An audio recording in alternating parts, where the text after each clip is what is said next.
I've done a little bit of testing with Prez, but I haven't done like a full dedicated day to it yet. The hot is very strong though. The hot is actually like legit very strong. I think it's gonna help the spec out a ton. I think it's gonna help the spec out a massive amount.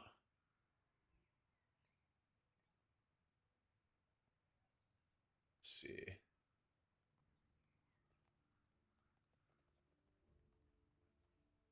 Done.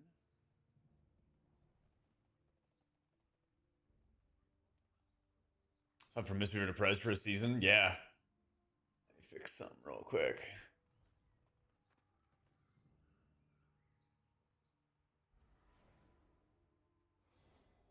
I had to copy a link here.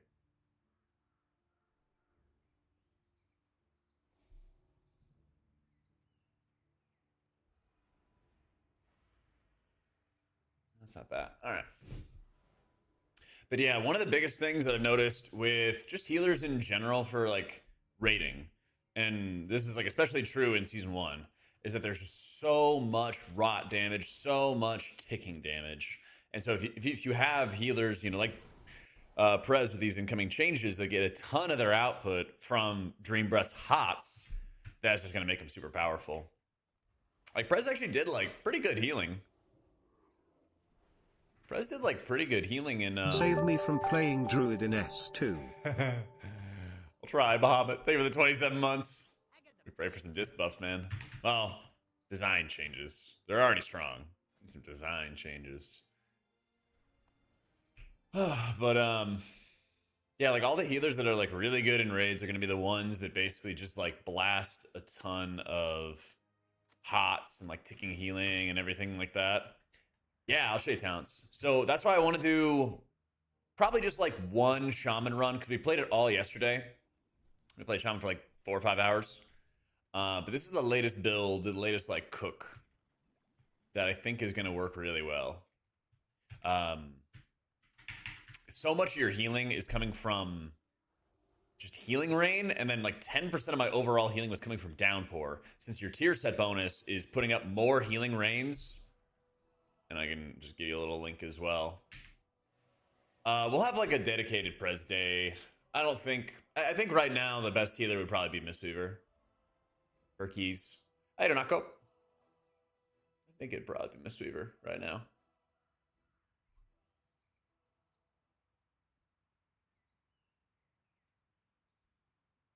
But what was I saying? Yeah, I think Mistweaver's still really good. Oh, what I was talking about before with Prez, that Prez is really nuts for raiding right now. Like, to the point where the Prez mains were even like, yeah, we're probably going to get some fucking nerfs pretty soon.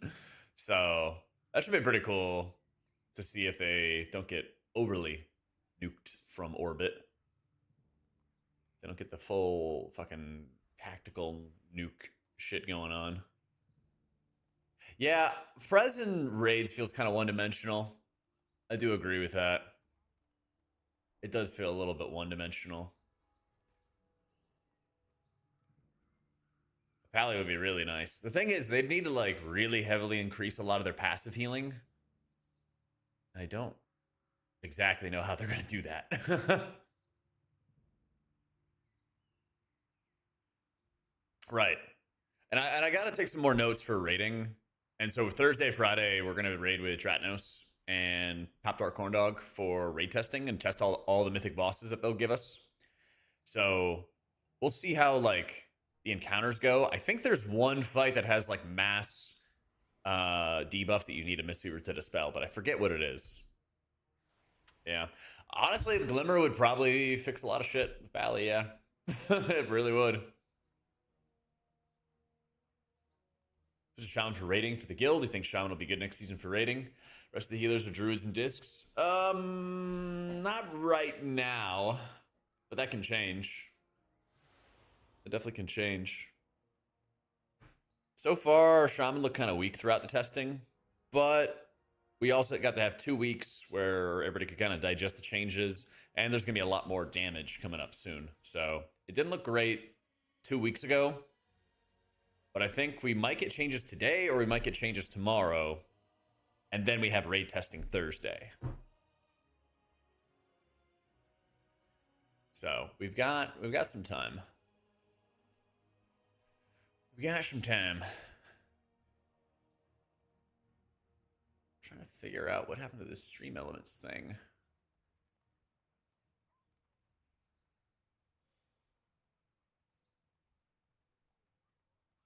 Yo, what up, Saito?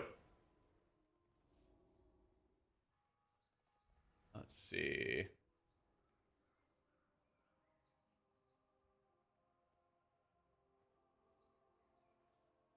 Stream still good?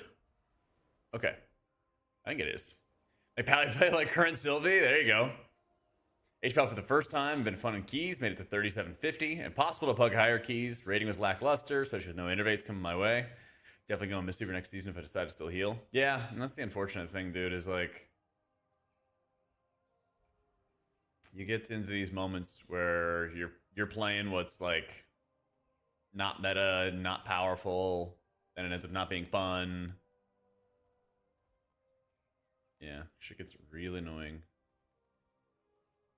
Oh, that's what I have wrong. Sorry, I'm like fixing my stream shit right now. This should work. Why is this not working?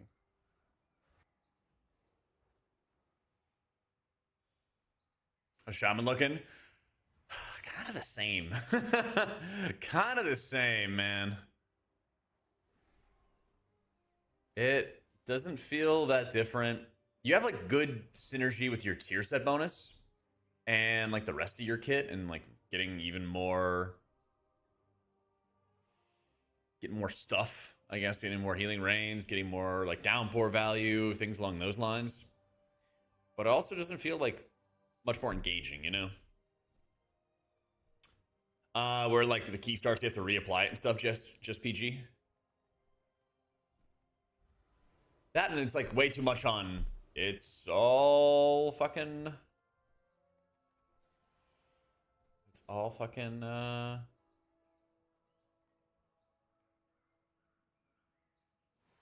chain heal all the way down.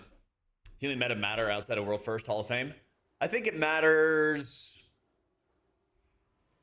for like, yeah, I would basically say like healing meta matters until you're out of Hall of Fame, and then you just need to like bring good healers. Even like late Hall of Fame guilds, I think there's times where they like force their healers to play certain things they're just not that comfortable with, and sometimes you legit need to find like a Mistweaver for paladins, and you need a mass dispel, all that shit, right? Like sometimes you have exceptions like those, but I think there's moments where like we've had double prez seasons and people force like a prez on somebody who's just not comfortable with it, and it doesn't really give them much of like a benefit. In fact, it's kind of the opposite. You know, I see that quite a bit.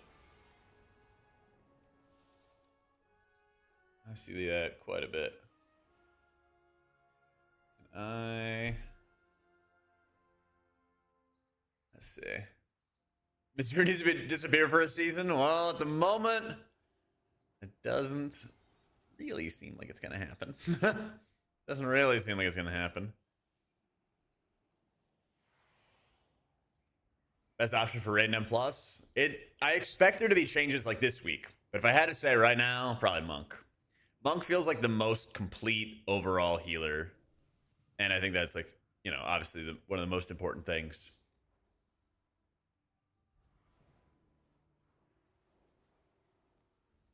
Let's see.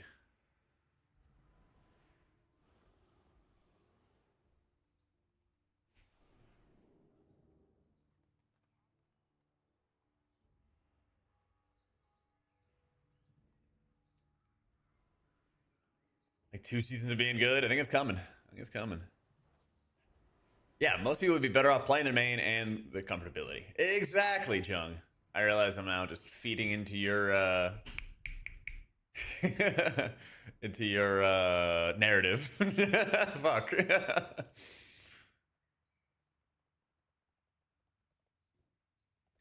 Was completed healer with no Apex talents. There's a connection there, Bahamut. There's a connection there. Anytime, Jung. I got you, bro.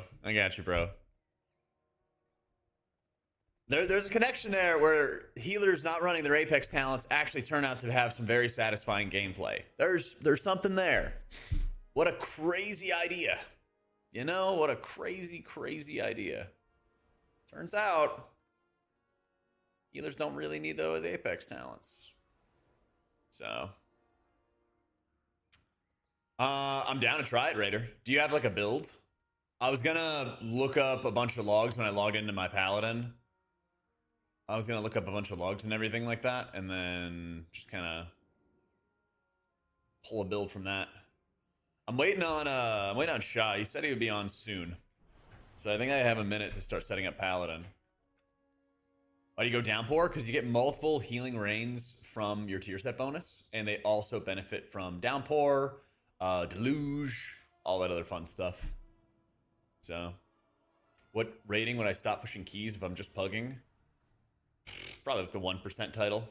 You know, if all I could do was like pug, which is most of what I've done this season, I got to like 4K with like 90% pugging or something along those lines. But I'm gonna, you know, play with a set group of people and finish up title in the next week or two. I'll prep Pally. I'm waiting on Shah, and I need to do one Shaman dungeon to test the build because I think it's gonna be better, and I just need to confirm it. And then we're gonna do HPAL the rest of the day. That's gonna be the game plan. Bury me, bury me.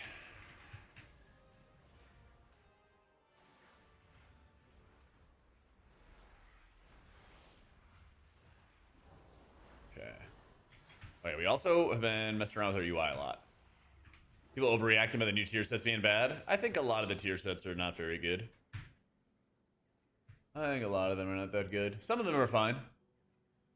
But I think a lot of people expected a lot more than they got.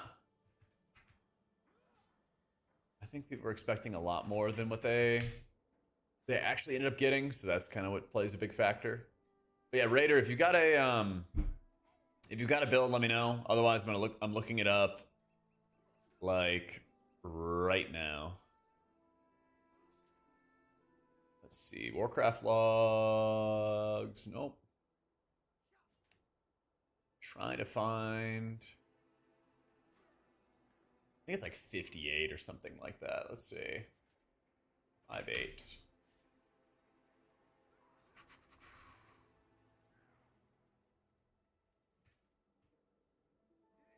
Yeah, here we go. I'm looking at this testing data that Warcraft Logs has, and if you just change the number right here, then you can look at different stuff. So let me go to healing in dungeons. Oh my god, look, it's all Mistweavers. Hey, there's some Disc Priests. Fuck yeah, man. Wish it wasn't just all fucking Void Shields.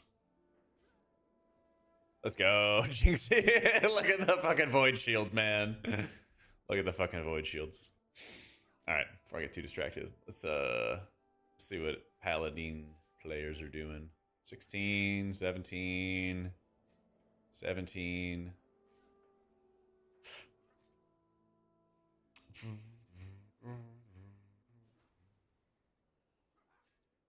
I don't love that Void Shield does all my healing. I know, man. That's crazy, right?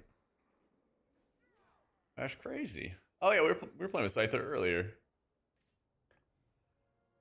We were playing with him earlier. M plus build 1.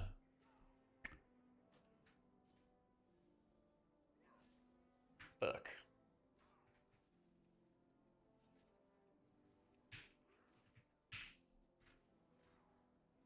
He was running Light of the Martyr.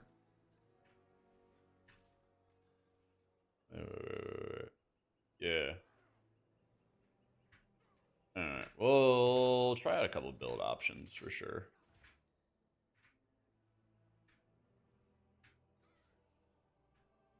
Yeah, I did take Righteous Judgment.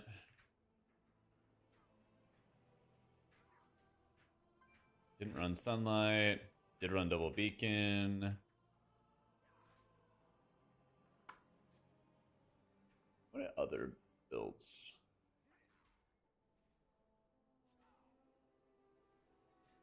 Shao Shi. He did Lightsmith. Did you do Lightsmith AC?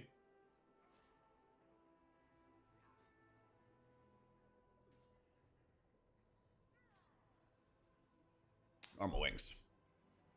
I don't know about Lightsmith yet. Yeah, it's more Lightsmith.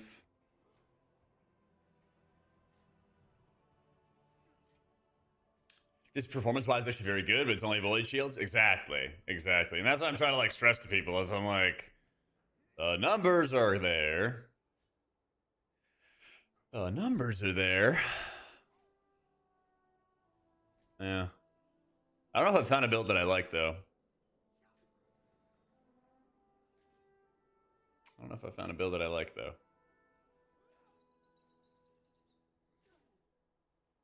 I mean, I guess I'll try Lightsmith setup. Fuck it.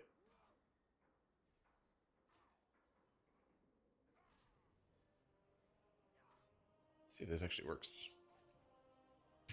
New Lightsmith M+.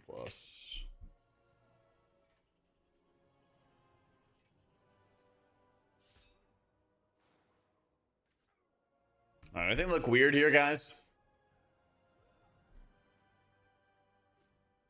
No, we're about to do some shaman. I'm waiting on my tank to get on. He should be on like any second now. I was like, why don't I just grab stuff real fast? That's what we're doing. Yeah, can you link it, Raider? Is it for M+ or for raids? Oh yeah, I gotta go back to town. Back to town.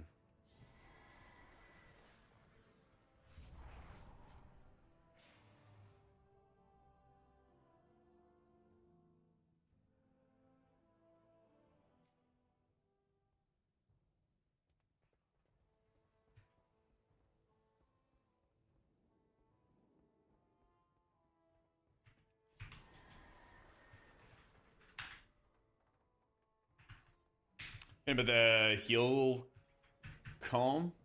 Oh, heal comp. I'm gonna have some more thoughts on that after Mythic. We have Mythic testing on Thursday, Friday. But I think I'm gonna make a video about that afterwards. That's part of the game plan. I was just thinking about that because somebody was messaging me. They were like, "Hey, are there any fights where you're needing to have like Mistweaver or needing to have this or that?" And I was like, "That's a wonderful question. I need to do some research on that." So, coming soon. I'll probably do like a whole video about it. Hey, and some.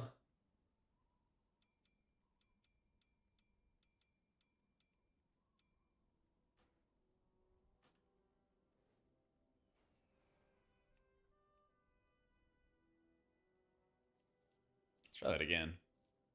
EWC started this morning? Yeah, I'm gonna have to catch the highlights on YouTube.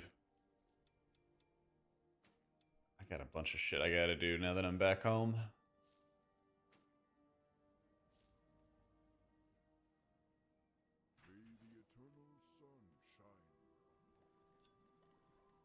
We'll get it. There we go. And then we'll start off with some like stat stick kind of stuff. I do need to also go through testing almost all the healer trinkets and stuff as well. Trinket, class set. These will scale. And now I just need enchants. Files. Yeah, like the only logs I was really seeing were people running with Lightsmith. So we'll try it out.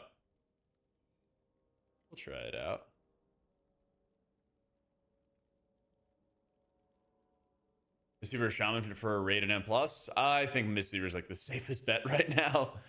I'm not gonna lie. These are inverse, okay.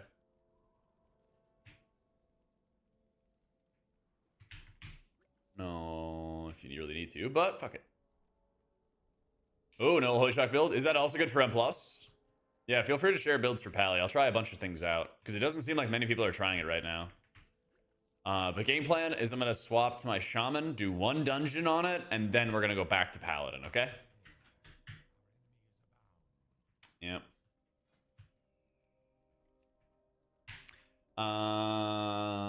No Shocker M+. Okay, try that. And then more people tested, higher chance Blizzard will fix it. I wonder if this is different. Clarius M+. It's the same build. All right. W. Two guys link me a build at the same time with the same build. Fuck yeah. That's when you know it's going to be good. All right. Receiver isn't your super specialty. You think Master Harmony be viable? But I play Mistweaver. I play Mistweaver. You got Jack be Mistake exists. Don't look at that Midnight Falls one though. But Jack be Mistake exists. I don't think Master Harmony really has any place though. Master Harmony like doesn't bring anything like special to the table, really at all. It really doesn't bring anything special to the table. All right, but let's start with Shammy real quick. Made some mistakes on Lura. You like 4 heal it with 4 geared healers. You're not doing much. You're not doing much. Actually, there was a pull I think where somebody died, but I also fucked that one up. Yeah. PTR raid testing logs? Yeah, it's easy, but you gotta finagle it. So what you do, go to raids, go to all reports for Sporefall or whatever, and you see how it says Warcraft logs /zone/reports, zone equals 50. Just go 52, that's the dummy dome, 53, oopsie. That's the next raid when it actually comes out, and here you go, 54. Yeah. You can do this all the time because it specifically like sorts the stuff. It specifically sorts the stuff that way. Yep. The bonus change or the sort of undocumented change that they made where your judgment is now forcing an infusion or light proc is very, very good for paladins. Otherwise, I would agree with you that the set is pretty beans. Pretty shit. But just because something is struggling right now doesn't mean you just don't play it, you know? You're gonna play everything, test everything, see how it all goes. Did I lose my scrolls? It looks like I did.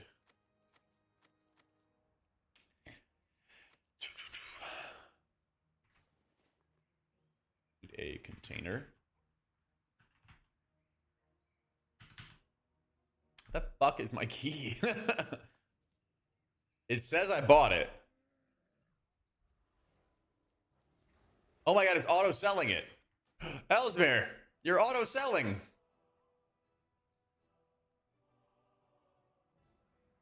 Auto-sell junk. That's not junk, that's my keystone. Yay! It auto-used it though.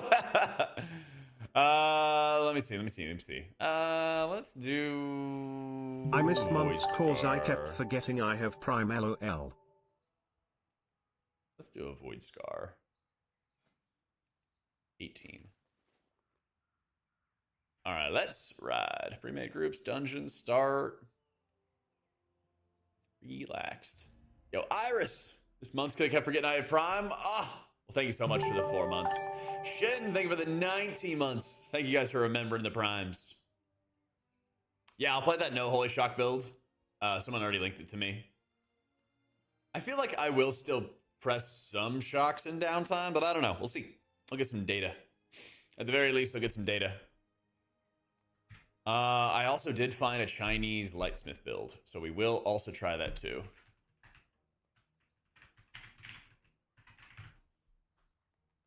We will also try that too. We'll just, like I said, we'll just see what's gonna happen, right? We'll just see what's gonna happen. Yeah, for like damage purposes, exactly. So right now, HPAL is not looking good, but I think we still have a couple more weeks of like substantial changes. Yeah. Bet it changes drastically for next season. It could. I'm leaning towards it being another Mistweaver angle at first, at least. Yeah. I'd be down to talk to Crive in the future and everything, Kanish. I'm down. Let's make this last forever. Sure, what could go wrong?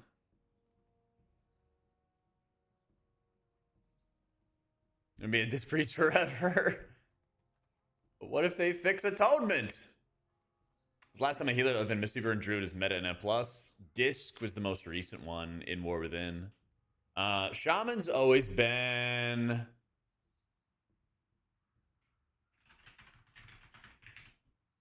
Shaman's always been like a second place kind of healer. They were like the very best at the very, very start of like War Within Season 1, and then Disc replaced them. You know? I see Dorky call out healer creators for always being wrong about the meta healer predictions and stuff. Yeah, I saw that.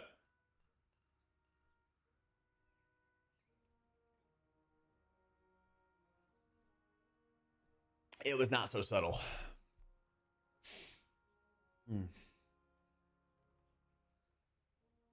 Yeah, Shaman was meta at the beginning of War Within Season 3 as well. Yep. And that's the thing, like, Shaman always kind of got to a point where, like, it was pretty good at the start. It was pretty good at the start. And then it was also, like, good enough to kind of keep on going from there. Yeah.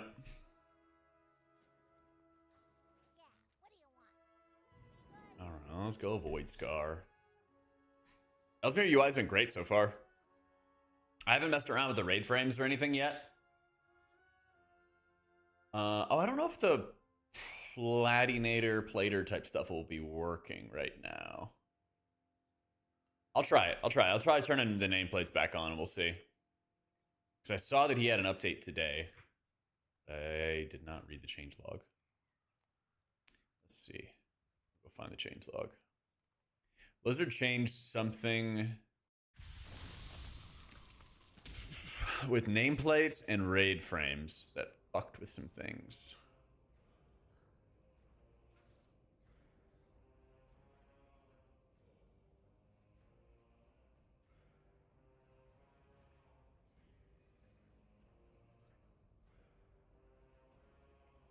So we'll see. We'll see. We'll see.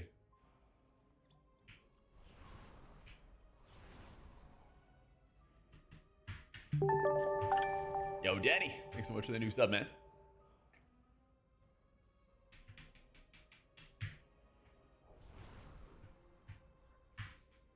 HPAL meta was in Dragonflight Season 2? Is it Season 2 or Season 3? I think it was Season 2. And I think Dragonflight Season 3 was Mistweaver again. Yeah.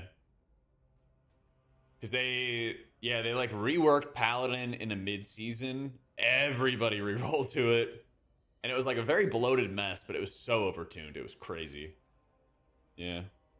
It really is, Shy. It really is. But people pick HPAL over another healer. I think it feels satisfying doing big single target healing and prio target healing. But the way that they've changed rating, the way that they've been like changing rating and everything, players rightfully want to have more ticking healing. They want to have more consistent healing. They want to have that kind of stuff. But when the encounter designers make that like the main way that you're doing all of your healing, then you kind of have a problem because everybody that does like a lot of like ticking healing, you know, you see like Prez getting their hots buffed, is going to be a really big benefit for them in raids. It's going to be really, really helpful for them in raids.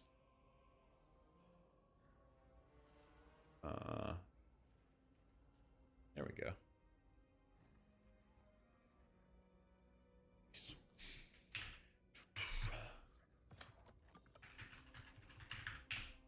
But Paladin, it was basically like two factors. It was like Mistweaver got last second like Shayloon's buffs.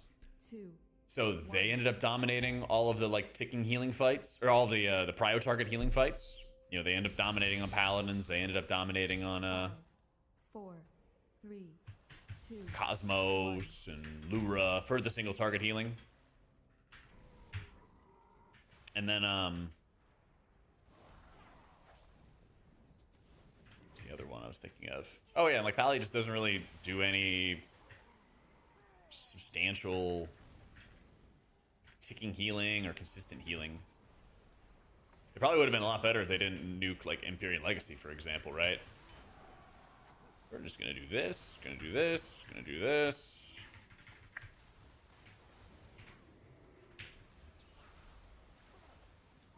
That shit hurt.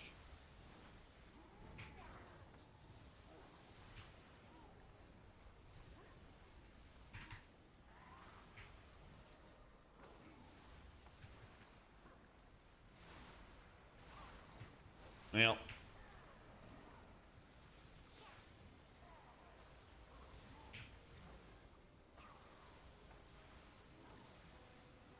I wish you had lasted a Let's little see. longer.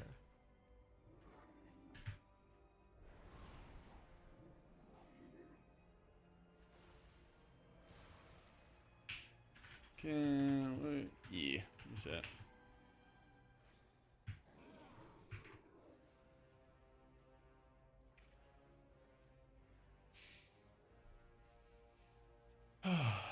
UI has been great, Slay.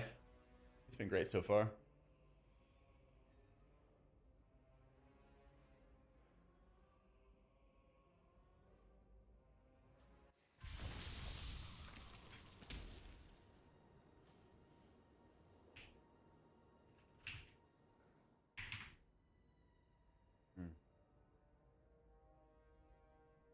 Well, I hope Pally had Midnight was Imperial Legacy and Blizzard killed it. Yep, they killed it really hard.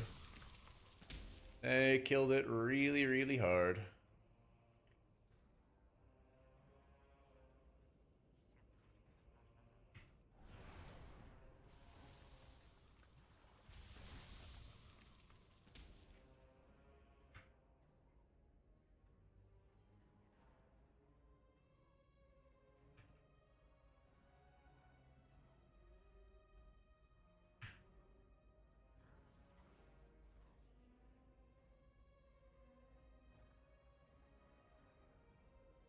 Guys in charge of balance, those in charge of Pally balance have no fucking clue what they're doing. Yep. Class design is really, really weird right now. Some classes like shamans, I think, just get kind of like pruned and pushed down a flight of stairs. And then you have like Mistweaver, which gets some of the best development out there. It's very weird. Very, very weird. 5, I'm still on Dander's frames, 4, Kyle. Yeah. 3, 2, 1. Yeah. HPAL is a single target healer stuck in a rot damage world. Exactly. 5, 4, 3, 2, 1. Exactly.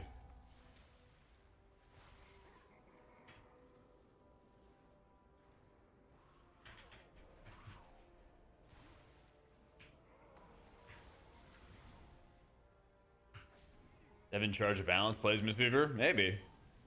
I think what also happens is that you have...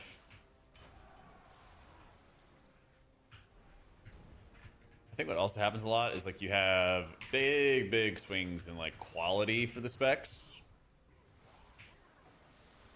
And I don't know if it's just like the funding or devs' lack of interest or they're pulling devs from one job and putting them onto another. I don't know what the actual like root cause of it is, but I can tell you about the symptoms. You just have certain classes which are like way better designed than others.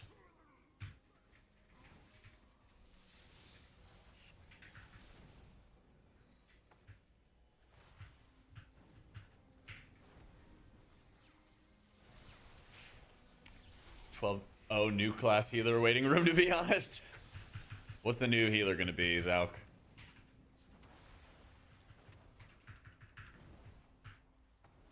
What's the new guy? Yeah, looks like mini CC still works. Looks like it.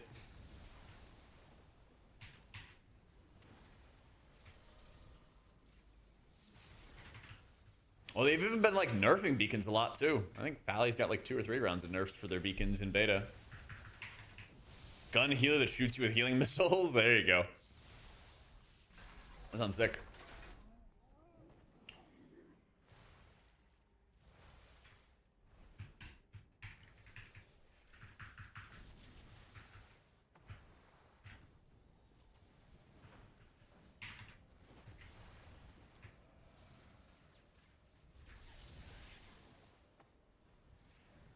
Yo, what up, Murloc? Double deep downpour. Think this is the way in keys? I think it could be. That's also why I want to try it. I'm also trying Tidewaters as well. Also just trying the Tide Waters, because, like, you get multiple healing rains in general. And, I mean, when you can stack everybody up, everybody's getting in your downpour healing. Your tier set bonus is making another healing rain that also benefits from downpour as well. So, like, kind of have some good synergies. Yeah. Not yet, White. Not yet. Well, everyone's stacking up when I'm running double DK. Delenko. They're stacking up when I'm running double DK. I'm like, oh my god, this is perfect. Wow, this is crazy how easy that is to heal. Oh, that's interesting. They're pinging their cooldowns. Fuck yeah.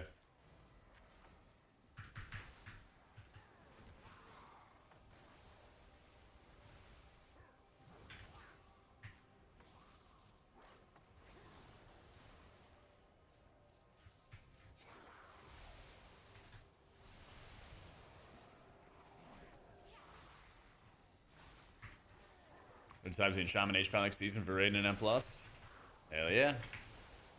I think we're going to get some changes this week. They should make a bunch of changes this week. We'll see if they do or not.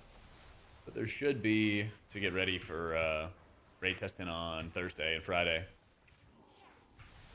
Yeah, it really should be this afternoon. Maybe tonight or something like that. I think they're saving this week, Zalk. And if not this week, next week. I already tweeted about it. I got the hopium flowing. I'm ready to fucking go. I'm ready to fucking go. And then if I'm wrong, I lose my mind. We'll be really sad. Yep.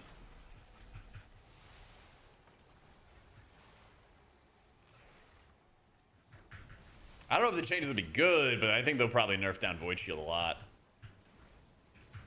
At the very least.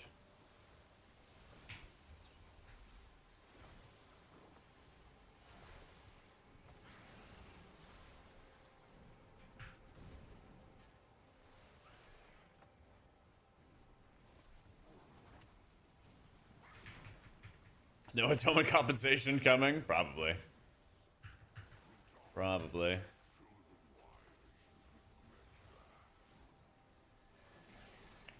Sounds about right.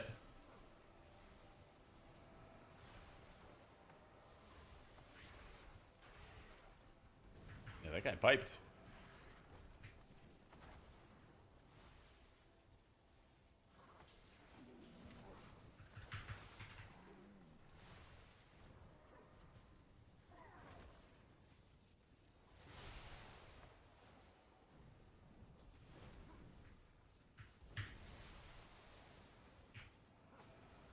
You know, is Shaman Forza doing? Not much. I think it was like 2% or something like that. It was not much.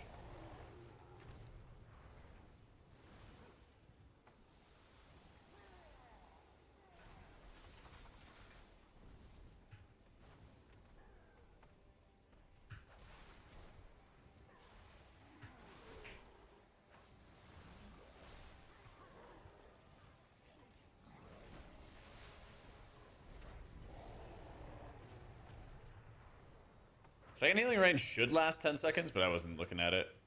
I wasn't setting up a stopwatch.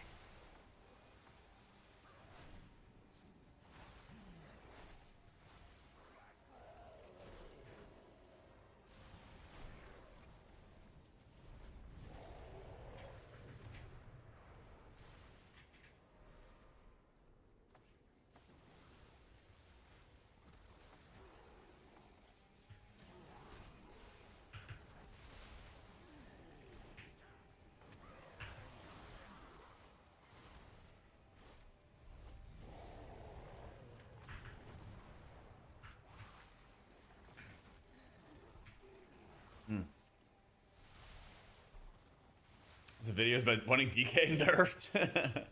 Sounds like they're made by Ret Paladins. That's what I would do if I was a Ret Pally main. I'd be like, oh, DKs, man. Ruining everything. And they would be next up.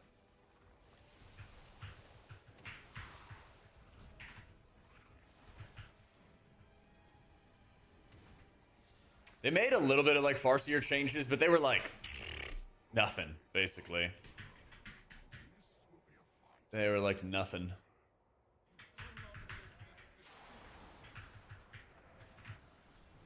They did like, I think it was like a chain lightning change, and I think like a healing rain change that benefits Farseer, and like that was it. It was just like, you know, it's still bad.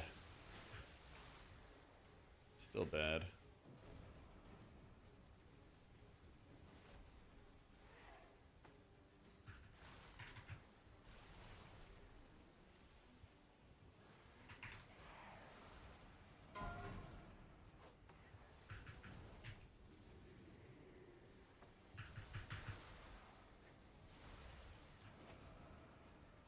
Oof.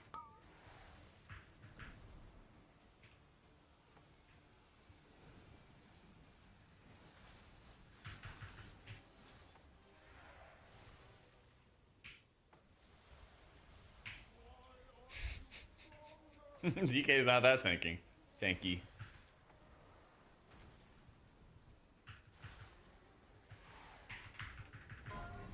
Shaman does have zero gameplay hook. It feels cool. Oh wow, you got fucking wrecked.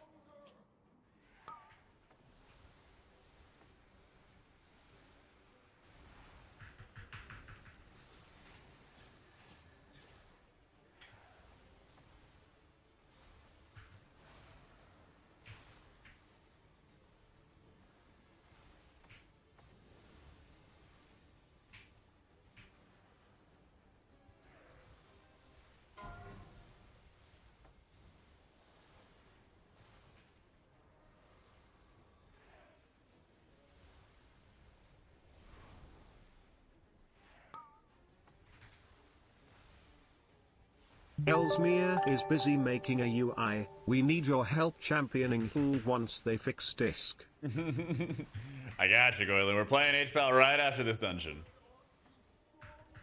Right after this dungeon. Oh, that's kind of fucked. He was outside of it, too. There's some kind of dot on everybody that happens after that mechanic goes out, but I can't see it because Blizzard changed the API for all of the raid frame stuff. It sucks.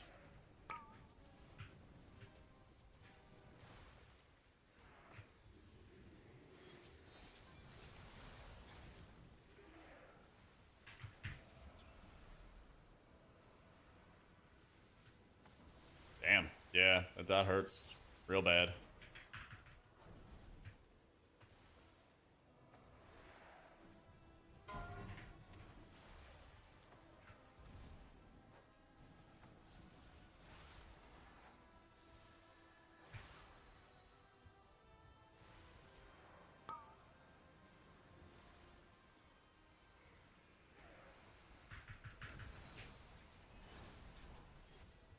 Rip.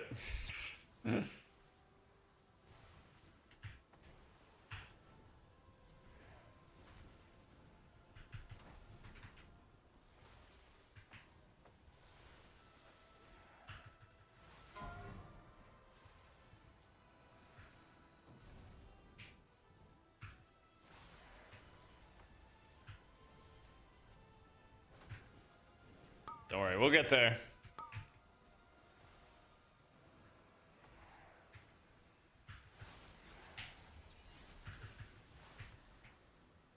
I assume, yeah, okay. Every blade is its own dot. That makes sense. Every blade has its own 10-second dot that gets applied to people. It's like I got 3 blades on him and then 3 dots as well. PTR testing should be today or tomorrow. Or PTR tuning should be today or tomorrow. Probably today, though.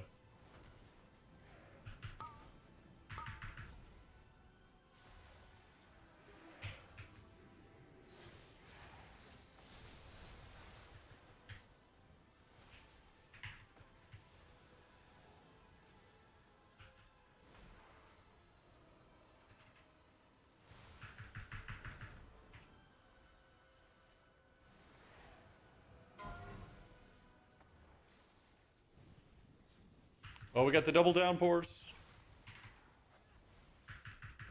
When's the next waves? Yeah, as soon as I make a video about it. True. Very true.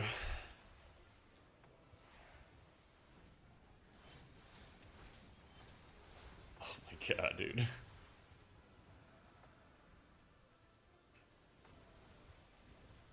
Thankfully, we could take a lot of Shah's health.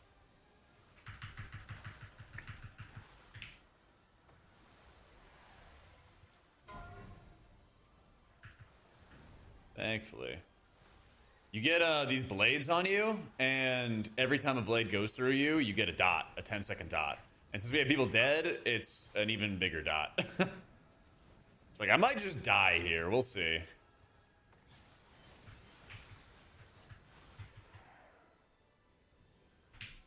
Should be able to put up these shields. Yeah, okay, the shields are going to save us. They're going to save us. But will it save Shah? Oh no! Alright, easy. You just had to say it, Saria, didn't you? You just had to say it. Oh man. Bro just had to jinx it. Nice and clean.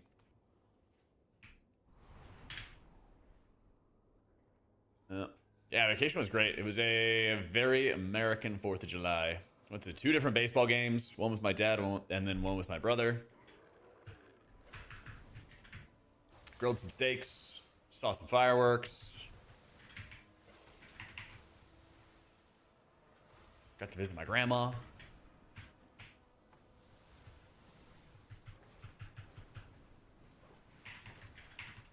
I was in Tennessee first with my parents. And then, shit.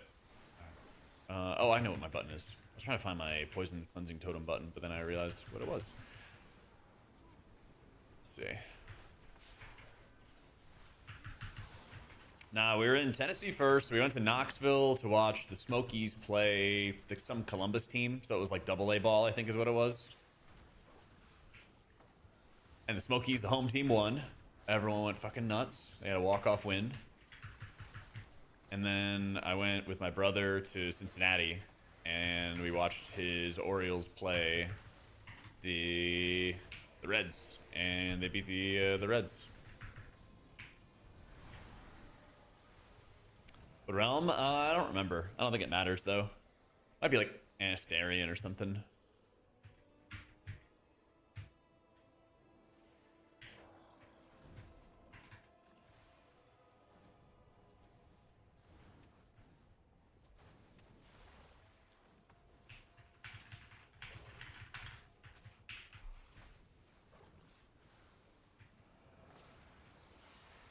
Yeah, right now there's a bug going on, Sass. With Blizzard changing the APIs, it's making it so you can't see your frames and shit like that. Yeah, I forgot what the baseball team was called, Sariad. I don't know.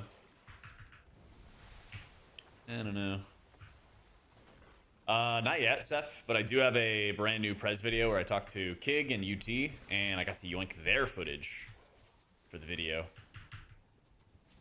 If you want to check that out. You saw it? Nice. Yeah, I just got back from seeing my parents and my brother and everything for the 4th. So today, after this dungeon, we're going to do Paladin, and then I think maybe Wednesday or Thursday. I may not stream Wednesday, we'll see. But then we're just going to keep on going through with different healers each day. Thursday and Friday is going to be like 7 hours of raid testing. It's going to be a lot.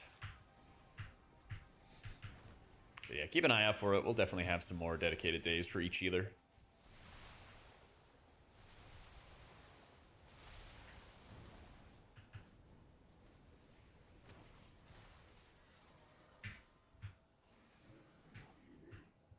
It was really hot, but like I'm used to it though because I live in Austin.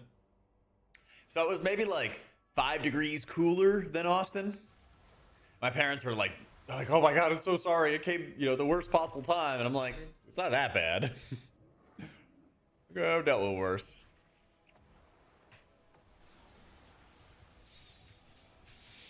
I've dealt with worse. The weird thing in Tennessee is that compared to Austin, it gets hotter a lot earlier in the day. Texas, I feel like it takes some time before it gets hot.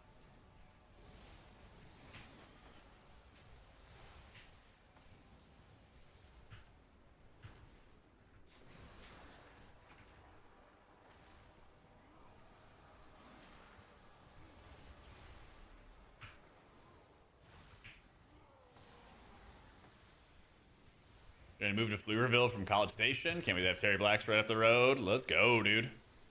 Enjoy, man. Damn, we are just dying. Gotta break the shield. I simply wish you had lasted a little longer.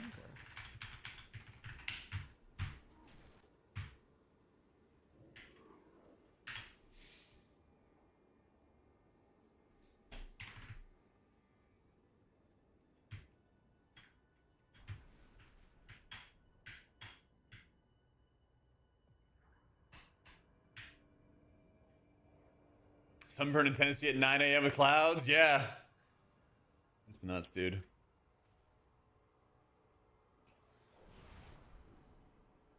The guy said, I'm end.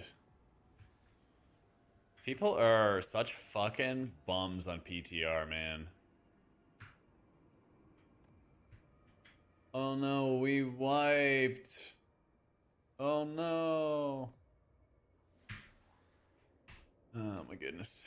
Well.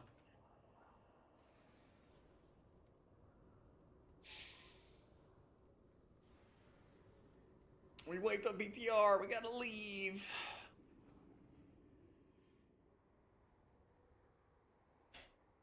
What can you do? What can you do? We should get a new Bill Baldy. We should. They don't like announce this stuff. Yeah, GG's.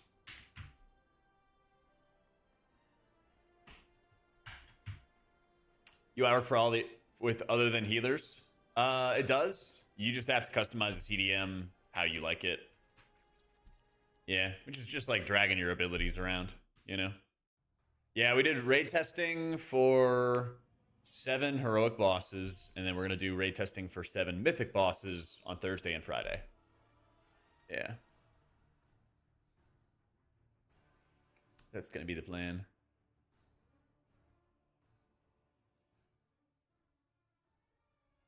Oh well.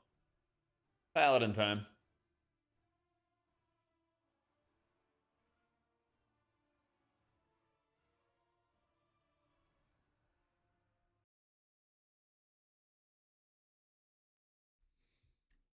A lot of casters get picked up on any of the bosses. I'm not sure yet.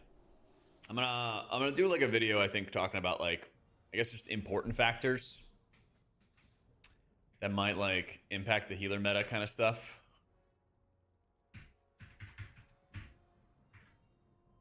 I'm gonna do that soon. Gonna do that soon.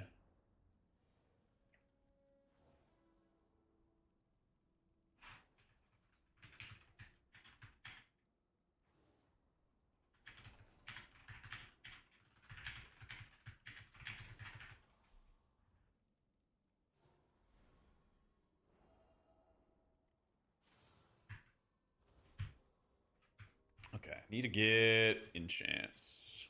Do you have any news?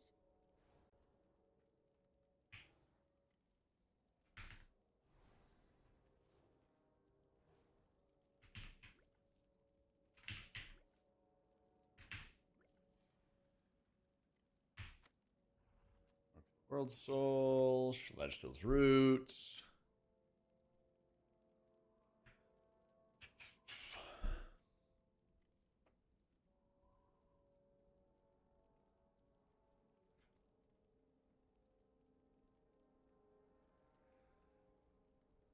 X of Leeching.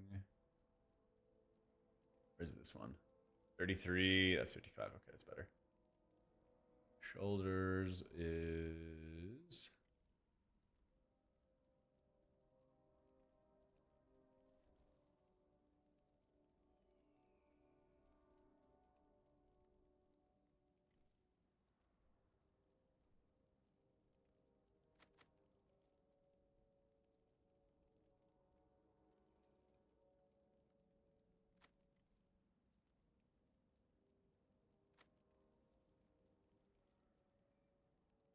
one.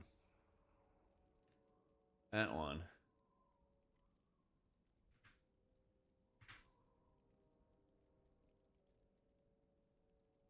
And then acuity.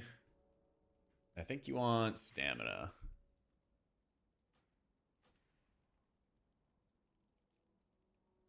Remember, everything has its use. Oh, I already got that. Yeah, mouse over action bars are in the bottom left.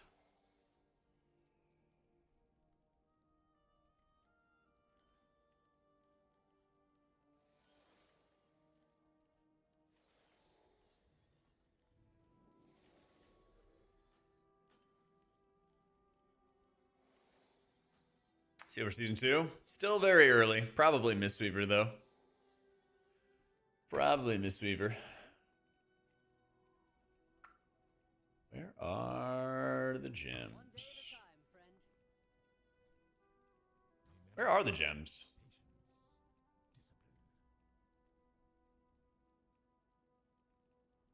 Don't die out there. I mean, I expected it to be tuning today, so like, you know. Oh, you gotta craft them. Lame.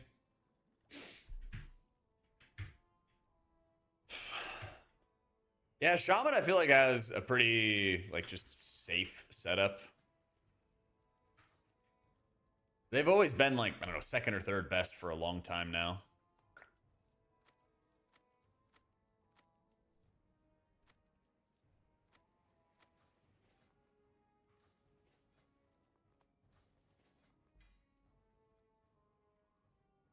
Let's do a nice little warm-up with Murder Row. Let's do that.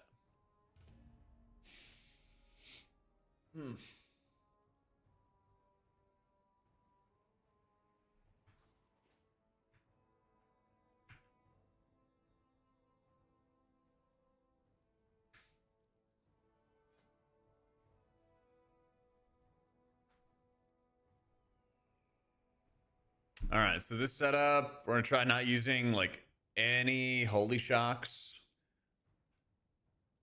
unless they're for damage. Still got some holy light stuff, but we're not emphasizing it as much. We're gonna just dump every infusion that we possibly can in there. Also not taking any like the light of dawn stuff either.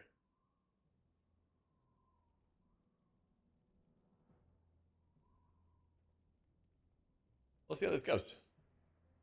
Trying to decide if I should go Prop Alley for Shield or Blood Decay for Gore Fiends. There's Azek being on top of the boss. Yeah, I'm not sure what the raid's going to be like.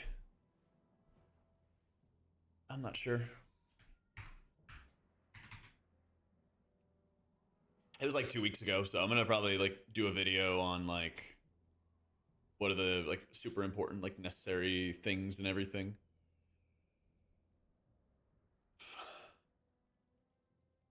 I've seen tanks basically just like trying everything right now. So I'm like, it's just very early to know like what you should be running for like the meta and everything at the moment. I'm running double beacon, right? Yeah.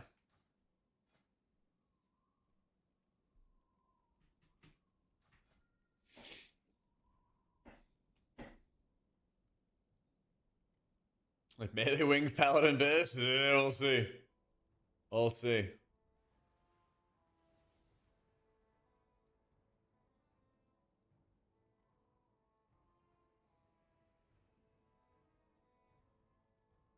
Yep.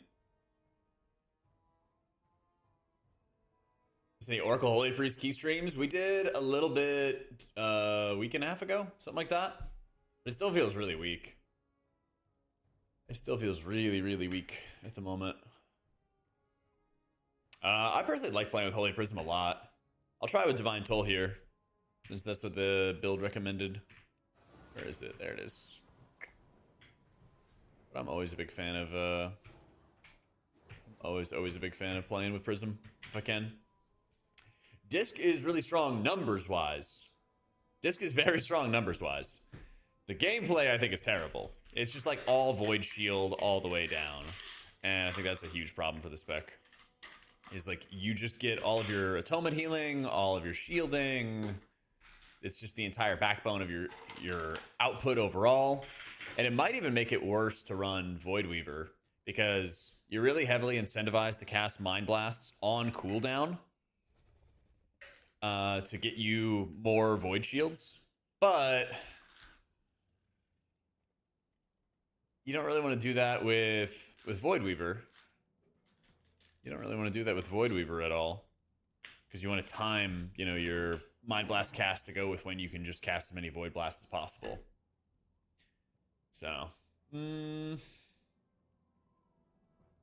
External would definitely help Holy, but I feel like the biggest thing is just mana right now. And almost like its healing style. Like, Monk is able to have such an easy time setting up its healing.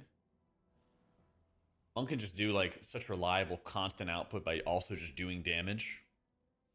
And that's such a, like, an insane combo to bring to the table. Like, you never really have to worry about,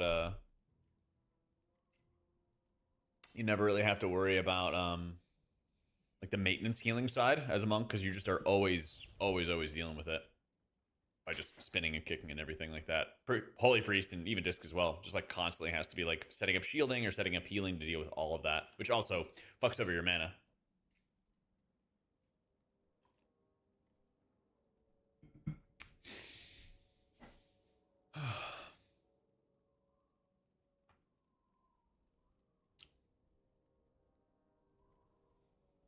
Yeah, people were saying like Prop Pally got some like very good buffs and everything like that, but I haven't. I think I played with Shah when he played it one time. Yeah. The problem is like I have such a hard time of being able to like see how tanks are these days specifically because I can't see their defensives. I can't see their abilities with how like I don't know, whatever API changes that they did with it. Whatever stupid API changes that they did basically just made it so like I can't see people's buffs when they're playing, you know? I grabbed a Lightsmith build I saw from logs. Where was that? Yeah, let me delete some old builds here.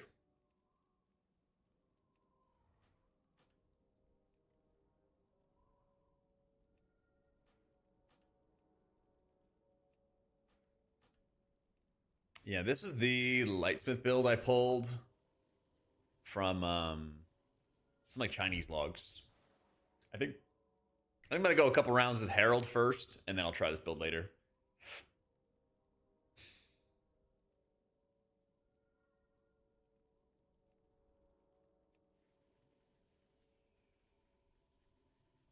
It's good, but the bottom portion of the Prop Pally tree is very congested, so it does feel sort of bad. Okay. Okay, I need to have some people who've done this dungeon before. I don't know how he's 322, though.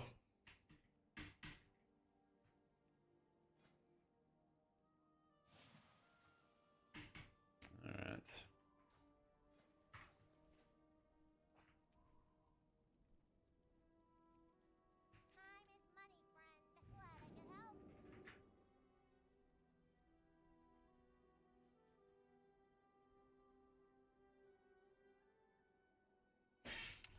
Not yet. Not sure, Rye.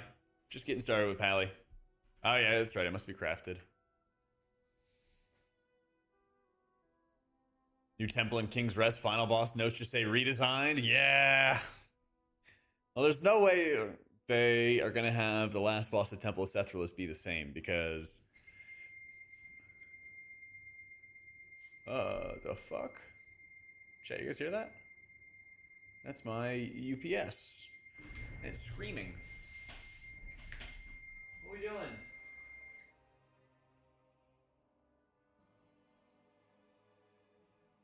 What the hell? What is this brand?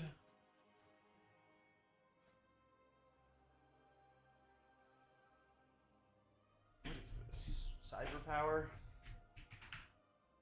Cyberpower, UPS, EO2. Charger fault, no charge. Units more than 3 old. Internal batteries have failed, swollen, or developed loose connections. Turn off the UPS, unplug all devices, and unplug it from the wall. Hold down the power button to drain residual power. Oh, we can't really do that while we're streaming.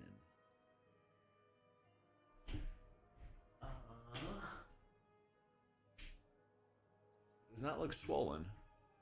Dude, I know the UPS is like freaking the fuck out on me. I'm like, what the hell is happening? Yo, Draven, thank you for the 9 months. I don't know if you guys can even hear that, but that was loud as fuck. Yeah, I'll be trying it later, Yuto. Right now, nobody's raid frames are really working at full power. Those are in all their intelligence change stuff. Oh, it was audible? Alright, good. I was losing my mind when I was like listening to this. Yeah, it's an uninterruptible power supply. That's what it was. Yep.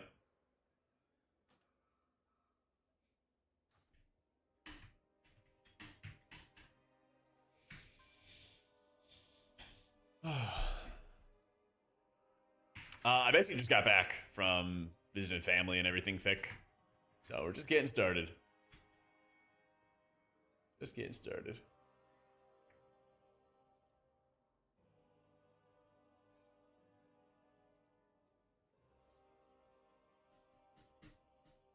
I don't know if they pushed the changes yet. But they just posted on Wowhead a blue post about the changes that they're making. Oh, this is what you're talking about. Yeah. Completely redesigned to encourage more group participation in the healing of the avatar of Sethralus. Whatever that means. But at least it's already been reworked, so, you know. We shall see. Honestly, if there's any changes, I hope it's going to be a banger. I hope it's going to be a banger. King's Rest one's more ambiguous. Oh yeah, the encounter has been redesigned with new abilities and pacing. Like, alright. Yep. That's Paladin Plus. Let's find out, Jook. About to start our first dungeon with it. Yeah.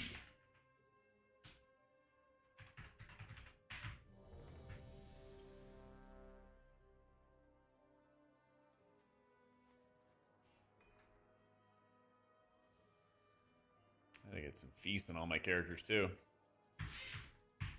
I grabbed this build from the class Discord and chat. Thank you, chat. So we're like just getting started. We're just getting started. Just figuring things out.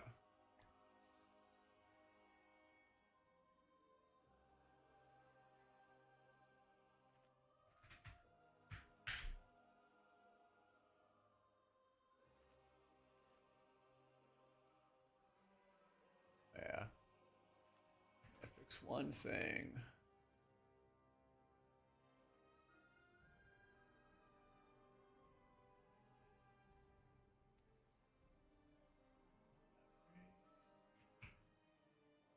Okay, there we go. Let's do it.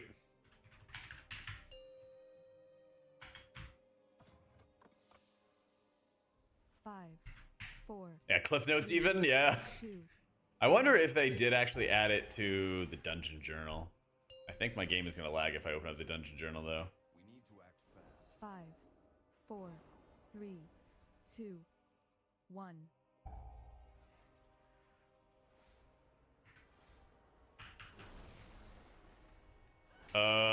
What the fuck? Does not... I'm very confused.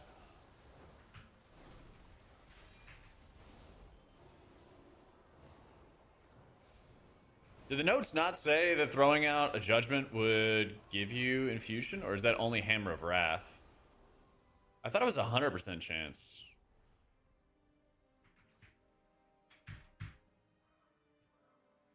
Yeah, 30 seconds into test an HPAL.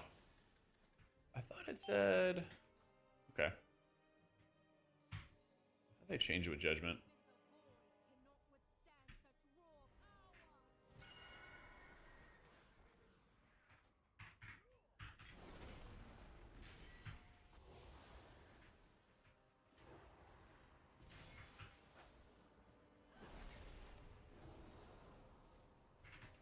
Detail breakdown of HPAL? Yeah, I'll get right on it. All over it, man.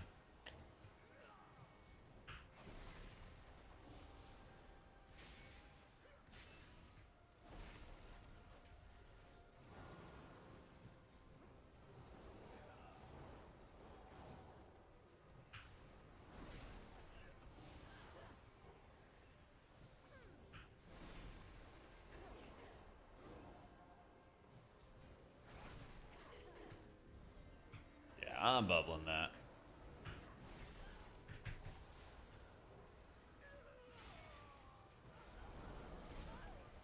Is this running Imperial Legacy? Okay. Okay.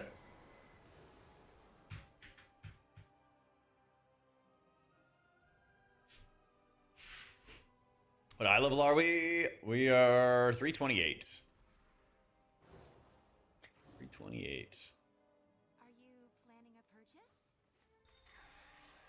Oh my god. Where's my tank? I don't know where we're at.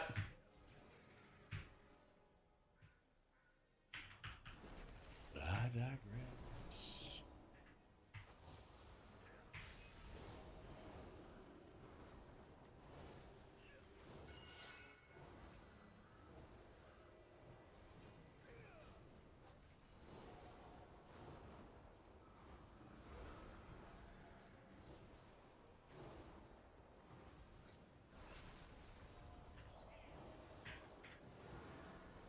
Damn.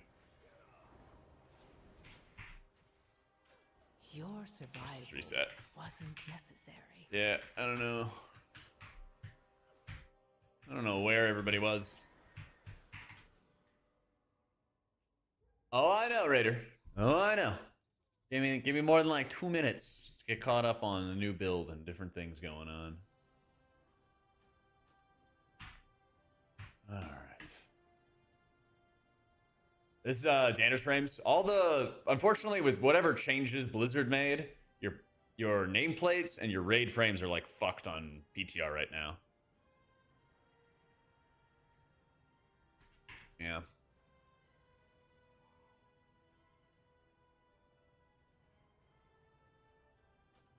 Busier than usual in here. We need to act fast.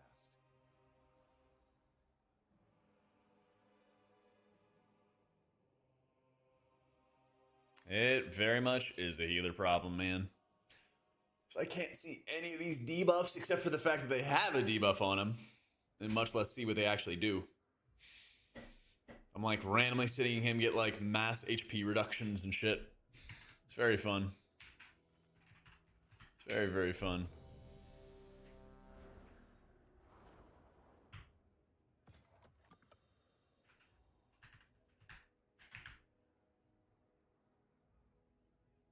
Yeah, it was like bleeds on top of poisons.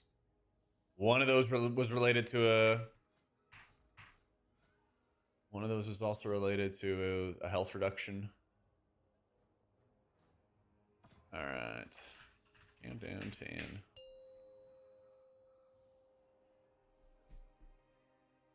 Five, four, three, two, one.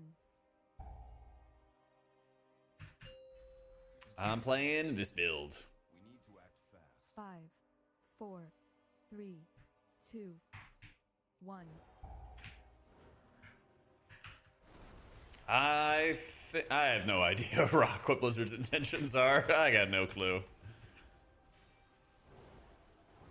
No idea.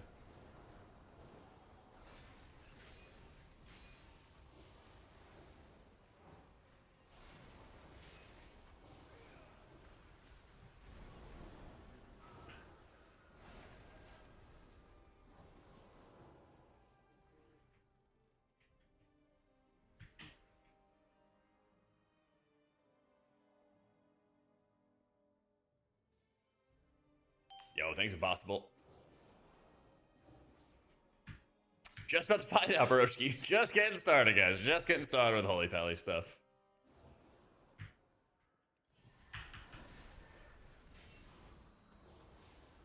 I'm learning right alongside you guys. This build that I imported did not take any Light of Dawn stuff, but you are running Empyrean Legacy stuff, so you are kind of naturally casting some Light of Dawns that way. Yeah. I'm like moderately excited about Season 2 right now, but also like I know there's a lot of specs that need a number of changes for classes, and so I'm hoping they can kind of pull through it, you know? Get some good stuff going. Last HPAL season was like Dragonflight. Season 2 type time.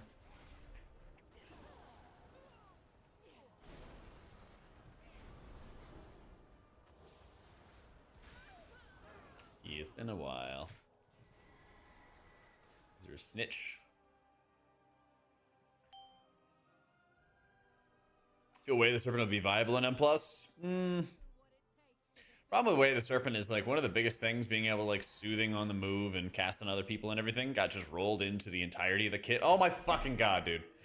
I can't see this thing. I literally cannot see this thing the second I step out of here. I hate this shit.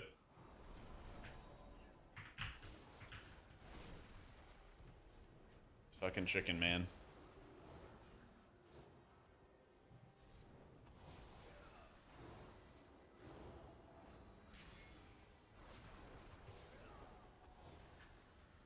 Okay, the poison is the max health reduction. Okay, that's good to know.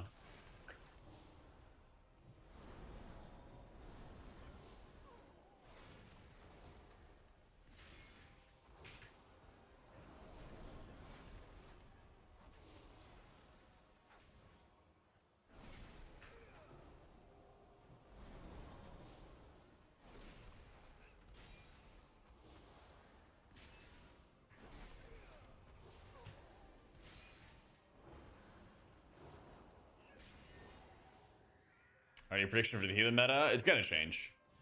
I think Monk's probably in the lead right now, but I expect us to get even more changes today and then more changes over the next couple weeks. Yeah, I started setting everything up yesterday for Ellesmere UI Knocked. It was very, very easy to do so.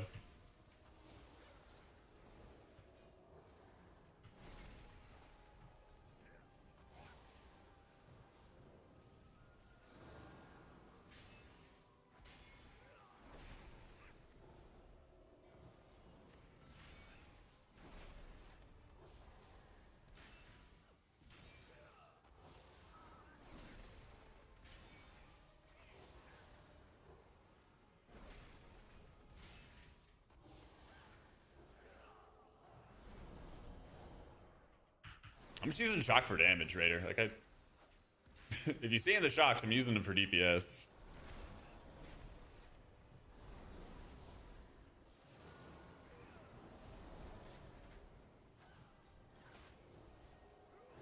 Man, I wish I knew what these debuffs did.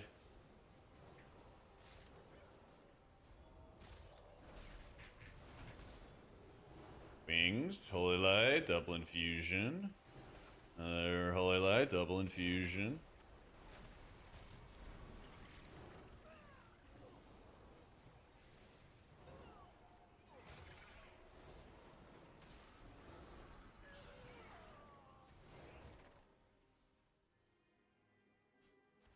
What up, TD? Going pretty well. Let's get it.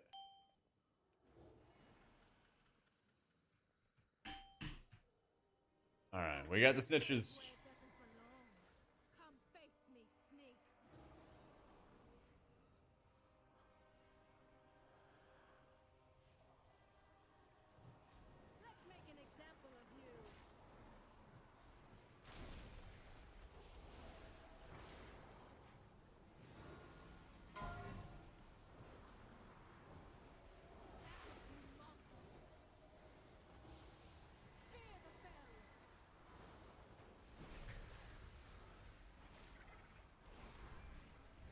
Couldn't tell if that requires a full interrupt or not. Yeah, I'm playing Herald right now.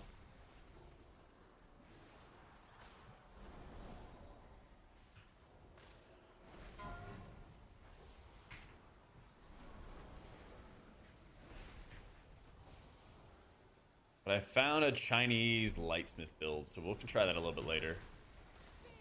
A little bit later.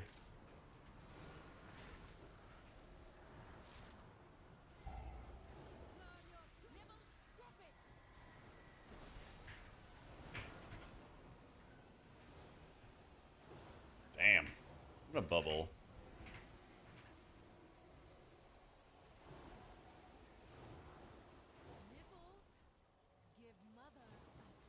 Okay, I'm saving my wings for the next burn. I came back so late. Well, last possible second.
Alright.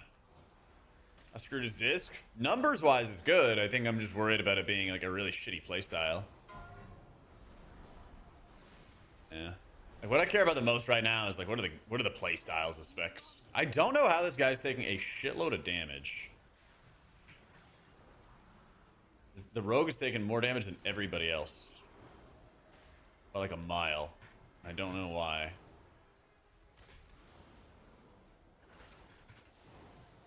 But he is beacon now, so for whatever that's worth.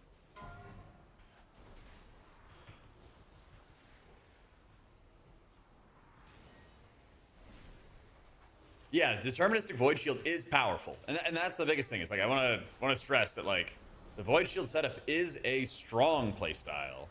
Disc has already done some big keys. I'm just saying I think the gameplay is shit.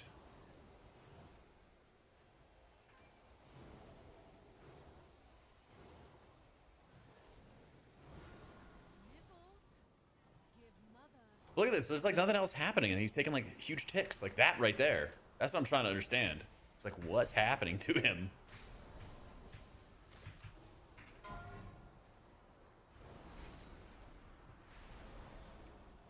Yeah, that's what I'm playing with right now, Kush. Yeah, it's got to be some kind of debuff, but I don't know if it's avoidable or what. Don't know. I'm running logs, so I'll post the logs after this. Maybe somebody can figure it out. Man, it was good. I gotta be more aggressive with my holy lights in these fights. Yeah. Alright, chat, help me out. What the fuck? What the fuck was that guy doing? He took so much damage. It didn't look like a bleed. No.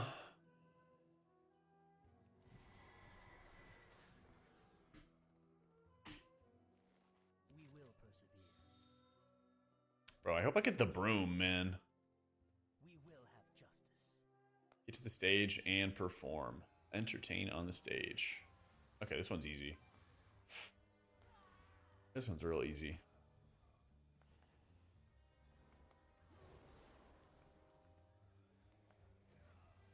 I missed one.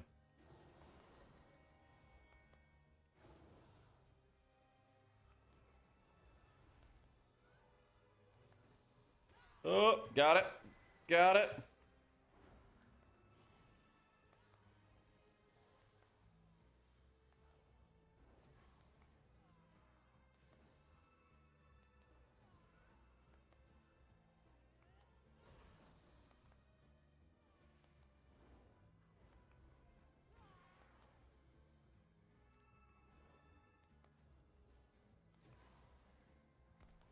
No, no, my combo. 5 stars. Tank Buster's like a chain lightning. It jumps to nearby people. So if he's close to shot, he's blowing up.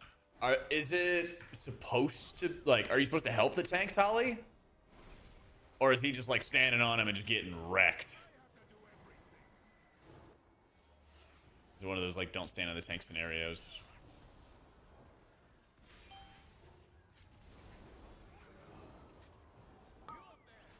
You're not supposed to be on the tank. Okay, got it. Okay, because they're like, I was just like mashing healing into him. I was like, what the fuck is happening? Okay, good to know. Thank you.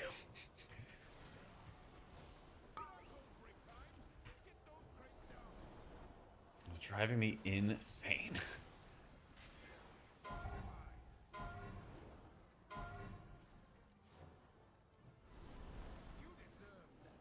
Rip.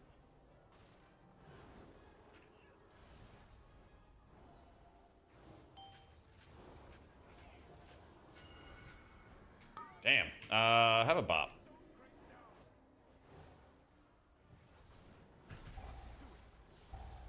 No, I'm not running Divine Overload. Oh.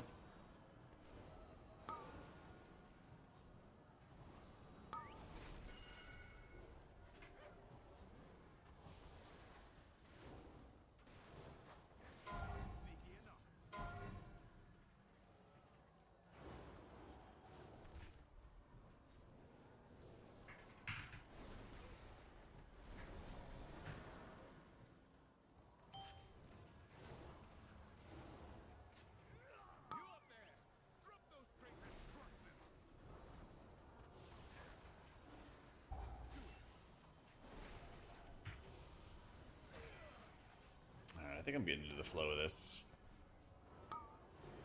The like pre-holy lights feel pretty important as well.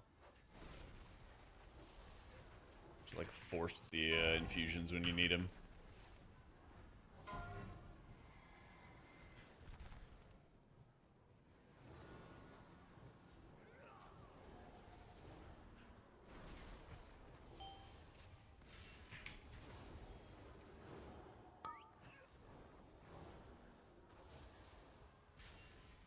Spell Priest for season 2. We'll see. I'll have a better idea like next week. Cause I'm really expecting like a lot of changes this week. And we have all our mythic raid bosses to test.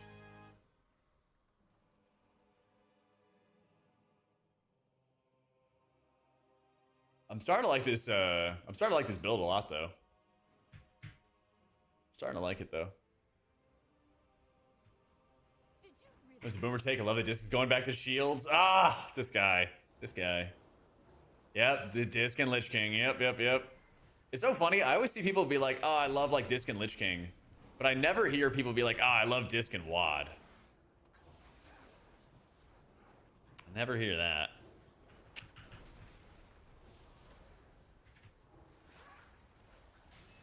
I'm just learning Seriad. It's a different play style than, you know, what you play in season 1, and getting used to like holy lights, forcing procs of infusion, and then playing around those. It's just like you're just moving your muscles in a bit of a different way. Yeah, it was. So it'll look a little like wooden as I'm playing until I kind of get comfy with it. We're getting there. Dude, raiding in WoD was insane. I cleared Hellfire Citadel with the guild at the time. And it might have been like late Hall of Fame or something like that. Actually, I think it was Hall of Fame. Yeah. Actually, that was the first time I hit Hall of Fame. Was in Hellfire Citadel. And so then when we got done, Hellfire Citadel lasted 14 months. And so I joined a guild as a DK. And I was like, hey, I kind of want to reprog with you guys. Like, can I DPS? And they're like, yeah, sure, I guess. And then I ended up tanking for them. Blood Decay in Hellfire Citadel was some of the most fun I've ever had playing the game. You just maintain your Breathis and Dragosa. you like maintain your Breath of Sindragosa through your runic power generation, and the more auto attacks that multi-struck, the more runic power you'd get. It was insane.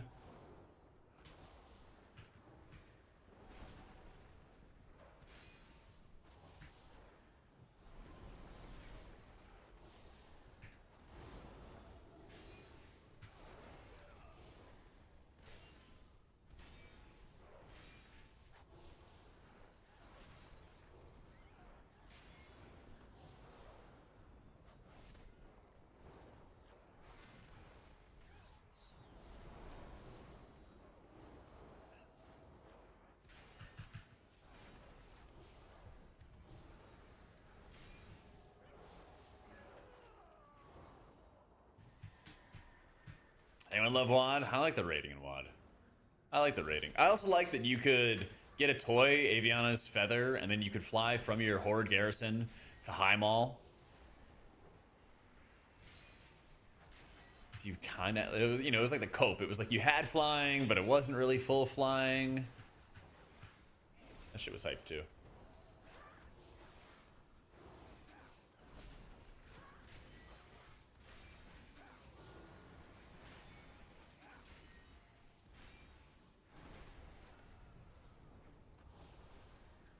Rip.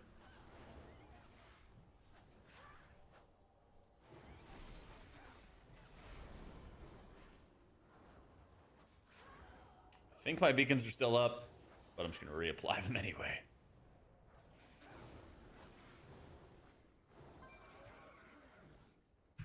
Server shut down in 15 minutes. Man, really just can't win. Server shut down in 5 seconds. Bye.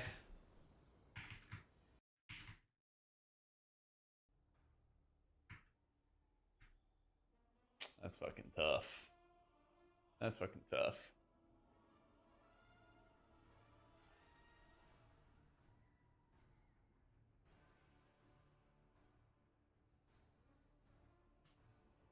Fastest 15 minutes of my life. Oh, man. Yeah, it's 12.1, Callie. But the servers just went down. The servers just went down. I also love when they like, hey, 15 minutes, and then they just nuke the server. Very fun. Should be patch, yeah. Should be patch. Ought to be. What now? I got vaults to open, I think.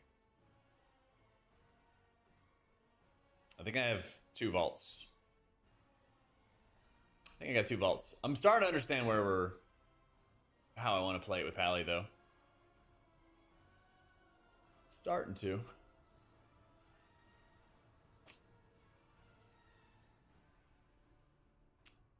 There's a bunch of different add-ons Impossible that can do it. I have it with Ellesmere's UI, where it's a spell history. There's other add-ons like like My Action Tracker that are also really good. Do the same thing. Yeah. Want me playing again? You gonna do some more PTR? I'm playing with Shaw right now. He's tanking right now, but I'm gonna be doing a lot of PTR over the next couple weeks.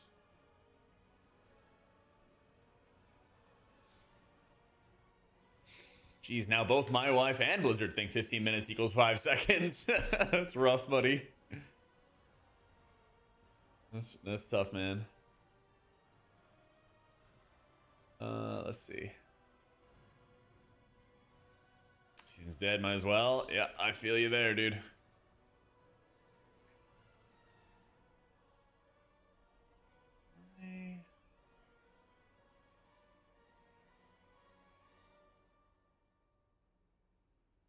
Oh, weird. You can be WoW T.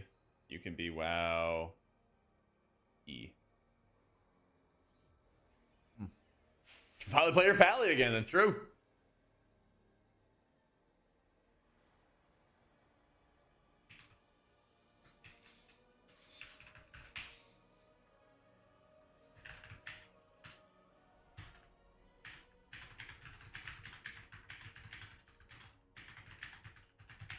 HPAL Mr. Shaman. It's still too early to know, like, for sure. I'm leaning more towards Monk right now.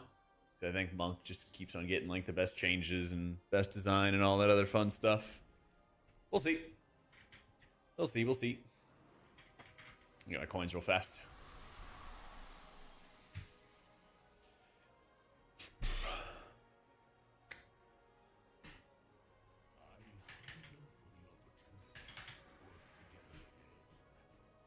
Yeah, it is classic Blizzard time.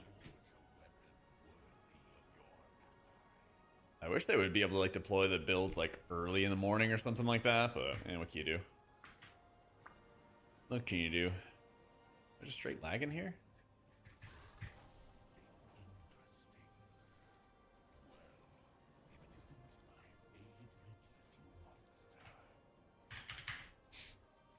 Monk still feels probably like the most complete healer out of all of them. Like if the game went live today, I'd probably be doing like Priest, Monk, I don't know, maybe Prez as like my big three.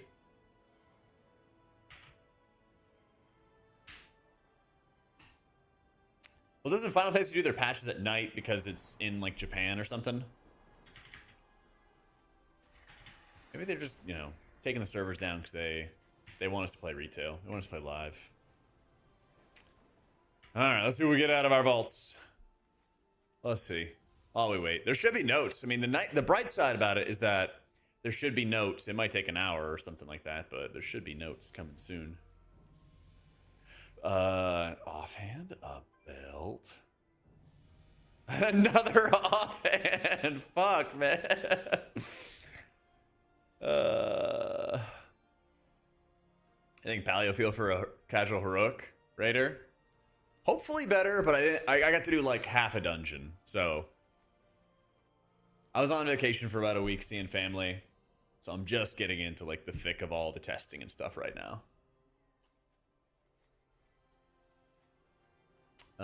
These are a bunch of stinkers. Those are a bunch of stinkers. And I just hope you know.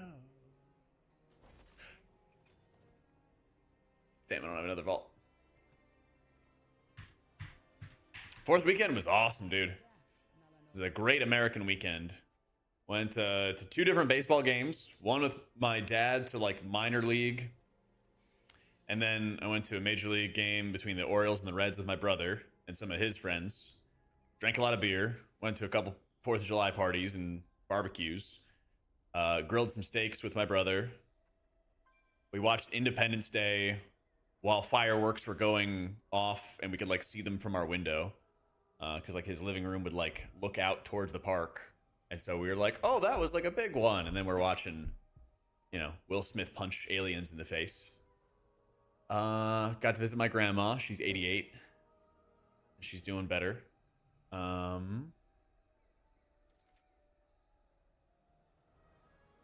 We were trying to find The Patriot with Mel Gibson, but we couldn't. My brother doesn't like do streaming. He has like all the Blu-rays, you know. But like we found Independence Day. I was like, all right, we got that. What else do we do?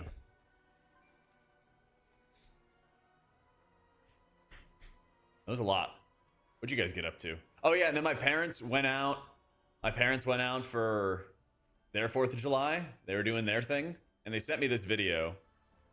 This is like the great American 4th of July. Fireworks going off right above the Texas Roadhouse.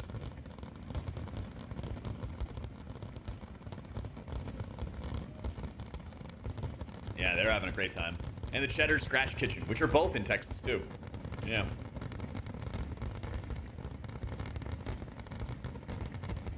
Yeah, Tennessee and Kentucky, like, they don't really give a fuck about dangerous fireworks. They're like, yeah, everybody take whatever you want.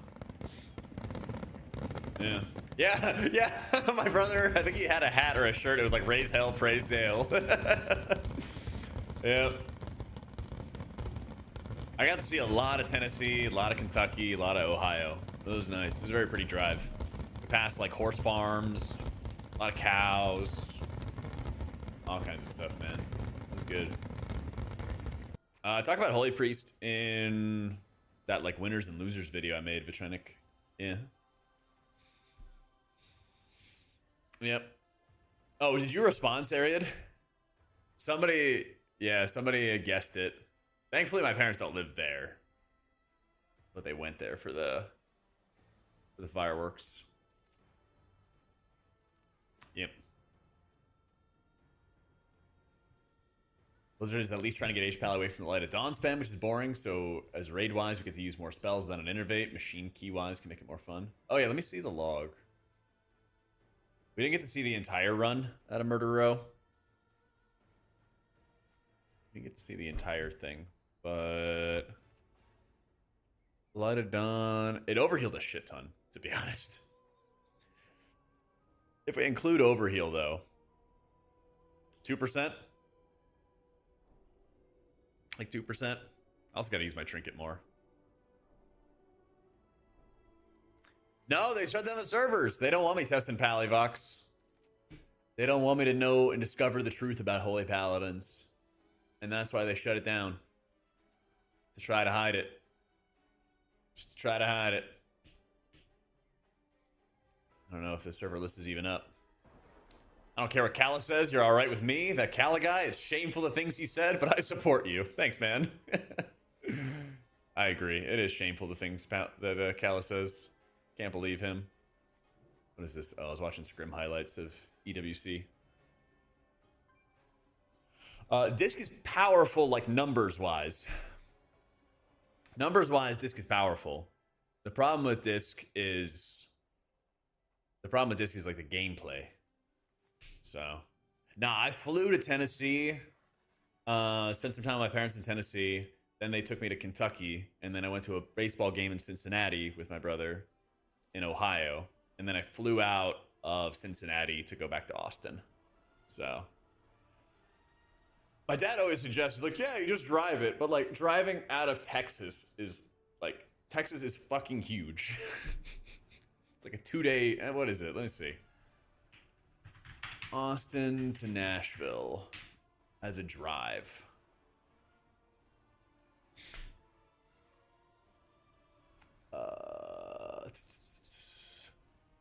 Driving not available. What do you mean not available?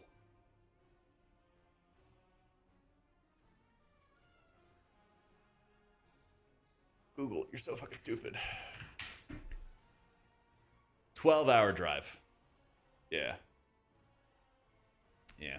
12-hour drive. Just a nice casual 12-hour drive. With overheal, the Light of Dawn was like 2% of my overall healing.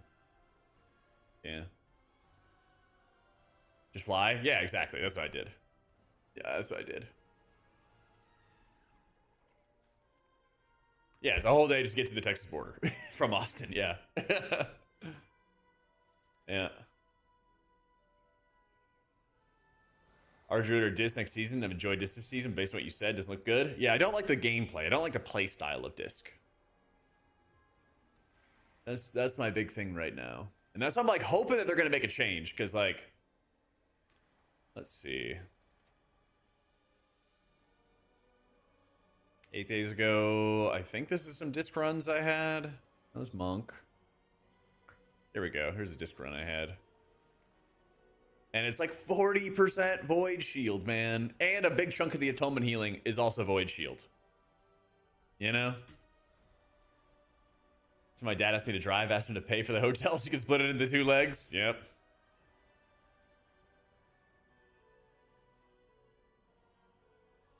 Shields even work with the supposed rot damage. They kind of just munch up a lot of it, basically. Yeah, they kind of munch up a lot of it. And so I'll show you some clicks. I'll show you some stuff real quick. I'm gonna unselect everything except for Void Shield and Atonement. Okay, so Void Shields are the more bluish color, and the Atonement is the more grayish color. Every time that Atonement spikes, it coincides with your Void Shield spike. Every single time you see a spike in Atonement, it's a spike in Void Shields. And so, yes, even though there's rot damage on like every single boss fight next season, you're still getting a tremendous amount of like shielding and Atonement healing from just Void Shield. And it also prevents other healers from getting that ticking healing. So it makes their, Renewing Mist or Dream Breath Hot or Rejuves or whatever less efficient as well. So there's been times Dis cared a ton about shielding. Like in, Orthan Season 2? Oracle was like crushing it. They basically made a change to Oracle in, I think, Season 2 where your penances would split off, so you got like double the Wheel and Woe stacks, and you were just crushing it. I was playing this weird build, Explosion, where you basically don't really hardcast Holy Shocks for healing. You're just using it for damage. Like I had some Holy Shocks from like Divine Toll, but otherwise, I'm just sitting there focusing on Eternal Flame, Flash, forcing infusion procs from Holy Light casts, and like mixing those in here and there for a bit of extra healing. And then just trying to really lean on like Flash. And we were also playing with Empyrean Legacy, so we had some Light of Dawn value there too. Yeah. It was interesting. I'm still getting like the hang of it. And if the servers come back, then I'm gonna do it up again. I kind of feel like Voidweaver will not be that good for keys, Dylan. Mainly because Void Shield's like too powerful and Atonement's not powerful enough. I hope I'm wrong. I hope I'm wrong on this. But like you're really heavily incentivized with your tier set bonus, which increases the amount of shielding that you get, to cast Mind Blast a lot. So you get more Void Shield procs, and you get an amp to that Void Shield from the tier set bonus. It's like a 25% shield bonus. So all of that kind of like pushes you towards playing lots of Oracle stuff, a lot of shield stuff. So, to Mind Blast, yeah, Dylan. Yep. Yeah, the gameplay for Pally is like making sure you have infusions at points of high damage, and making sure that you like force Holy Light casts when you don't have like Holy Power, or you don't have, like wings or anything like that. Yeah. They definitely need to make penance a lot stronger, Saul. They need to make penance a lot stronger. But I only got to do like half a dungeon with Pally so far, so we're gonna have a lot of dedicated time for it. Yeah. Like casting Atheria Spirit Shell if they want shielding to be big. I mean, it'd be better than the Void Shield alternative, I'll tell you that. It's like I'm casting penances and Mind Blasts, not for their atonement output, but I'm casting them to try to get more Void Shields. Like I'll show you the raid footage from last week. This shit's ridiculous. This shit is ridiculous. Where is it? And most things in between.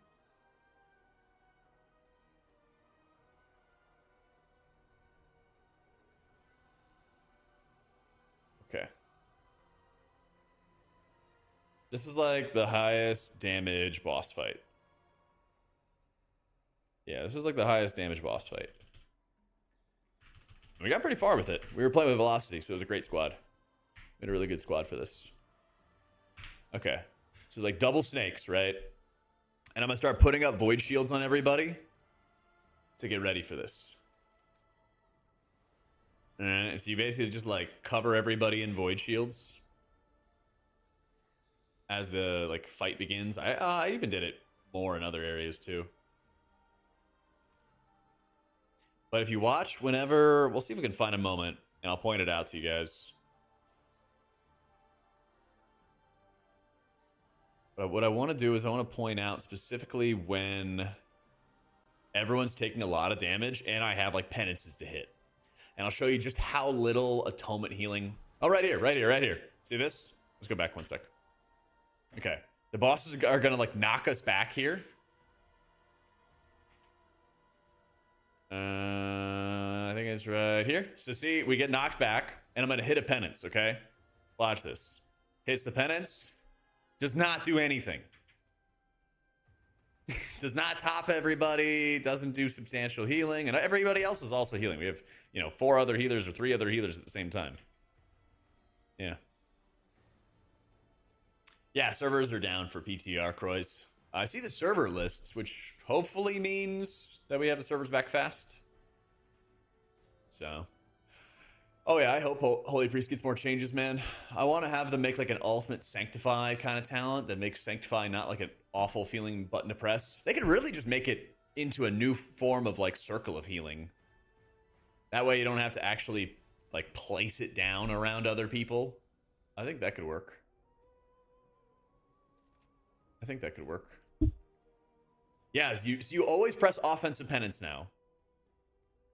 They killed off defensive penance. But you don't really do any atonement healing out of it. You do like a tiny amount. You do like a really small amount. Yeah.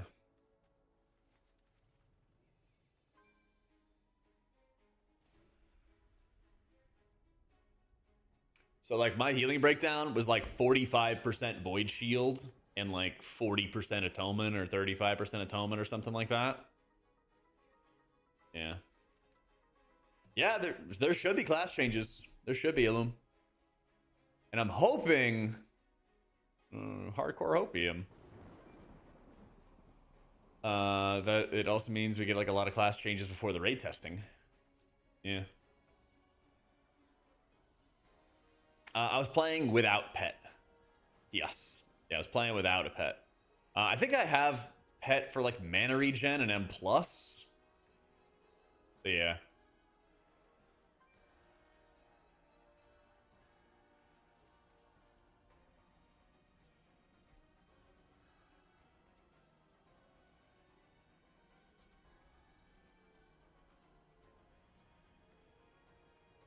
The disc is strong. That's the thing. Disc is strong numbers-wise. You know? But I think the gameplay is just stupid. That's like what I'm like arguing against. That's what I'm like pushing against, you know? Because like, yeah, I played multiple different iterations of disc where it was strong, but I didn't like the gameplay of it. So I'm just advocating for better gameplay right now. So what they're doing though, Admiral, is they're nerfing the disc talent tree. And they, like, with this patch, they nerf the disc talent tree, and then they buff the Apex talent. Like, that's what I'm going to war with. That's what I don't enjoy. You know? Because then it just, like, all of your other abilities feel like shit. Yeah. Oh, waiting for him, Genjo. Waiting for him. Keeping an eye on Wowhead. Yeah.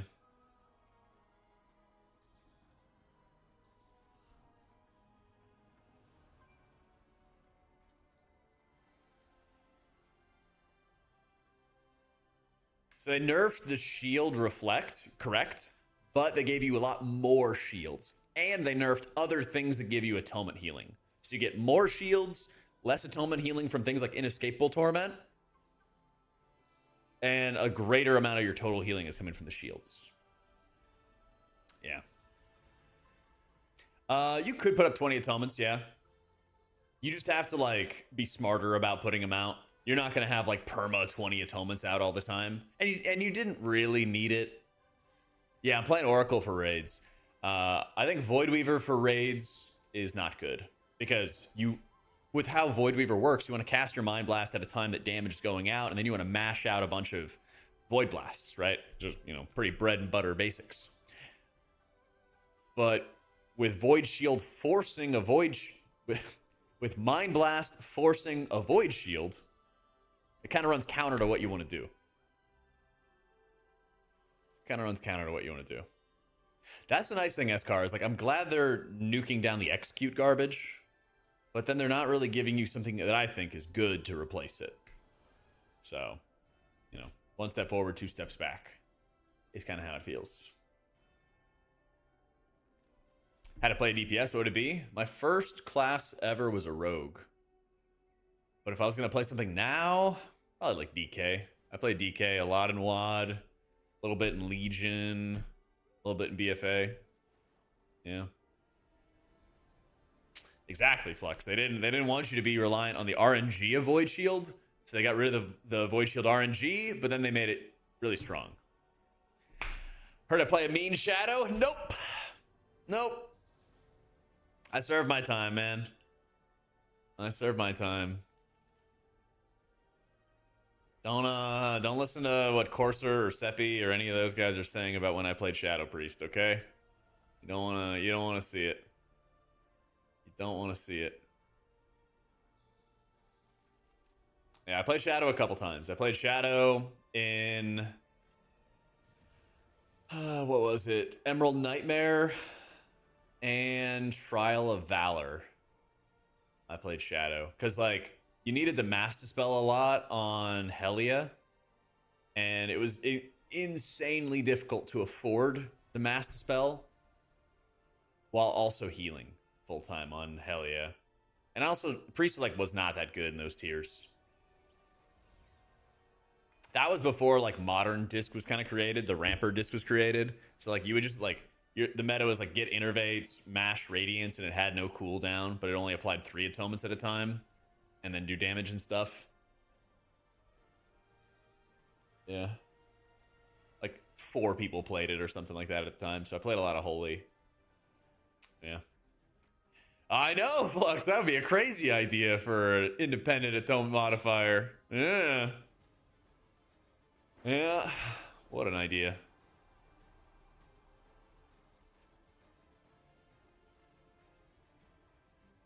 I learned about projected textures on Cenarius because the brambles would follow you around all over the place. And I like couldn't see them, and I'd get hit by brambles. And they're like, Jack, stop getting hit by brambles. And I'm like, I can't see them, man. And they're like, do you have projected textures off? I was like, oh, yeah. What up, Orky? How you doing, man? Oh, what if a fight will require only 3 healers? Any chance to see some of the spec gameplay? I think if there's any fight where they require only 3 healers, the guild will just kill me. Yeah. Yeah, Hasteful Eovork. Uh-huh. No, there's like there's other people that could DPS. Why do they... Oh, what? Get rid of the... Oh, the atonement thing? I actually have no idea, man. Because they still exist, but it's like worse. And it's like a modifier that they don't really like to touch now. So I have no idea. Well, that's the other killer, Leo, is like you see other people being able to make their own version of atonement healing, and meanwhile yours stinks. Great. Oh, that's right. We did kill the boss. Yeah. I think you could. I actually was a bum, Vork, and I was not trying to spread the shadow of pains. Would love a but I'm pretty video sure you photos can. like you did for Prey Evokers with those 2 guests. Sorry, one sec. I was yapping over it. Yo, Jojo. Love a video for HPAL like you did with Prez for the 2 guests. Be interested in seeing the public response to that new announced tuning that seems pointless or misses the mark. I feel you, man. Yeah, I have one sit down with some other Theory Crafter people for next week. I'll see if I can get some more scheduled. Thanks for the 420. It's a meme. It feels that way, Marsoon. Yeah, if you guys are tuned in and looking for HPAL stuff, the servers are down. So we're kind of just talking about the patch right now. And hopefully we get some class changes. Hopefully we get some class changes. Yeah.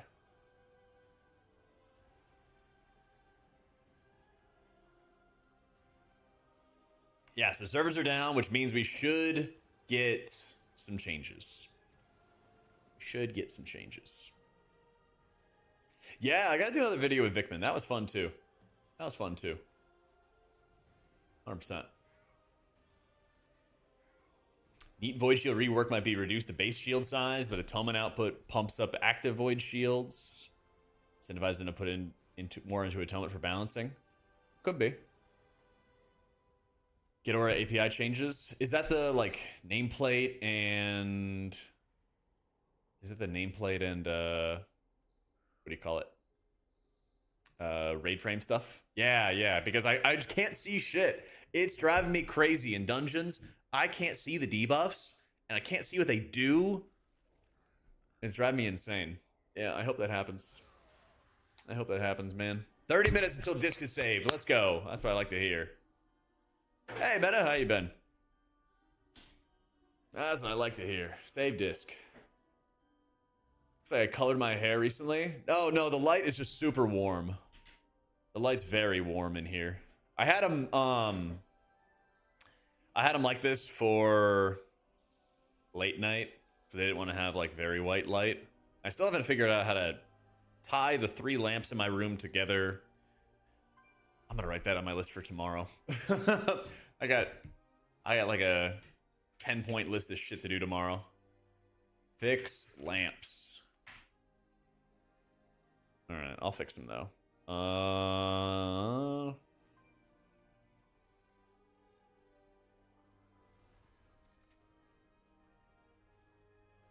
Yeah, I gotta like fine tune it.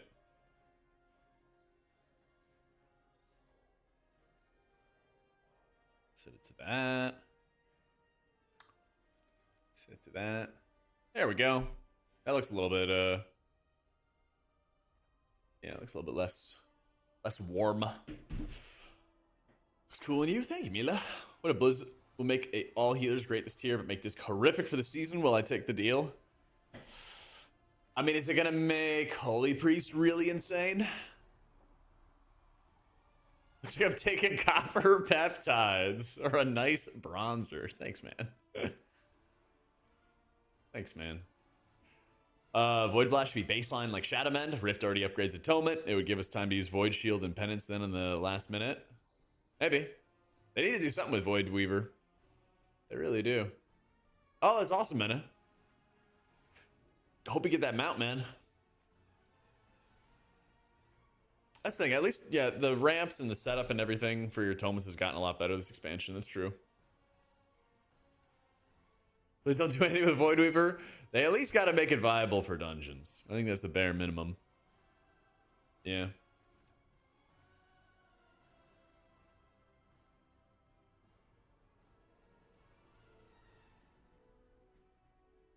Oracle just needs to always be the best for raids. Absolutely. I think I've ever heard Claris's voice. Think he'd do a video with you as a guest. I asked him before, and he said he didn't want to. Like, he didn't want to be, like, on camera and stuff. But I'll ask him again. Wouldn't hurt. It wouldn't hurt.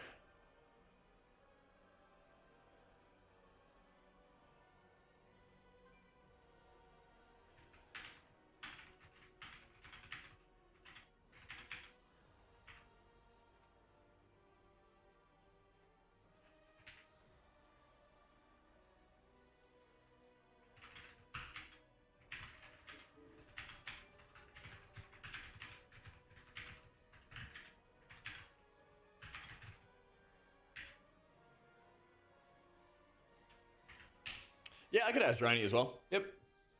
Make all healers good, but give him kicks again.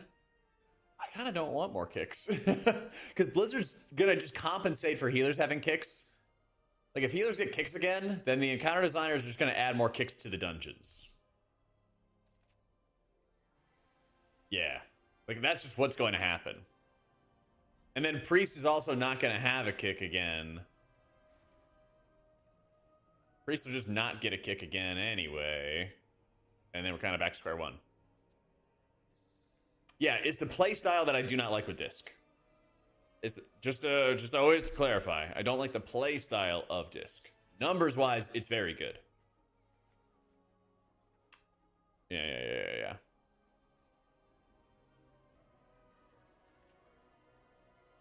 Plus, like, numbers can keep on changing all the time. How many movement mechanics during rifts will it take for Void Weaver enjoyers to have their rude awakening? Yeah, you look at these raid fights. You are never playing Void Weaver for them. Yep. And true, Groove. Disc will be anti-fun because you're just going to soak up all the damage. Yep.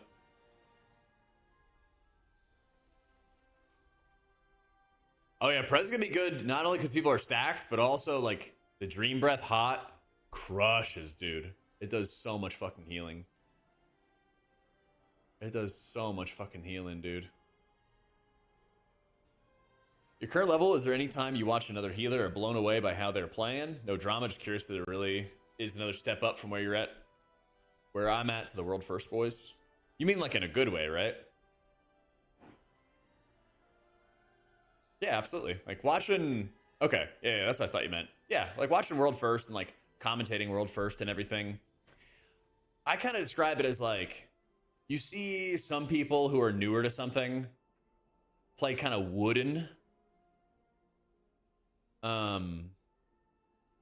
And versus people who kind of make a spec really flow very well.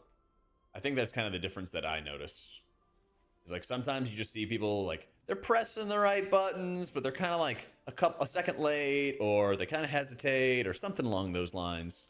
And then the people who are so comfortable with something instead are like pressing it or pre-pressing abilities at ideal times, all that kind of stuff. Oh yeah. Yo, Bank, thank you for the 5 months.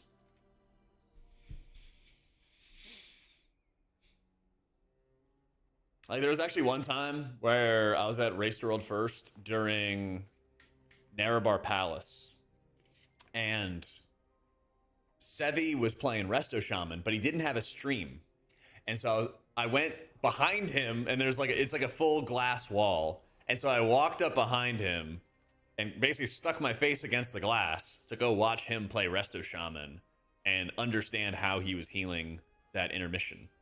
Because Resto Shaman on the Nexus Princess intermission was like hard carrying. They would like rip Ascendance, burn a bunch of mana, and just kind of do all the healing in that intermission. And that's why they dropped Paladin for that fight, because they were playing with a Paladin. It was like double Prez and Resto Shaman instead of double Prez Holy Pally, because they needed more healing for the intermission. And so like I just sat back and watched. It was great. I did that a lot as well. Actually, and Zevi did have a feed, but it wasn't a streamed feed at the last race, and he was playing Disc. So yeah, absolutely. I think the biggest difference though is that they can maintain that consistency for like 12 hours a day. You know, I kind of think the difference between like, I would say high-end Hall of Fame, top 50-ish, and like world first raiders is sort of your endurance to not make mechanical mistakes, to stand in the same position, to use the defenses at the same time, to use, you know, throughput cooldowns at the same time every single time. And then for healers specifically, it's also understanding who takes a little more damage, who needs a little bit more health at like a micro level at different parts of the encounter. Like I had it on Lura Intermission where it was like a hunter and a warlock, I think, where I told them, I'm like, hey, use your defensives like early in the intermission, and then I'll paint up you guys later. And being able to like time your pain sups on them, even though you know you're going to have it at the end for that last Star Splinter, you also want to have it for some other ones earlier on, so that you can cover maybe 2 Star Splinter explosions instead of just 1. And then you also got to make sure that you cast another global in between, because you can't pain sup back to back on the same moment in time. There's like a small delay that prevents you from double casting it on the same target. So like that also played a factor too. You know? Numbers wise, Disc is promising. Yep. Gameplay wise, I hate it. Yep. Buy whatever Patreon it is for Liquid and watch the individual streams that aren't broadcasted is fun. Wish I could see learning pulls though instead of just the kills. Oh yeah. And that definitely takes, and that also is like very helpful to kind of see where they are like making mistakes and where they're improving at. Absolutely. Ramp your damage, hit Void Shield on cooldown, pretty much. And you can like pool your Void Shields a little bit more, but there's also a lot of rot damage, so you kind of also just hit them whenever you can hit them.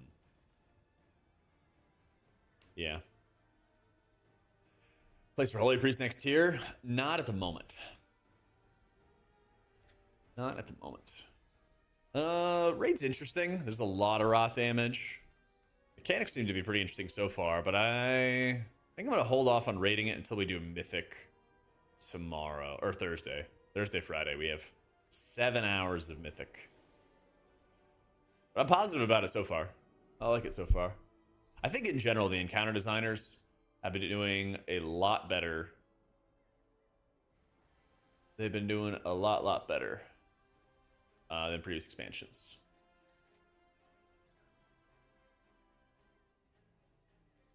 I don't think you can play Void Weaver in raids. There's a lot of movement on these fights. There's just a lot of movement on these fights. Oh, here we're playing Holy Priest. Here you go. Yeah, a ton of movement on the fights. And you want to cast Void Shield on cooldown, which means you want to cast Mind Blast on cooldown, which also kind of runs counter to how Void Weaver works. So, yo, Royalty, thanks so much for the Prime.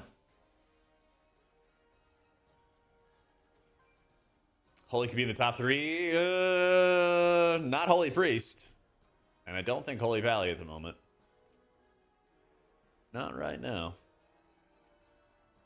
Oh yeah, this fight was so fucking long. Forgot I had the free one. Let's go, Forky. Thank you for the Prime and the 50 months, dude. But like, anything's possible. Because we're going to have a lot of tuning and a lot of changes. Yeah, I mean, you're right, Twink. If they buffed up Palm by 5 million%, the spec would be at a really good spot. Because so much of raid healing right now is dealing with the ticking damage and dealing with the rot damage. And Paladin has a spec that really did not have any, you know, consistent ticking healing kind of stuff. That's why they really started struggling. And in addition to just numbers being low, right? But it's like the type of healing matters and the tuning matters a lot. Yeah. But like I said, it's still early enough that like anything could happen. Anything can happen. But dude, I would like burn through my mana so fucking fast as Holy Priest. That was rough. It was really, really rough. Anything on wowhead.com?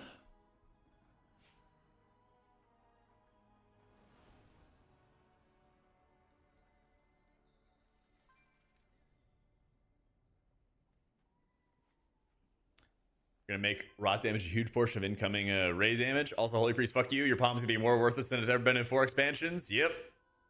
I mean, I'll take the L on like advocating for more nerfs to like passive healing. Because I had a video to start the expansion about passive healing. Where was it? Yeah, active heals getting buffed. This is when they nerfed a lot of like your passive heals, and it really fucking hit Prayer of Mending really hard. And they buffed up, yeah, you can actually kind of see it in the thumbnail here. They buffed up Poe, buffed up Flash, nerfed Palm. And I was like, wow, like that's gonna be great. But then all the boss encounters are all like rot damage, all ticking damage. So it actually ended up being really bad. So I'll take the L on that one. I was like, I think, McCarty, thank you for the Prime. And honestly, like, if everybody got all their passive heals nerfed a lot, it would have been good. But there's still a ton of healers that have, like, really good passive healing. You know?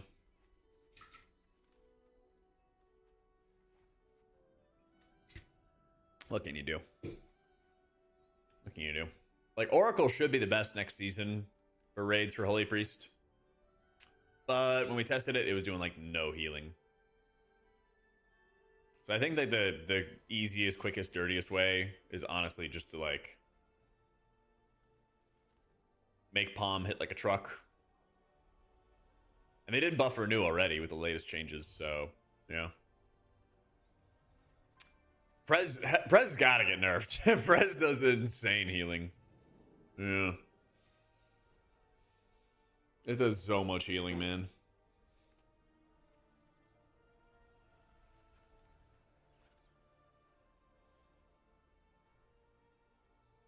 We'll see, TT. Yeah. Like, we have raiding on Thursday, Friday. And so, Paladin didn't get any changes until after this raid test. After this raid test wrapped up, then Holy Pally got changes. Yeah.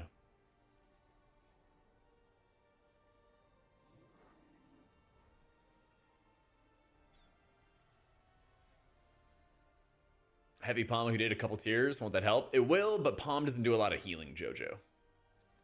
Yeah. This rate is good as Undermine. I'm kind of reserving judgment until Mythic. And Mythic is going to be on Thursday and Friday. So we'll see. We'll see. There were changes like 2 weeks ago or something, Kitty, where I don't know where they're at, but they buffed a bunch of random shit. They buffed like Avenging Crusader shit. It was really strange. It was really, really strange.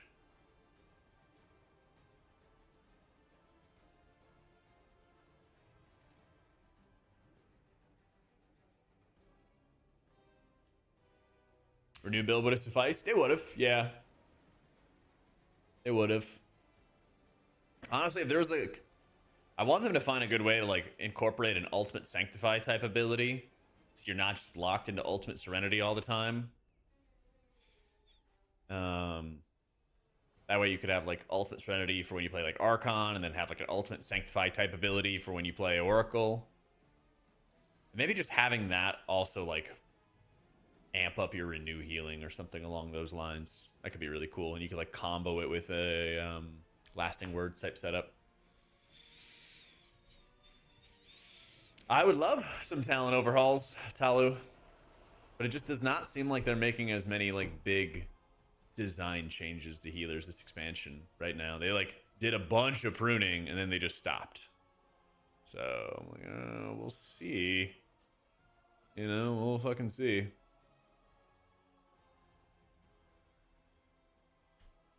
Yep. To the Blood DK, yep. Pretty sure I'm pretty sure it comes close. Yeah.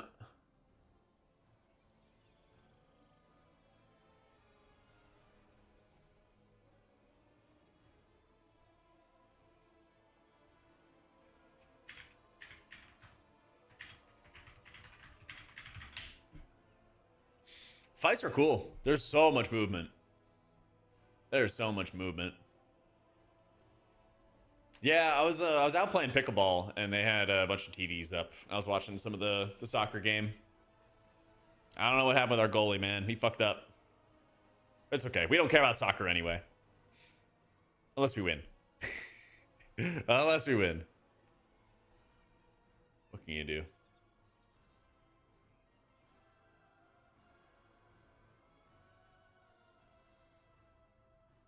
Soccer's fate, except for until we're eliminated. Exactly. We lasted longer than Mexico. Okay. Doesn't matter that their game was first and ours was second in the exact same seeding, but we did last longer than them and Canada. So I'm just saying. And we won our group stages. Mr. Clarice, he said he's shy. You could interview him off stream and AI voice his text replies and analysis. Work for the context of a video. I don't think I'm going to AI his voice. But I'm definitely going to ask for his opinion on stuff. I'll definitely ask for his opinion as well. That's right. We rock it at the Women's League, Shy. Last time Holy Priest was like M+ meta was... Last time we were the M+ meta was definitely into Shadowlands, yeah. That's right, Audio. It's the only real soccer. Yep.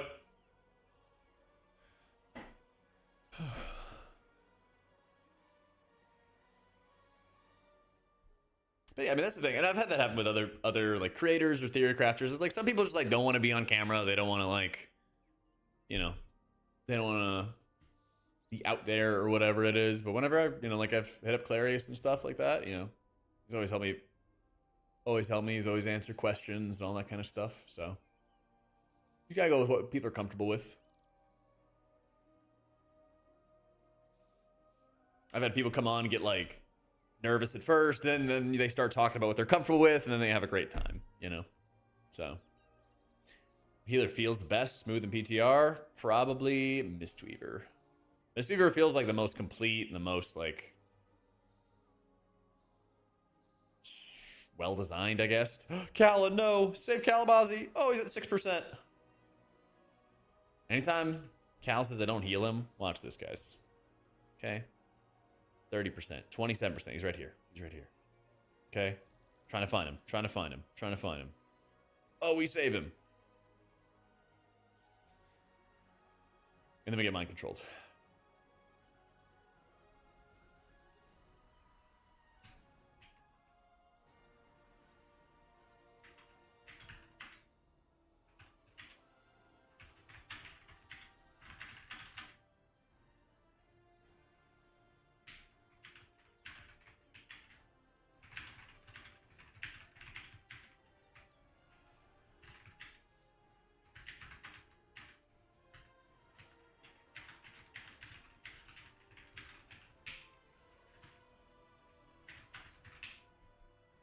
Say Kalmazi may embellish the truth a little bit. Nah. He just thinks I don't watch out for him. Thinks I don't care. Oh, more servers are coming up. We're making progress. We're making progress. Yeah, of course, Kelly. What's going on?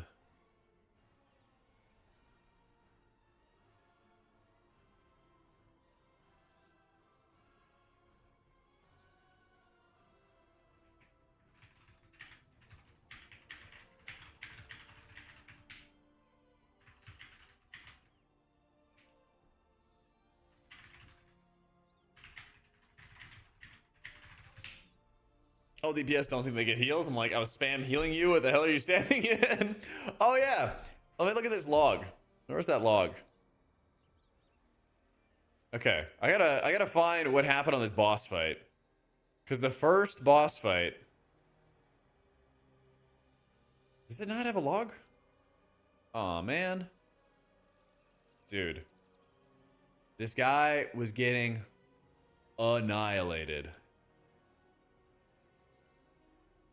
on the very first boss. Damn, I don't think it logged it. Okay. The first boss, like, cleaves. The first boss, like, fucking cleaves or something like that. I'll see if I can find it on live. And he was just, like, getting crunched by it the entire time. Our druid changes, quick thoughts. It's like they took one step forward and adding some, like, cool quality of life for not getting knocked back on Trank, which actually has a lot of good uses on these raid fights. So that you're, like, rooted to the ground and everything. But then they also started fucking with the spec and nerfing abundance. So your upside's, like, kind of capped off, and instead of casting rejuves until you max out your abundance stacks and then just mashing regrowth a bunch, instead you're just, like, only casting regrowth with clear casting. It's not. The servers are down. The servers are down. When the servers return. When servers return, we'll play some more HPALer. But yeah, I kind of put Druid in, like, the good but bad tier, because I think Druid will perform well. And I think having stronger HOTS is going to really help them in raids, because it seems like every single boss fight has lots of ticking damage. And having good HOTS will be, like, good, useful, whatever. But I think a lot of Druids are not going to be happy about, like, the gameplay. Yeah. Never played Disc, but these comments about the changes are pushing me away. Do you think it'll be bad? For me that's never played, the experience will be affected. Basically, it's going to perform well, but it's like a, I don't know, a fucking Ret Pally of gameplay where you are pressing the Void Shield button and you're getting like 80 or 85% of your healing by just like pressing Void Shield a lot. And basically just pressing Mind Blast and Penance on cooldown without really thinking about like what you're doing. It's like dumbing down the playstyle, making your Apex talent too powerful, taking a lot of thought out of like how you heal and how you set up your healing for people. It's like you hit Mind Blast, Penance, Void Shield, hit those buttons as much as you can. And that's, you know, you do 80-85% of your healing that way, right? And then the last, you know, 10-15% is like actually decent timing, actual thought process and everything like that. You know, Smite does nothing, your Execute doesn't really do much, your dots don't really do much, stuff like that. It's just like, meh. Yeah. And then you see like Mistweavers get to do, you know, good damage to healing. And you're like, why can't I do that too? Yeah. Yeah, hopefully they add weapon vendors. Let me see this. Let me see this thing. Murder Row. This first boss. Okay, devastating blast of chaos. Deals damage and jumps to nearby players at reduced effectiveness. Yeah, this guy was getting annihilated by the chaos barrage. Yeah. Well, the thing is, this does a lot of damage. That's a crazy thing, Yi. Is this does a lot of damage in raids. Let's see, let's see.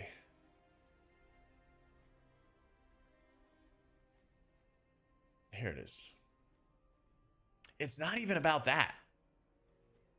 Like, this does a fuck ton of damage. You do tons of damage, in fact. Around the same vein, LCS. Around the same vein. But that damage is not converting into atonement. So, like, 45% of your damage is penance, right? Which is like, most people would be like, that sounds fucking great. Like, this sounds amazing, right? Wow, Smite's actually doing a lot of damage. Wonderful. You know, you're doing stuff. Sick. But it's not translating into the atonement healing because Void Shield's doing a lot. Because Void Shield also accounts for a lot of your atonement too. Yeah. People one-phase Bellerin with double disc. Oh, that sounds fun. That sounds fun. So it's like disc is doing a bunch of damage anyway, but too much of their healing is coming from the Void Shields. Because you got to keep in mind, not all of this 42% number is penance. A lot of it is the Void Shield because your Void Shields reflect. So yeah, that's my beef. Is I basically want the atonement number larger, Void Shield number smaller. Honestly, that's it. Well, that's like the biggest thing, right? That's like the biggest and easiest thing. Point of palm doing a little healing. Yeah, they gotta make it stronger. I was worried about I was really worried about passive healing being too powerful for everybody. They really nuked down like they really nuked down Holy Priest and even like Shaman. They nuked down like Stormstream from how powerful it was. But if they just made all that stuff really OP, then those specs would be insane in raids. So it's weird. So if the game went live tomorrow for season 2, I'd probably go in with like Priest, Mistweaver, and Prez as my 3. Yeah. So you could still have Void Shielding Rye, but it's just too much of your healing in my opinion. Like, I'll show you again.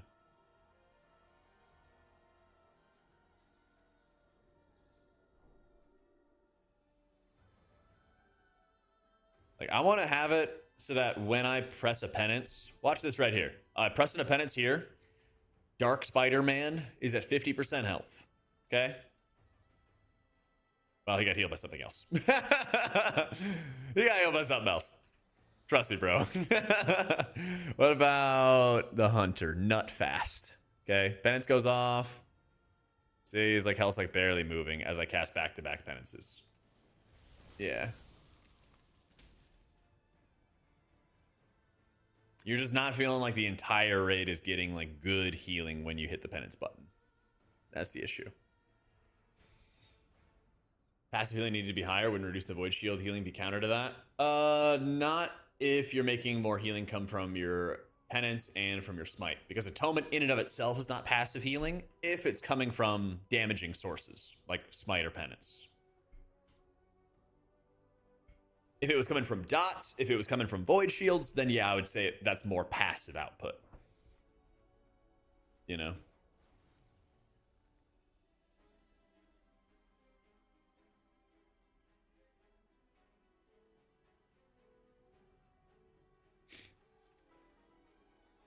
Plays Void Shield as the Apex with Twin Sight. You know, an idea that Clannon was telling me was replace the Apex talent with Vitality Conduit. Vitality Conduit was a BFA essence where you would take health from other people and redirect it. It was so fucking good, especially for disc. So.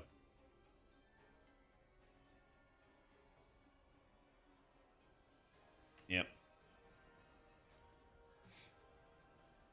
The problem is, Rye, when you have like a lot of your healing coming from Void Shields, you're soaking up the damage.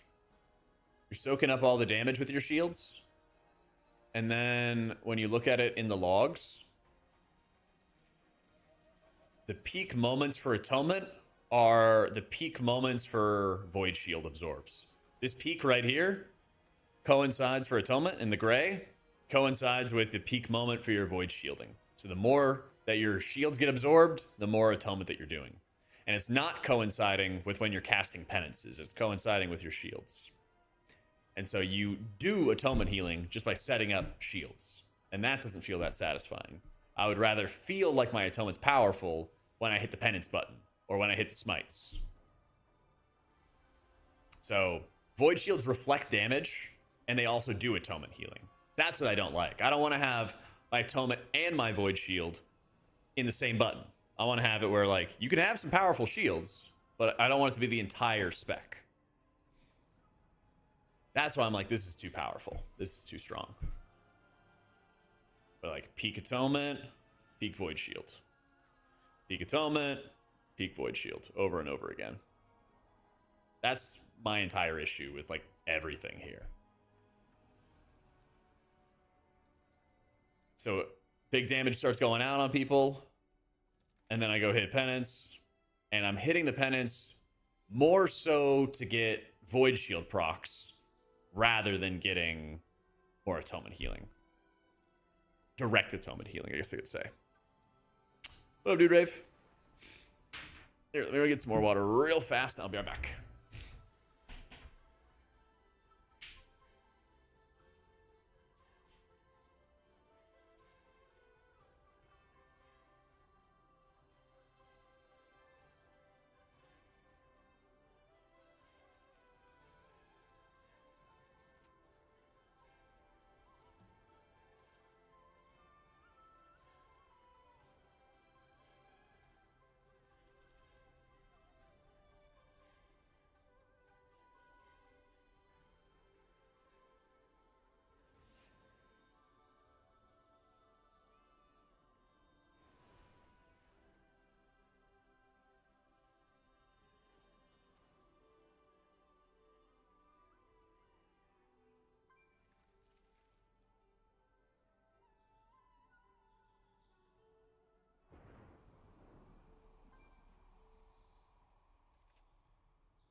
Alrighty.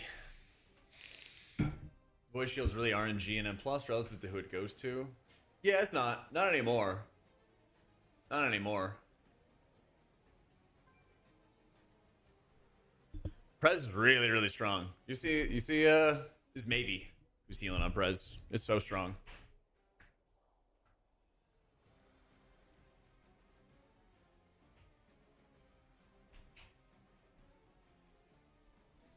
Yeah.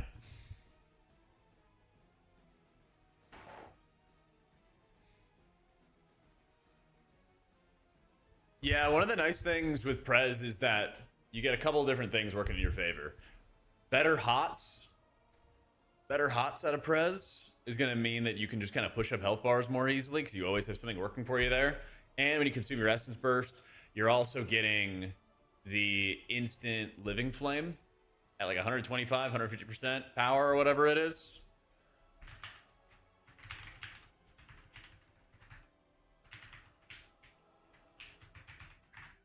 Which is also going to help you kind of top people off as you're ramping. Like, I don't think we're going to get a Prez M plus meta by any means, but it also is getting better in some of the areas where it's been struggling. What does it mean if there's like some areas of the apple that are a little squishy? Would you dodge those areas? Or is it bad?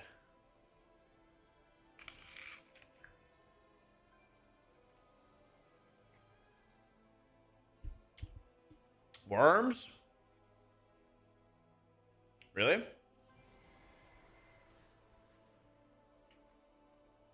Instant poison, but as long as I don't bite those areas, right?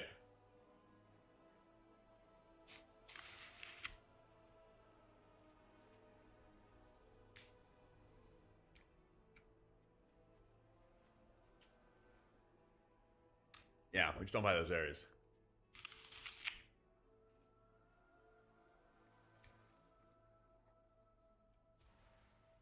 I need some cope on Ruby Life Pools. Yeah, let me show you. They apparently changed Ruby Life Pools a bunch.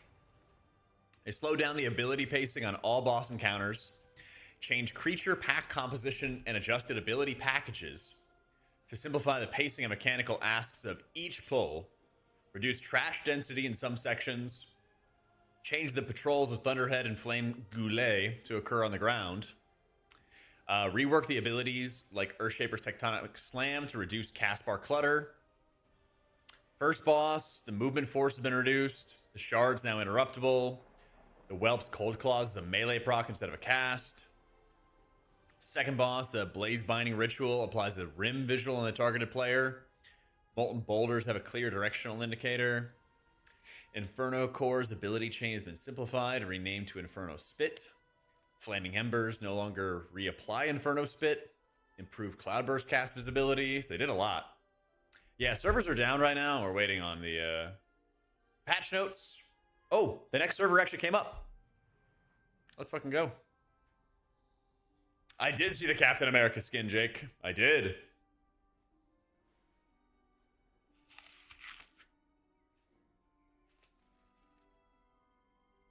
Looking good.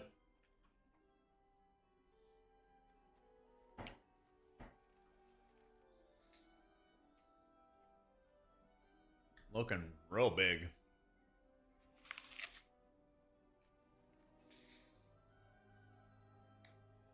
I gotta get all hot and bothered, Jake.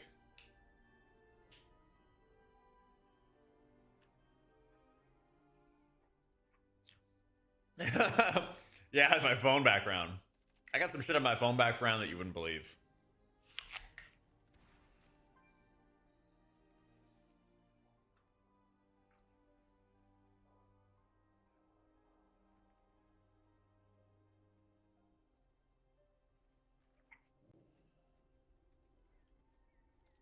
Yeah, it's a very suspect way of eating, Osiris. I got you.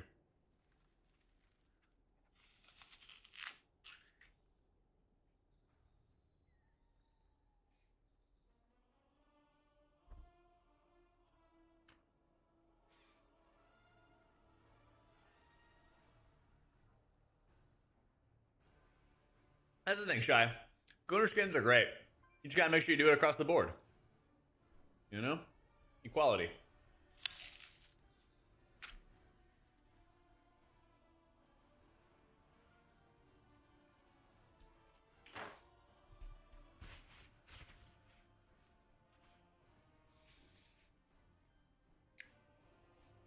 Doing all right, Weimer. Hoping for some changes this week, man. Hoping. Oh no, trying to find a computer for $500 is ridiculous, man. Yo, McBubble, thank you for the prime. I mean, I'm sponsored by Zydex, but that's all gamer PCs, I think. They got me my current computer, but I don't think they're ever having anything else. I don't know, maybe they have a refurbished PC or something like that. Nope.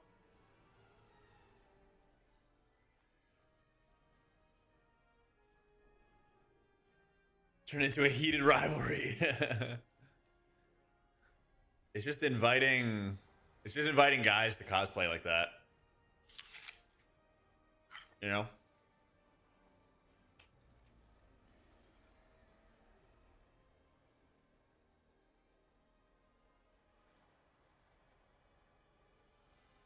They shut down the servers too quick, McBubble. They shut them down too fast, man.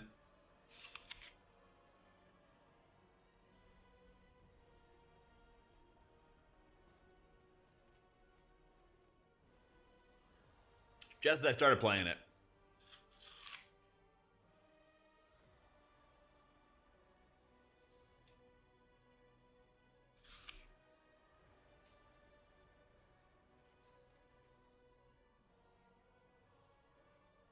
That's right, dude. That's right. Good news is, any minute, should get some changes. Oh, Nick even respond? He said, what are you doing? Then didn't respond. New build. Waiting room.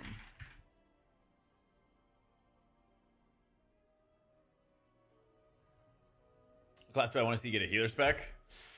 Hunter Warlock healer? I think I'd rather a Tinker healer, to be honest.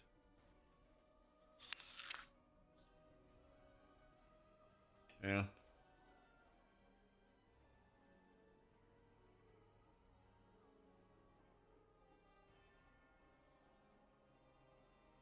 Yeah, so I've done raid testing last week. Here's our raid testing we've been doing. There's some really fun fights. Gotta keep that doctor away, man. Gotta keep that doctor away.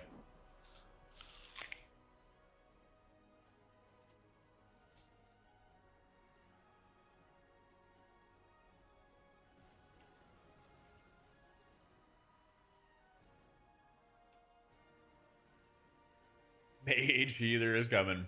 Well, they already have bad defensives. So basically, it'd be like a priest.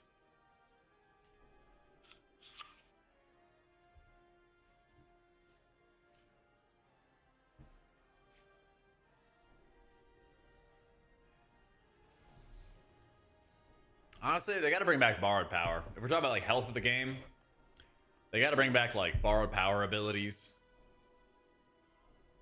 instead of just like bloating classes and adding new stuff 24/7. It would be way, way better if they like added something new every expansion, did away with the old over and over and over again. I know, Ari, but it's the truth. It's the truth.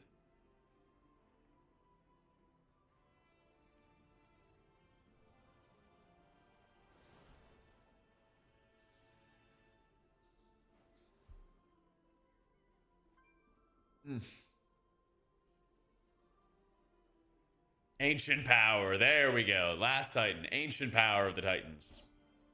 Sounds good to me. That's why they'd have to like make the borrowed power basically just like a new thing that you just automatically unlock throughout the expansion or something like that. Yeah, I think all the consumables are the same. They buffed your health pots and health stones because they also increased our health going into next season. Yeah. Every healer can spin. There you go. It's only fair. It's only fair. Now, we're still waiting on the new patch notes. Still waiting on the new patch notes. We had a blue post an hour ago about the dungeons that they're going to have us test. which are Temple of Seth, Ruby Life Pools. What's the last one? King's Rest. Yeah. And they made a bunch of changes to everything. And now we're just waiting for the servers to come back. Yeah, we got the old blue tracker. We got the blue tracker open and we're waiting to see. You miss Powered Life? I liked the idea of Powered Life, but I feel like it never really kind of got a chance to shine. Maybe it did for PvPers. I don't know. Maybe PvP got it.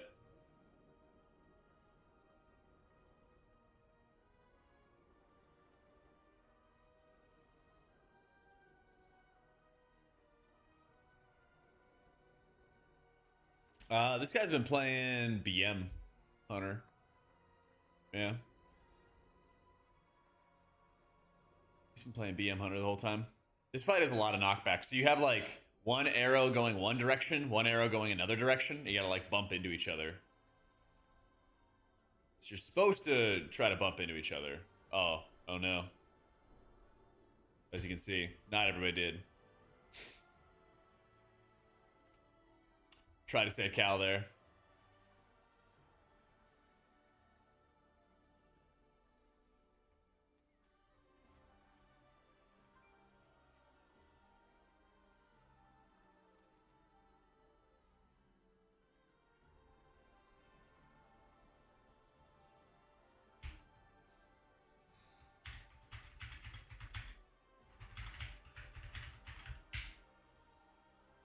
HP's tuning.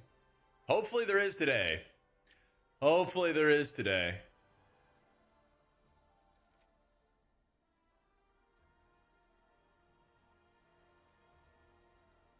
Yeah, you use penance offensively now. They killed the defensive version.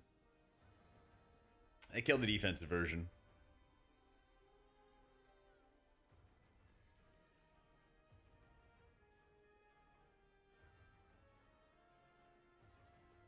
Yeah, you like hit these bubbles and you like bounce all over the place. Then you get pushed another direction. And then you get bounced again.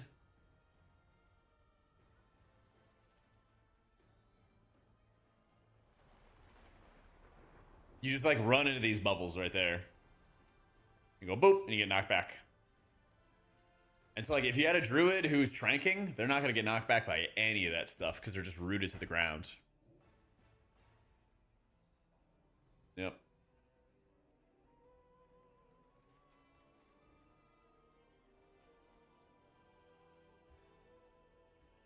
True, fix abundance.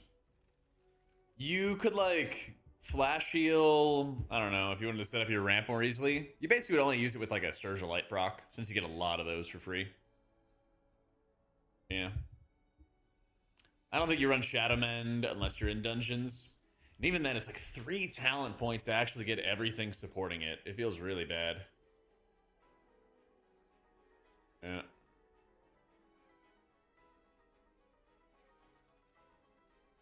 Yeah, you can see they go like left and right, and they bounce into each other.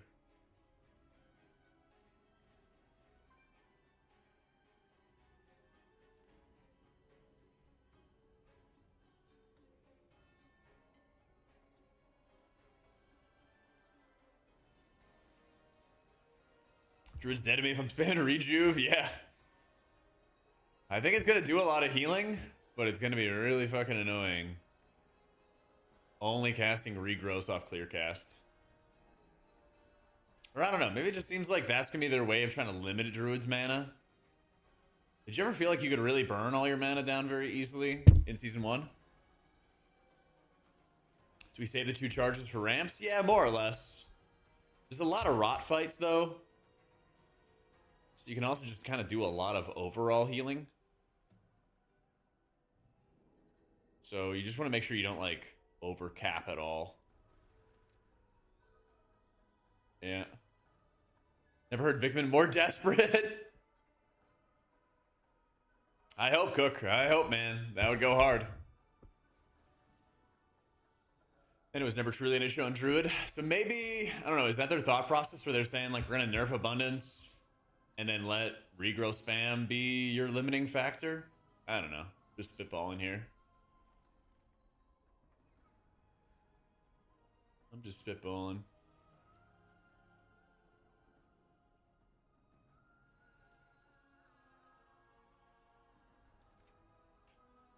Next to you.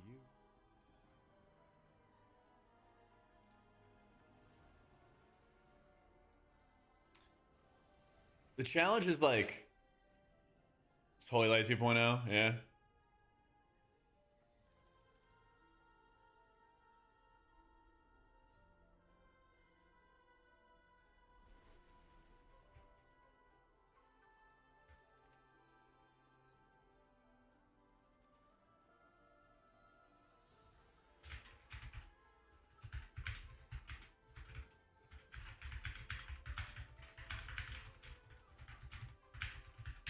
Oh, I think I wiped the raid here.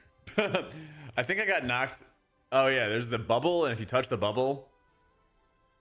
Oh yeah, I needed to get like more space because I got knocked back into it and then it blew everybody away.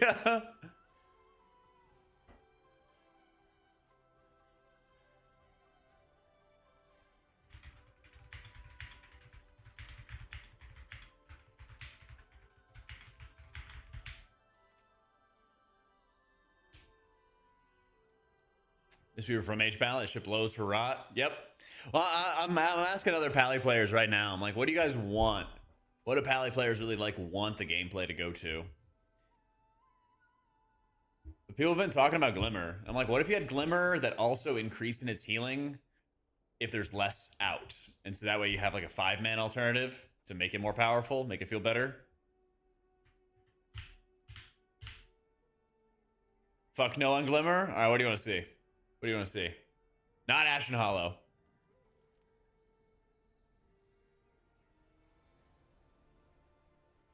Glimmer was a talent wherever you would Holy Shock, you'd put a buff, a Glimmer buff on an ally. And then whenever you Holy Shocked again, it would trigger that Glimmer buff to just do a proc of healing, a little burst of healing on people. Yeah.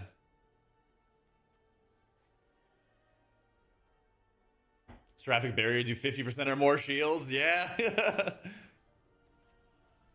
sounds balanced. That sounds balanced.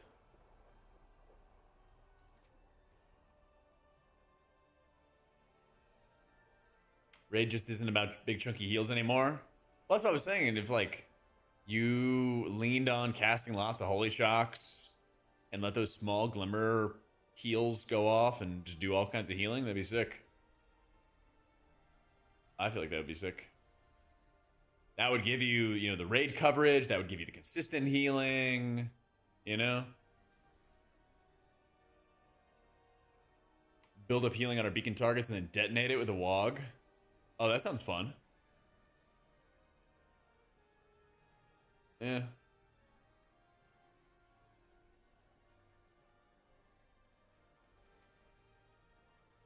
Some people want Avenging Crusader Paladin. Some people want it like really, really badly. And that's why I'm so curious, because Paladin is kind of in the, it's kind of like a Shadow Priest right now, where there's multiple different ways that Shadow and Holy Pally have played over the years, but everybody wants something like a little different. Everybody wants something just like a little bit different.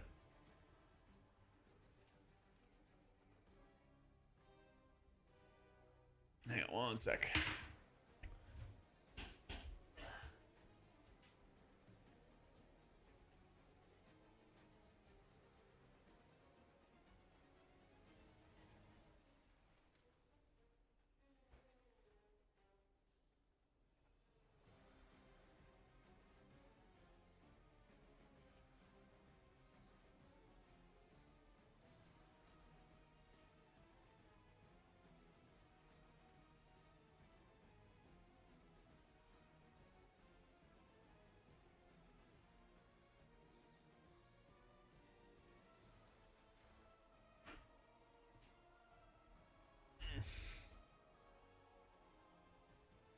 If it's ever AC, I ain't touching Pally. Miss me? Yeah. Last time, like, I feel like I played a lot of AC. I felt like I was doing a damage rotation and turning my entire brain off and playing the spec. to actually play the spec. It's like, I'm good on that too. I'm with you there.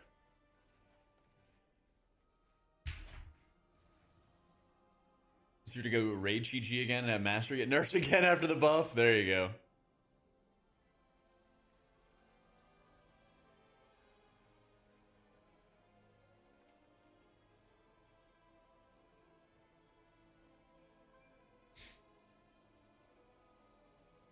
The other thing I'm worried about with Pally is like when you have such like big, heavy heals, if you don't have a boss fight that requires that, then you're just gonna feel totally useless. You're just gonna feel so useless.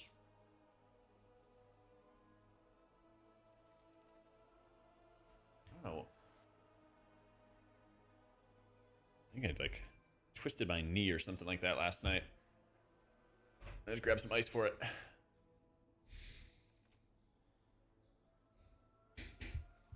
I mean, yeah, it's very different from Druid. But it doesn't seem like it's well suited for what the encounters throw at you, I think is the problem. I think that's the big issue. Is you gotta have it like when all the boss encounters. How would you describe this? It's like the timeline for healing was that there was way too much burst damage and players topped off too quickly. And so then the encounter designers made all the fights rot damage. But then the class designers, again, just gave like a bunch of healers tons of passive healing and other healers not much passive healing and a lot of direct healing, like paladins. And so all the healers that do a lot of direct healing just get like destroyed unless there's a boss fight that requires tons of direct healing. And then you have Mistweaver that does both direct healing and passive healing. Yep.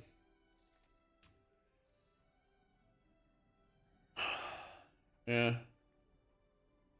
On-demand button for 5 to 8 second triage that was modified by some sort of ramp based on total spenders. That sounds like Disc Priest with lots of extra steps. That sounds like Disc Priest with a lot of extra steps.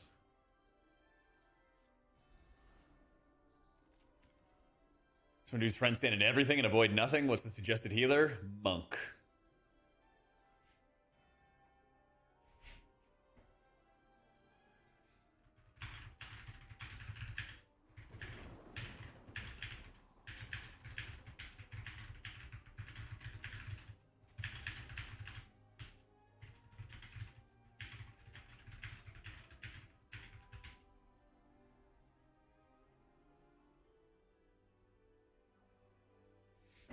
I don't know, so many of these fights, like almost every single boss fight in the next raid has like an aura on it where it's just like ticking damage.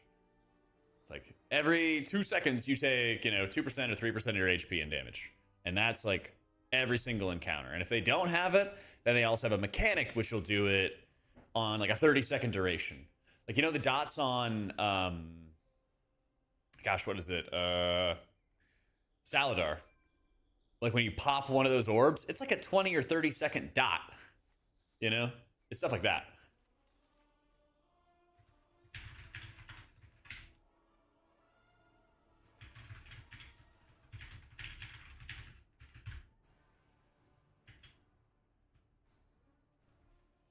Yeah, and then Lura, mostly rot, because there's like the rot that comes to the boss fight, and there's more rot on top of it in the intermission, which also stacks on a negative healing absorb, Yep,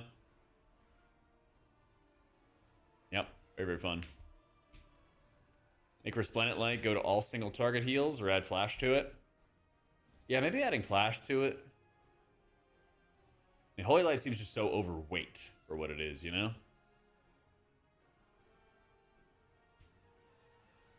seems just very, very overweight.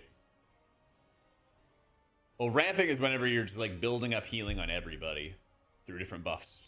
Whether you're building up like rejuves on everybody, Monks had it with building up envelops on everybody, Discus had it with atonements on everybody. Ramps are just like building up healing onto the entire group or most of the raid. Yeah.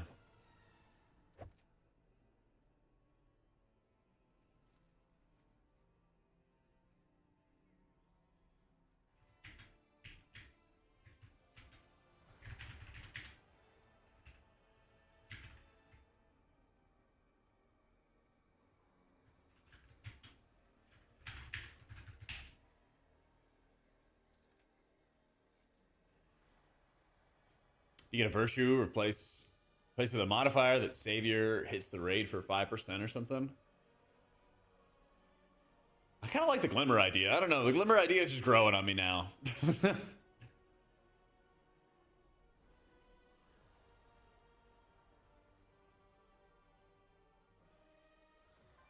Increase the benefit to Seraphic Berry and other absorbs doled out by Spender Healing. That would be powerful too. That'd be powerful too.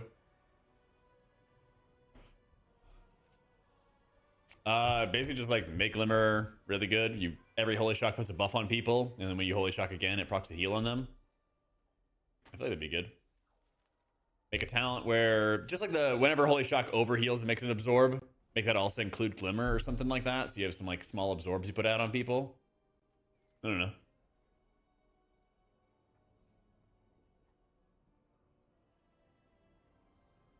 I feel like it'd fit nice into the direction they're going with all the rot. Yeah. Disc mana is not bad. Disc mana is not bad. You just gotta like not cast regular powered shields. And I think that's a lot of what I was doing, was just casting regular powered shields too much. So once I kind of got better at like just kind of pacing myself, I think everything improved a bunch. Yeah.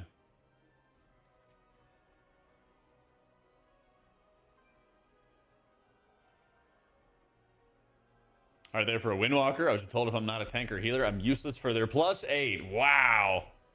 Yeah. Know your place, Llama. Know your place, man. We got some real gamers out there, all right? We got some real big dogs. You just can't keep up, all right? Design-wise, I like Void Weaver, but it just doesn't seem well suited for like what, I don't know, the modern raid is throwing at him. I don't know. I think that's the issue. Bring Glimmer back and Penny Panini will rise. There we go. Or a modifier for Devo instead of damage prevented, turn it into absorb.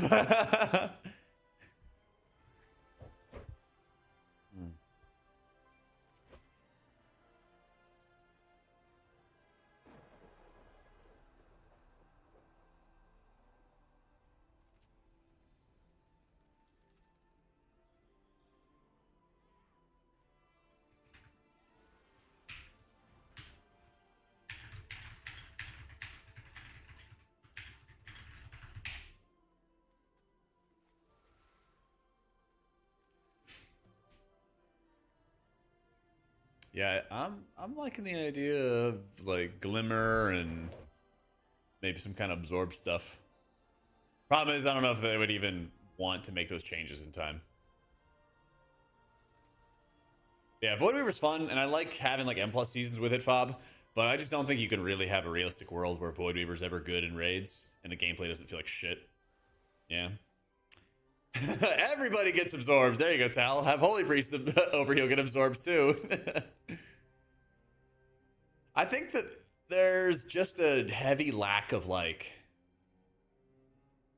I don't know, innovation really when it comes to classes in WoW. And I think you notice it a lot with Mistweaver monks, where they have a shit ton of choice nodes. They have so many choice nodes that allow them to alter their gameplay, or just to give you like a small bonus. You know, is a Mistweaver ever like, oh my god, it's the end of the fucking world, I don't have Focus Thunder, like the world's over? It's like, no, it's like very nice to have it if you can have it. You know, it's nice to have Emperor's Elixir, especially for dungeons if you can get it, but it's not the end of the world, right? It's not like the end of the world. And I think there's a lot of classes that need to have more things like that, where it's like, wow, it'd be really fun to take this talent. It'd be really helpful to take this talent. Some situations I can, some situations I can't. All right. They're scared little boys about the idea of HPAL supremacy. It's true. I saw the Captain America skin, Seg. Looking good, man. Looking good. Yep. The Legion BFA Shadowlands trifecta. Yep. Paladin dominated for near a decade. Near a decade. I'm just very like cautious. I mean, speaking as a Disc Priest player, I'm very cautious about them adding too many absorbs to specs and too many shields to everybody, because eventually you kind of get to a game, a part of the game where it's just sitting there watching shields do all the healing for you before anybody takes any sort of damage. Like, I don't even want this to have that many shields, you know? This is looking strong in raids. I don't think it's that fun because so much of your gameplay revolves around just like putting up void shields, and your mind blasts and your penances are the ones that are proccing those shields. So they're really doing like the heavy lifting of giving you shields, but they're not really doing healing. Not doing much healing. Which is frustrating because you do a ton of damage. Like, Disc does so much damage in raids. It's insane. But that damage doesn't really do a lot of healing. I don't know.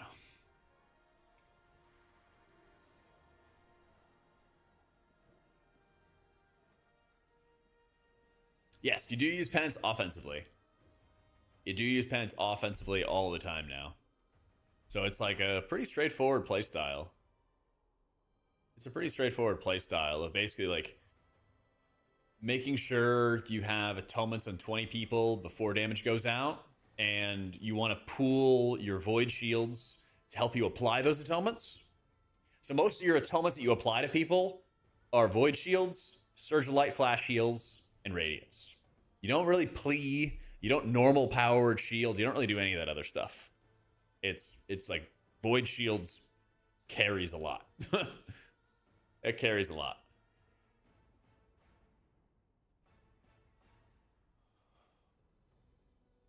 Holy's weak in raids. Holy Priest is weak in raids.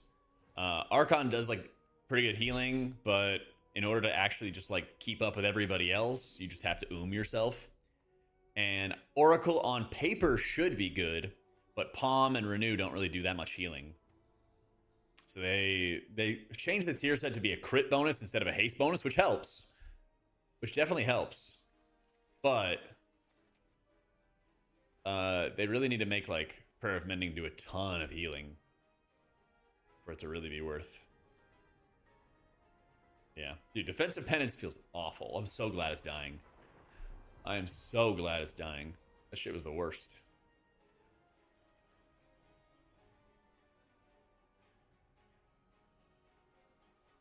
Yeah.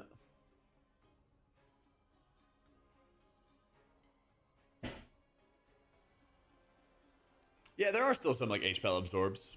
I'm just saying, like, I don't want to have too many specs get like built off the back of absorbs or like make them too powerful, because that's when bad shit happens. That's when real bad shit happens.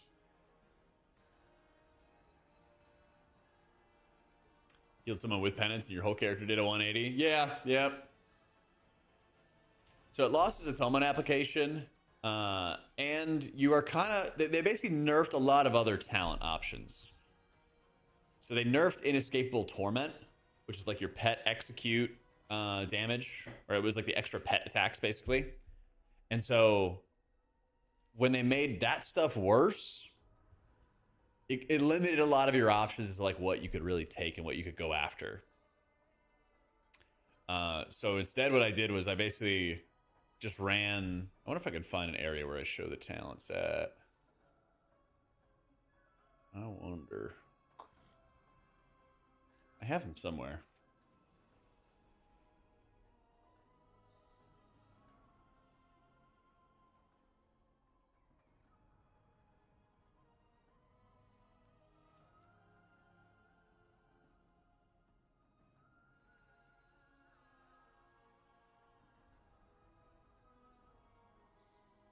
There we go. There we go. All right. So basically, a lot of your abilities just like don't do anything. A lot of your stuff just like doesn't do anything. Your dots are weaker now. You have like a super heavy shield focus. Grabbing your pet is just not worth it anymore. You want to like work towards making your shields more powerful, basically. It's like Divine Procession, G-Smite are bad. Your pet package just got a lot worse. Shadowman's not really good for raids. So like Blaze and Searing are not great talents, but they're kind of the best of the rest. And that further incentivizes you to run with more offensive penance and use more offensive penance. But the real like power stuff is like basically like Wheel and Woe, Archangel, helping you just get larger, more consistent void shields out. So yeah, exactly, Pablo. If they buff Atoma Transfer, this is gonna feel great. I mean, this build will actually feel pretty fun when your Atonement actually does good healing. You know? That would be nice. That would be really, really nice. And so like that's a lot of like what my feedback has been. Like the fix everything button is like make Penance do lots of damage, which it already does, and then also make it do lots of healing. And then you're gonna be in good shape. And then you're gonna be in good shape.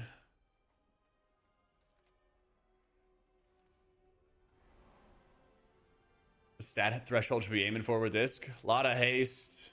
It might even be just more haste mastery with the shield focus. I wish I knew word. I wish I knew. I don't know. We had like, here's the thing. We had a build like this in beta that did a ton of healing. And it's like you would hit a penance and you'd feel every bolt of the penance helping push up health bars. It felt amazing. I was having so much fun. I was having a ton of fun.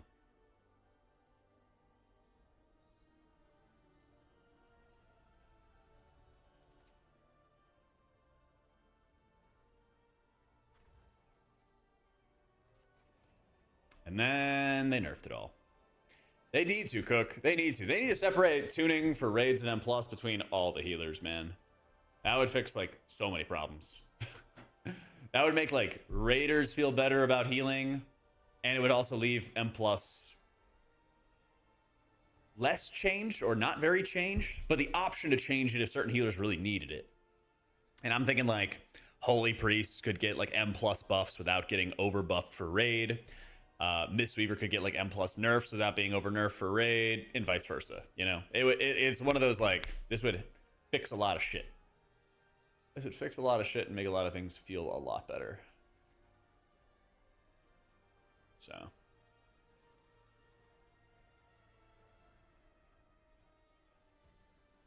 Ever do that type of content-based tuning? Well, they do it for PvP. And I really don't know why they won't do it for M+. And I think it would cause... I think it would fix a lot of problems. They basically, like, had the opportunity to do this. They kind of had the opportunity to do this with, like, the Dragonflight talents, and then they didn't, basically. Like, you have so many different talent options that you probably could have done that. But then they just kept nerfing so many things, you know? It's very weird. It's very weird. It's very hard to understand where they're coming from. So, like, I'm sure that they could implement it, but I think it's probably just, like, a large undertaking to do the first time to make sure that it, like, doesn't screw up the entire game, basically. Yeah, I mean, M+ talents could also work, but then it's just more, you know, more talents, more options, more nodes to work around. That's why, like, my theory kind of keeps on going back to, like, either there's not enough people working on the class team, or they're, like, pulling them to work on other things, or some kind of combination of that, right? They're just not giving enough, like, time, attention into class design this expansion as they were with other expansions, and it's causing a lot of problems. It's like, you can have classes that are still fun to play despite the pruning, but you also have to, you know, take in feedback, make changes, you know? I'm kind of skeptical on M+ being Void Weaver now, because so much of your healing comes from shields. Like, it kind of looked that way at first, but then when I thought about it and the cooldown reduction that Penance gives you for Mind Blast, it kind of makes me think that you're more likely to go Oracle. Yeah. It should be at any point now, Groove. It should be. All the servers are back on the list, so we'll see. Nice, Rop. It's a game changer, man. It's a game changer. Back to that last fight.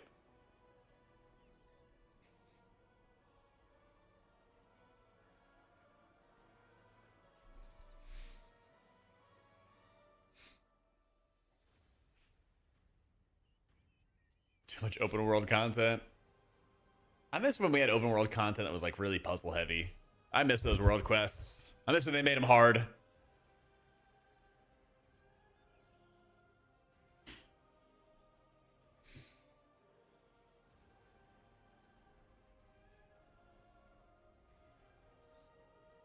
Any chance Holy's seen the light of day next patch? I feel like Oracle's the best option to deal with the rot damage meta, but Holy remains underwhelming because Archon is better, yet still feels bad. Yep. Yep. Honestly, the easiest like fix everything button for Holy Priest is to make Palm and Renew do a shit ton of healing. Yep. Yes, the Leyline Shy. That's right. Yep, and the Candy Crush. You had to be really good at it too, because you had to like clear 2 or 3 at once or whatever it was, you know? I should owned. Tank M Plus. Pro Warrior seemed like really stout. I don't think I played with Bear and High Keys yet. I think I did like some 10s or 12s, you know, nothing bigger. Oh no, link it, Yuto. I haven't seen it yet. I mean, I did like a quick tier list based off like gameplay, you know, not performance.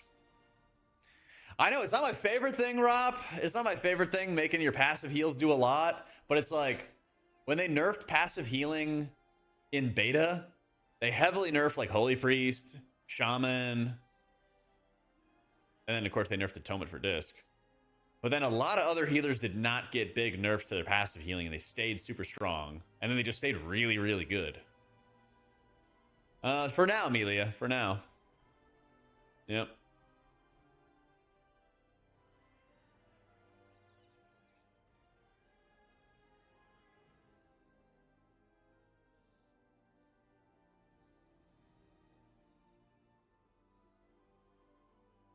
But I think we're gonna get a lot of tuning today. They should. If they're on it, then they should get a lot of tuning so that they can then see more data for other raid test stuff, you know? Yeah, that's the thing. We're not gonna have as much atonement, and you could basically like reliably get out all your atonements with all the void shields you're putting out for a big damage moment, but you're not gonna like maintain them forever without having to burn a lot of extra mana. You know?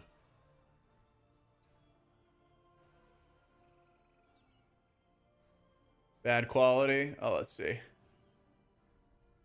Likely meta if tuned well and other specs of class tuned bad. Meta if overtuned. Tanks. Design failure. Holy shit. So meta if tuned well and other specs of class tuned bad. So Druid, Resto Shaman, Disc Priest. Okay. Resto Shaman felt pretty good. It didn't seem like, you know, we only saw half the dungeon so far.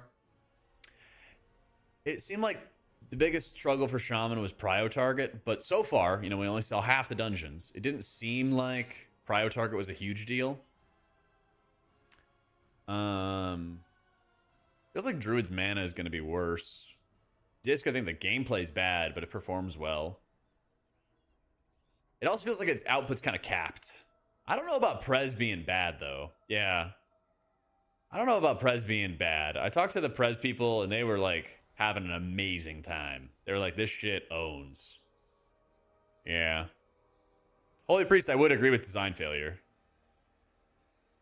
Holy Priest, I would agree with. Paladin, it's some fucking weird stuff. I only played, like, half an hour or something like that, so I want to do some more.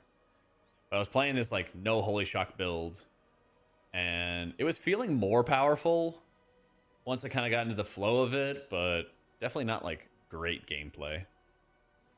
Meta if overtuned. I mean, I think Monk is easily going to be meta, at least how things are going right now.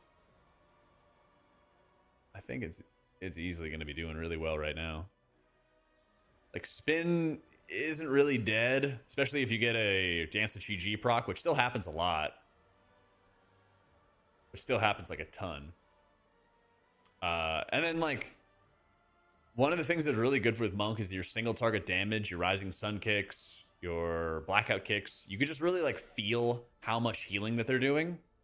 And I think that makes it a lot easier to like play greedier with your mana, play greedier with your casts, and just like be able to deal with anything that's going on.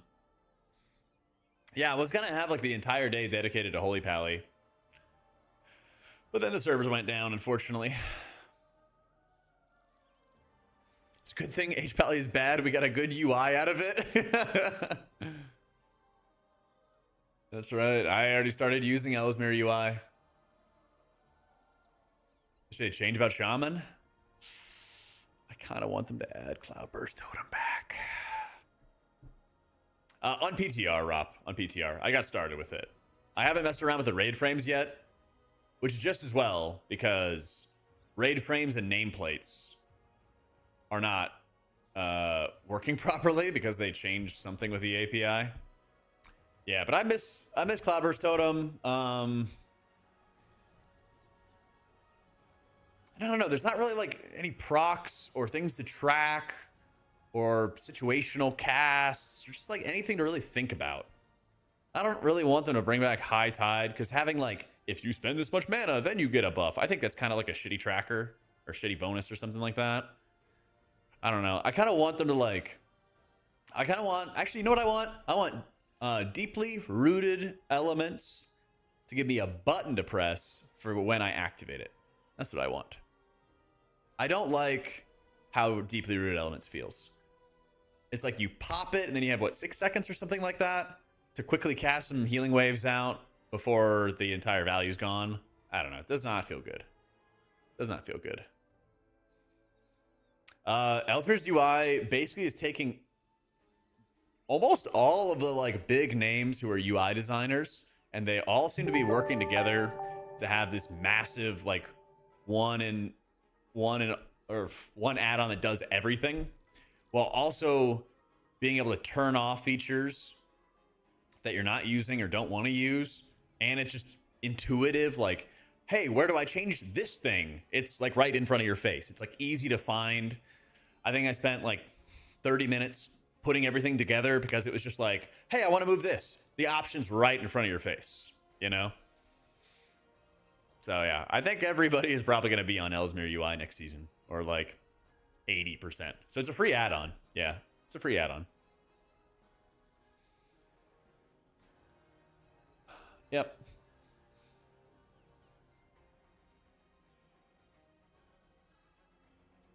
And that's why I'm trying on PTR right now, Leo. Just to kind of get used to the features. And like, you know, when you set up a UI, you're going to be changing things around for, you know, weeks. As you're like, oh, I need to do this. Oh, I need to do that, you know. But it was nice because like I got it together, and to get like the basics, it's just very like straightforward. It's just like, it's there, it's there, it's there, you know? Yeah. It's going to get you to the top 1%. That's right. You gain FPS as well? That's fucking awesome. That's fucking awesome.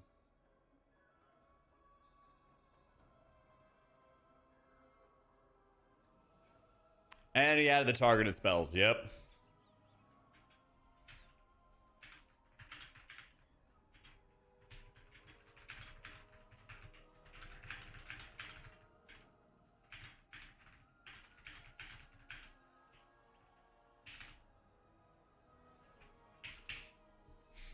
Bunch of junk running in the background. Love it. Well, there was that like, what was it, like turning off your sound would improve your FPS. Some kind of weird shit. My Blizzard is struggling so much to make default UI good. I wish I knew. I really do. I really, really do. Alright, we killed that boss pretty quick. One thing I miss in EUI is the atonement thing that makes the frame change color from Danders. Makes it easy and visual to see the amount of atonement you put out. Wait, does he not have that? I bet he could add it quick. It does do that? Okay, I was gonna say, like if it wasn't there, I'm sure he could add it. Okay. Well, there you go. I haven't messed around with his raid frames yet, so I'll definitely be playing it with it though.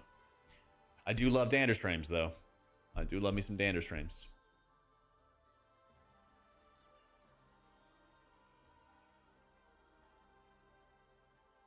Customized sorting like per spec.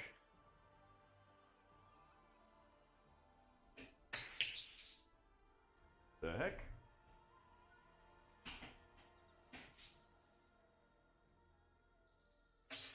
what that was.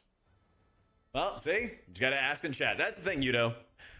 Also, thanks for the Prime. Yeah, sorry, I missed that. Best way to get the right answer on the internet? Give the wrong answer. Lore Enjoyer, I used to have a bunch of the books. I used to have all these like Richard Knack and some of the early Christie Golding books and stuff. I kind of lost track of the lore when they're like, Garrosh has committed genocide and unspeakable crimes. Let's put him on trial and make it a big like to-do. I was like, nope, I'm done. You should just execute him. Like, what are we doing here? What are we doing here? That shit was stupid. And then, I don't know. I feel like the current story is written by like 12-year-olds. They're like, I saw my city needed their war chief, so I came back somehow from the place that you just can't come back from, the Maw. Like, what are we fucking doing, man? Oh, what are we fucking doing?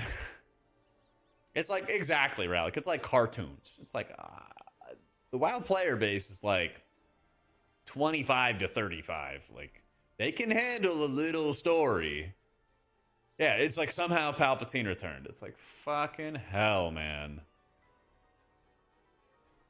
It's ridiculous. And here's the thing. The people who have no interest or attention span for the lore do not care.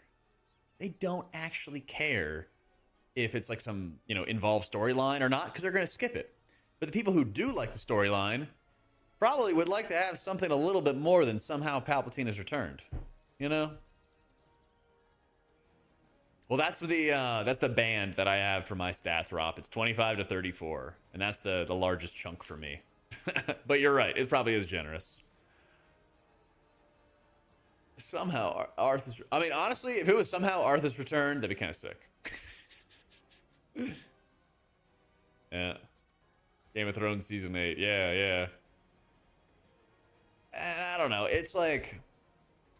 The more I read books, like... The more I read, like, a real book, like I'm reading the Malazan series right now, I, like, read some shit, and I'm just like, this is drivel. Like, this is so bad. It's like a AAA game where somebody's getting paid 6 figures plus to write. Like, you think about that?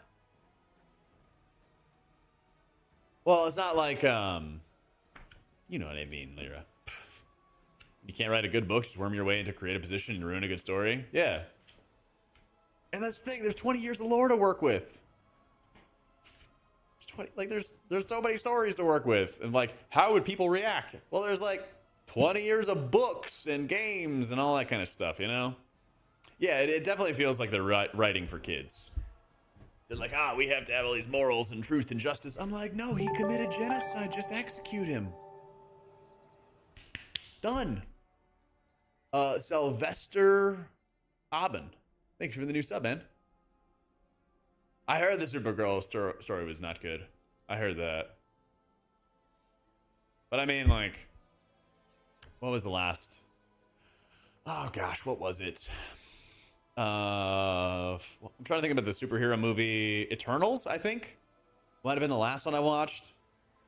And that shit was cringe too. I was like, whatever. I think superhero stuff's has been rough. I did like Peacemaker though. Peacemaker was good. Peacemaker was good. But yeah, Eternals is bad. I didn't watch the Fantastic Four. I heard that was decent. I didn't even like the other Superman movie. It's a term called in medias res, which is like when you start a movie or start a book in the middle of the action. And that's what they did with Superman, is they had a crawl, like a Star Wars, opener crawl of like, these all events happened. And they were really fucking important events. And I was like, it's very tough to get into this story when I missed a lot of the opener, you know? Exclamation mark UI, Selvas. Widow's Bay? Haven't heard of that. Yeah, Eternals is bad, man. Eternals. I liked a lot of the actors in the movies, but like the like premise, I was like, oh my god, man. Yeah. Yep. There's some stinker stuff. The cringe self-insert, yeah. I've seen some stuff about people's self-inserts as well. But I think that, like, you also kind of see some weird self-inserts in the, like, what would I do in this situation kind of thing. And then that's where people take their action from. And I think that you see that a good amount in WoW, where they're like, how would I treat the genocidal maniac or whatever it is? And I'm like, you just kill him. Like, yeah, I don't know. This isn't rocket science. Yep. It's right above you in chat, Selvist. It's right above you in chat.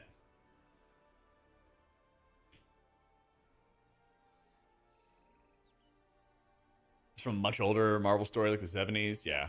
Yeah, what can you do?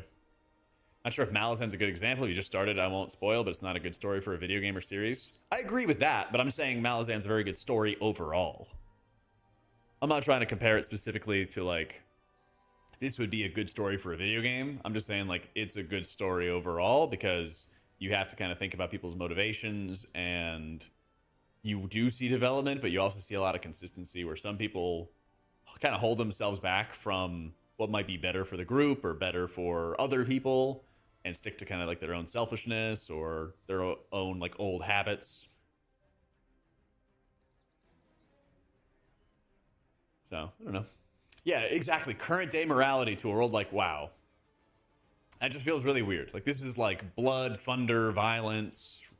A lot of the story of like early WoW is built off of like lots of like racism, nativism, all that kind of stuff, right? That's literally why the Blood Elves joined the Horde, was because the humans were racist. That's about a very simplified version of it, but that's, you know, basically what it is. They're sending all the Blood Elves on suicide missions as they were getting torn to shreds. They were not there for them, you know, as they were getting annihilated. And you know who was there? The Naga were there, and then the Horde were there. Exactly. And that's the thing, is like, you don't need to have all these characters that are perfectly morally well-rounded people. Like, and honestly, it's kind of fucking boring, okay? Because none of us are perfect. None of us are without our flaws. And like, it's really cool when you have like a Knight of the Seven Kingdoms for somebody who tries to be better. If you've watched Knight of the Seven Kingdoms, it's great. You know, this strong hedge knight who wants to do the right thing. He's also not a perfect character, and he's also making all kinds of mistakes along the way that are getting people literally killed in the story. And he's, you know, kind of following this very naive, I gotta do the right sort of thing, you know? And he might look as like an objectively good guy, but he's also getting a lot of people killed and hurt in the process, right? And yeah, anti-heroes like Illidan who are saying, I'm not trying to pretend to be some nice guy. These people are destroying my entire society, and I will do anything, no matter what, to do it. I will give you a little bit of, I'll give you a rare good thing, okay, that happened in WoW. The story of Lothraxion here in Nexus Point Zenith is actually good, okay? Like, whoever wrote that and the Voidstorm storyline with Lothraxion, that's actually a good story. And if you didn't pay attention, I'll tell you, okay? Lothraxion was part of the Nathrezim, the evil people who are basically converting Sargeras into the leader of the demons. Lothraxion rebels, he serves the light, and he's just an extremist. He's just like a fucking crazy extremist. Throughout the Voidstorm storyline, the good guys all get betrayed by Decimus in different ways, and Decimus kind of hangs us out there as bait to get himself more powerful. And it ends up that he helps us, but also he's kind of clear that he just wants to get more powerful, so we tolerate him. So finally, Lothraxion goes fucking berserk and says, I'm going to go blow up the tower that's threatening us, and I'm just going to get the job done. And I don't care who I hurt, I don't care what happens, I don't care what's going on. Well, the problem is, if they do that, then it blows up the Voidstorm, and it probably blows up Silvermoon in the process. So we got to go stop him. And he says, no, you're wrong, this is the intimate threat, this is the Void. Void is bad, light is good, we're gonna go blow this shit up and we're gonna win. And we gotta put him down. You know, like, that's actually like a good story. It's not a clean story, it's not a nice story, it's not a friendly story. He's gonna do some genocide to get the job done, you know? It's a lot different of a tone It's a lot more true to who Lothraxion is. If you've seen him since Legion, that's like just a good story. Like, they can write good stories. And I'm sure that there's some other ones that I've missed, you know? But then when you have this, like, oh, the redemption arc for Sylvanas to come in at the last second and save the day, and I'm gonna stop Zalatath somehow with some powers, even though she's at the height of her power with the void. What, like, what are we doing? You know? Yeah. Anduin, I have impossible. Well, okay. The biggest self-insert, the number one self-insert by the Blizzard writers is imposter syndrome. You see that with Erator. You see that with Anduin. Oh no, I can't do it. I'm not strong enough. I'm not good enough. Like, Anduin literally like mass res an entire battlefield in Battle for Azeroth. He stood in front of the army, resurrected everybody, saved everybody's lives, was on the front lines, was gonna do all of this. And now you have this like erectile dysfunction with the light where you can't use it. Like, what are we talking about? Huh? And that's the other thing, Shy. Good call. You get to see Lothraxion build up towards that point as well. I'm excited for BlizzCon. I'm very excited for BlizzCon. Yeah.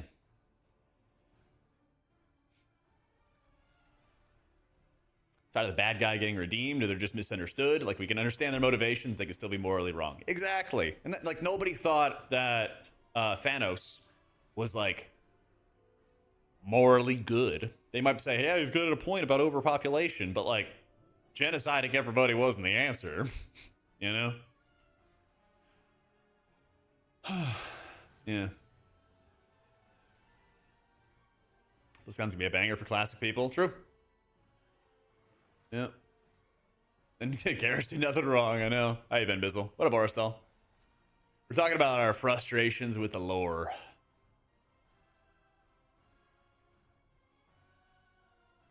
Frustrations with the lore. Yeah, imposter syndrome, maybe it's you telling on yourself. Work in healthcare, and that feeling is only maybe learn more and know I don't know enough. Yeah, I think it's just one thing that's natural for everybody to have, but it's also something that you gotta, like, I don't know, push through. You gotta understand. Like, sitting... I think I've seen, like, the imposter syndrome insert in the lore for, like, 3 expansions now, and I'm just like... Can these guys get over it? I don't know. Yeah, Gul'dan, big WoW example. Deformed, repressed in Orcish society. Turned to dark magic for revenge. There you go. Yep. More using characters during campaigns and less them appearing at the last second. I think the Lich King getting a cameo in almost at each dungeon to further his goal to cement him as the uber villain. Yeah, that's a good one. That's a really good one. There's lore in my M+ game? I know, right?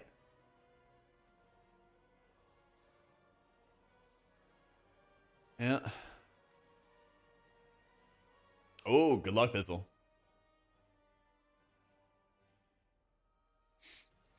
Medicare for all? Dude, we're giving out Medicare in like every single quest line, every single campaign. We gotta heal people. We gotta watch out for them. Those are also the fun quests, because I could just run around dropping heals into people. Yep. But you remember in BFA, they might do a lot of world quests in BFA. There were quest lines where you would go kill the healers that were trying to heal the, you know, other faction soldiers. That happened a lot. That happened a ton, in fact. You would be on those mountains near Waycrest Manor, and you would just go, like, murder the Alliance healers that were trying to help, and you would kill the wounded soldiers. It was dark. They would never add that kind of stuff today. It's true. It's true. You would do a little war criming. A little war criming with the boys. They definitely, yeah, they definitely sound like cartoon characters as well, Rallic. Black Widow's getting reworked in Season 9? Oh, no. Yeah, that's right, Ari. The real healer war crimes now are classes like Holy Paladin and Holy Priest.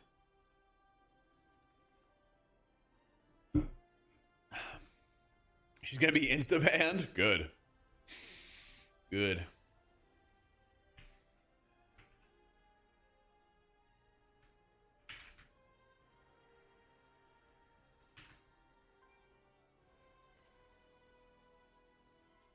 Took out the quest in Silverpine Forest when Garrosh called Sylvanas a bitch. Yeah, I remember that. Oh, yeah, you got a torture for information quests. Yep, yep.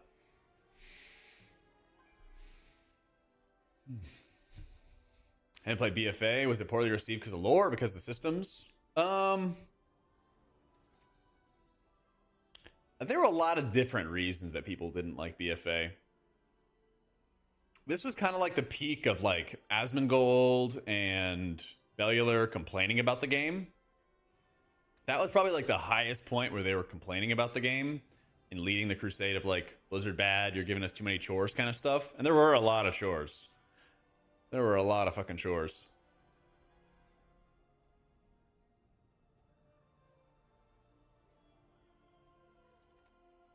But I also thought it like was just not an alt-friendly expansion at all. And they didn't really learn a lot of lessons from Legion. Where like Legion very clearly added some like interesting power systems and fun power systems. But at the exact same time, you just could never really like get your characters, your alt characters up to a decent level. They would like always forever be like a degraded alt, you know? WoW was like real life, raw and harsh. Now it's like a fairy tale. Yeah, exactly. Exactly.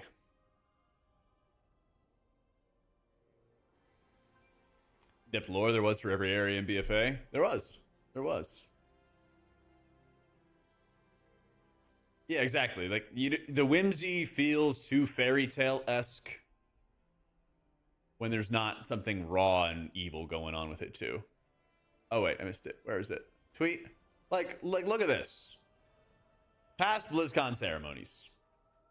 The Offspring, Christian Finnegan, L60, Jay Moore, Patton Oswalt. I don't know why they had Patton Oswalt. Then they had Ozzy Osbourne, Tenacious D, Foo Fighters, Blink-182, Metallica, Linkin Park. Kind of a goated run, I'm not gonna lie. Then they had Weird Al, Muse, Train, Fits in the Tantrums, Glitch Mob, Christian Nairn, Metallica, and then Le Seraphim. And then Le Seraphim again. They kind of cooked right here.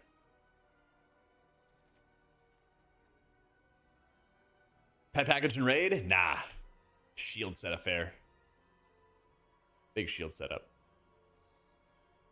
They definitely want to do more with Overwatch. Oh yeah, they definitely want to do more with Overwatch.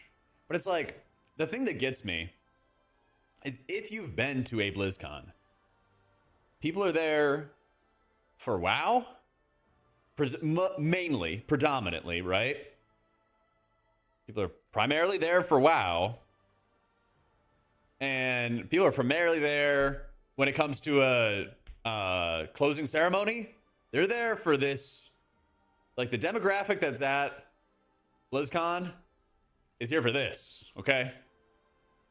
It's here for this, like 70%, okay? Yeah. Mana is kind of tight.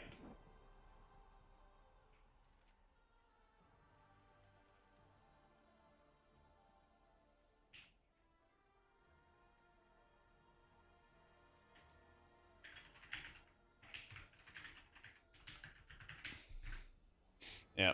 Yeah. Let me show you what build I had for raids. Let me show you. Let me show you. I have it here in the VOD somewhere. This is what it looks like so far.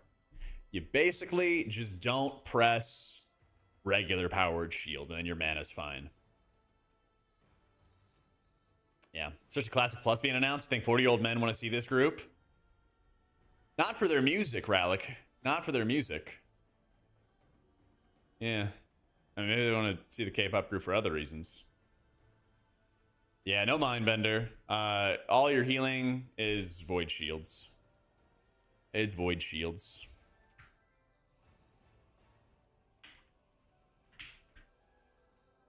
Yep. So, like, this does absurd amounts of damage. All right? You see this? Or is it? I don't know where time begins. Is it here? Yeah. All right. So disc does a bunch of damage, and you always use offensive penance. So no more heal penance. So like, I'm doing tank damage. I'm doing almost as much damage as stupid rodent. Okay. Big damn. 44% of my damage is penance. So big penance damn. But the penance doesn't do much atonement healing. Okay? And this is what I always show people. Every spike of atonement coincides with a spike in void shield. So big atonement spike here. Peak part for void shields. Big spike here. Big spike of void shields. Big spike here. Big spike of void shields. So atonement is not 100% void shield, but it's a really big chunk of it. So if they just make the atonement number larger, void shield number smaller, we're fucking cooking. But this whole like void shields 30, 40, 50% of your healing, we can't have that. We can't have that. Yeah, we're hitting stuff, that's good. But there's not a lot of like, I need to hit stuff at the right time. Okay. That's my beef. So like when you hit an offensive penance, you're not feeling the health bars get pushed up right now. If they did, man, we would be having the time of our lives. Like the gameplay wouldn't look that much different, but the timing for when you use abilities and how they feel when they hit the raid frames, that would matter. And then you'd be like, wow, I hit a penance. I can see the raid frames go chunk, chunk, chunk, chunk, chunk 4 times all the way up. Or maybe more if you have more bolts, you know? Yeah, the Void Shield Reflect heals everyone with Atonement. It's way too strong. It's way too strong. Yeah, I mean, they probably have to nerf down our damage. I would not be shocked at all if they nerfed our damage. I would understand. Oof. Don't do that, chat. Shaman for raids. It was really weak in testing. Yeah, this boss is really fucking cool. This boss is really cool. We have a kill, and I don't die in the kill. I promise. Yeah, I think this is the kill pull. I'll show you the full fight. It's like 2 big-ass snakes. There you go. The fact that we've had the glowing yellow eyes and the Oracle Hero Talents for 3 years makes me want to remove my skin and send it to Blizzard as a warning. I'm sending this to someone who also feels the exact same way. I don't like the execute sniping either. I'm with you on that one, fair. If they make the atonement number go up, void shield number go down, I'm gonna be very happy. I'm gonna be very, very happy.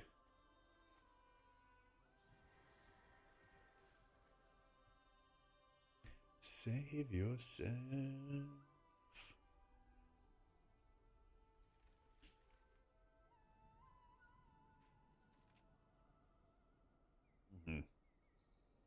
Shaman and Raid seem like kind of undertuned right now. I think they just need to have numbers go up. I had a very American 4th of July. It was great. Baseball game with my dad. Watched the minor league game. MLB game with my brother. Watched the Orioles win, and that's his favorite team. Watched Independence Day while fireworks going off. Went to a couple of his friends' houses in like Kentucky suburbs, basically. Where did we go? I think it was like the suburbs of Lexington or something like that. And so like rolling hills, horse farms, corn and soybeans everywhere. A lot of beer. Grilled steaks with him. Watched Independence Day while fireworks were going off. I think I already said that. Got to hang with my grandma. That's just good. It was just chill. It was a lot slower pace, which was nice. So I was in Central Tennessee, and then my parents gave me a lift to Kentucky. And then I went to Lexington. And then I went to Ohio to watch the Orioles play the Reds in Cincinnati. Yeah, so we're going all over the place. We're going all over the place. My parents sent me footage of them watching fireworks going off above the Texas Roadhouse. Like, it was just a good time. Yeah, it was very, very chill. It was a good time.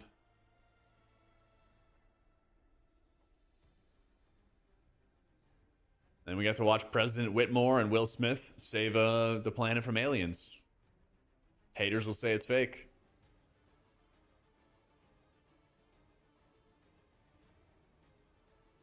One of my brother's friends had Independence Day 2 on.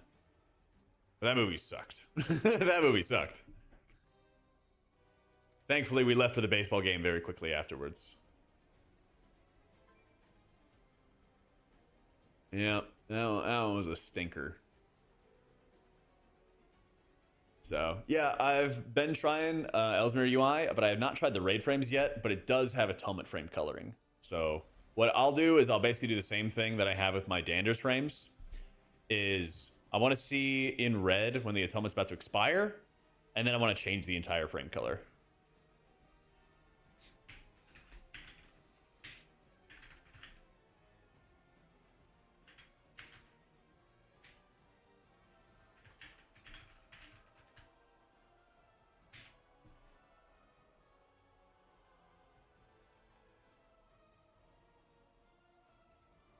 Really is increasing FPS? Yeah.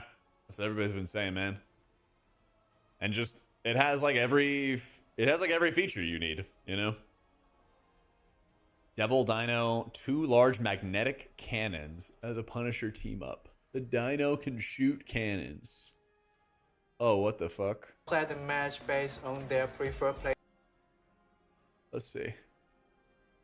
style Oh my god, what is this? and utilize it in game.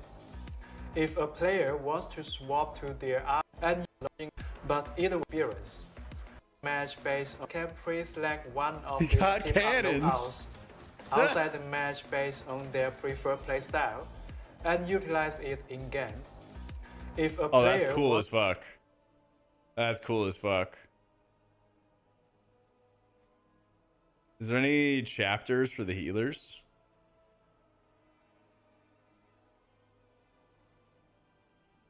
That's fucking sick. That's fucking sick, man. Bring back cool old team ups. Shit, I might have to get back into it. I took a little vacation, man. I was playing a lot of Apex. Oh, they got the Punisher, Rocket, Penny. Oh, the Punisher and Rocket, and then Penny and Rocket again. Like the Punisher infinite ammo shit. Ooh.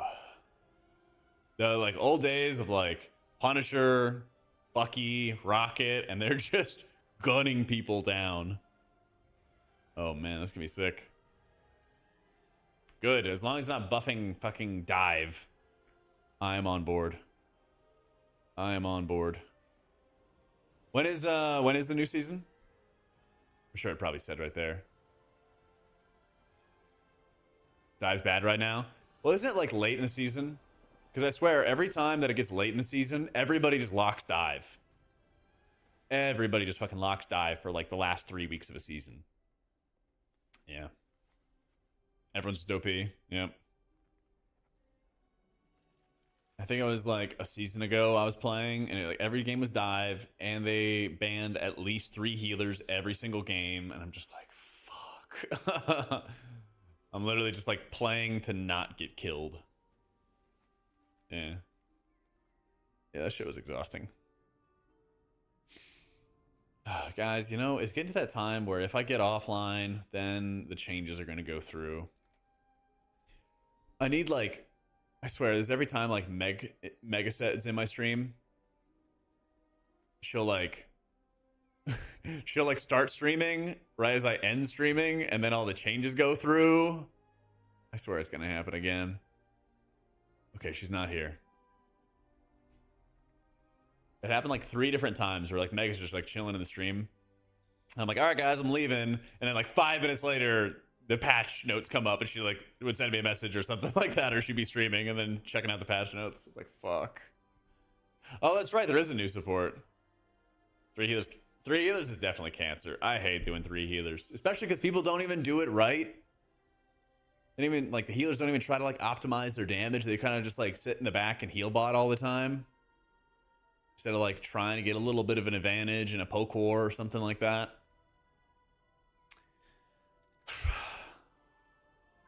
I think the notes will be soon, but I don't know. Sometimes they're also like, they release at 5 Pacific, so that'd be like, you know, 2.5 hours from now. Yeah, Flank Luna's good. Flank Luna's also annoying because you just like have somebody running at you, freeze you, and then murders you.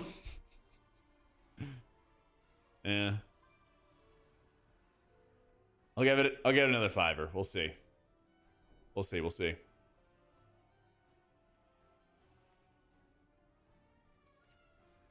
Either way, I'll get ready for some videos. So I think whatever the changes are gonna be, it should be some good healer changes. It should be. Huffing on that copium. I also want to get onto PTR. Because they have that dummy dome, which is basically like a training ground. And so what I want to do, probably not today, but later, is I want to get 20 people into the dummy dome, and then we'll do healer testing. And then we'll be able to actually like stress test all of the healers and see how much healing everybody does. I think that'll be really fun. You couldn't get in there with your friend? Huh. I've seen solo people get in, and I've seen a couple people, like a party size, get in. So I'm hoping there's more. But we'll see. We'll see. There's like 4 friendly dummies you could heal boot, or you can make it so that it puts a dot on the entire party and it ramps up. Yeah. So what do they do specifically, Mist? All right, let me get another ice pack. And my knee is sore.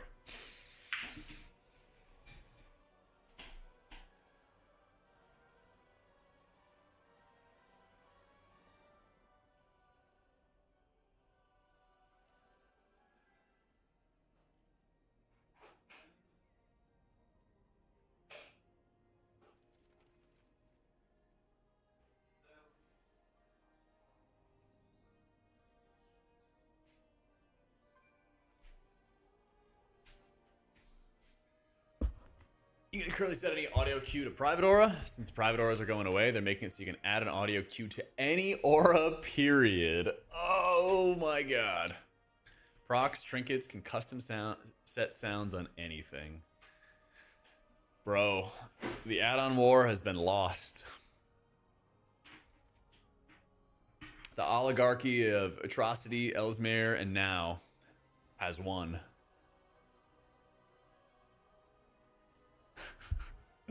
That's fucking crazy, dude.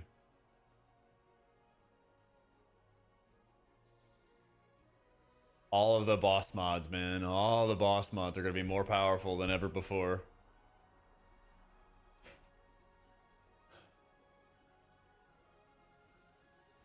Oh, wait. That was the kill pull, wasn't it? Yeah.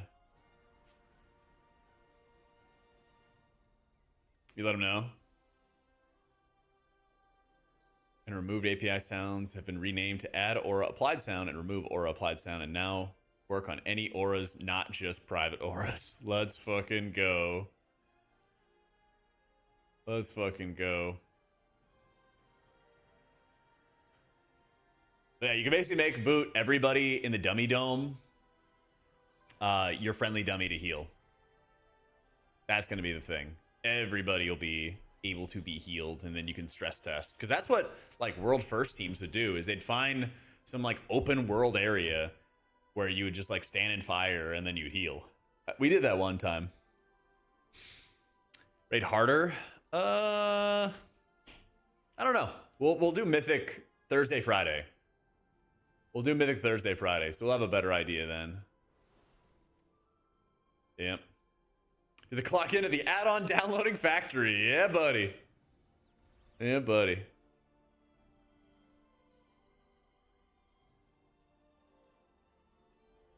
That helped a lot of their prep and everything, Electro, yeah. But then, of course, it changes if there's any last-second tuning. Yeah.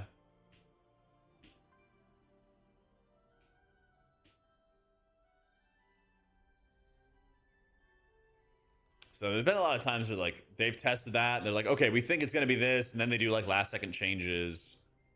And so they're like, okay, well, we'll bring in our roster and we'll kind of see what's what in, like, normal.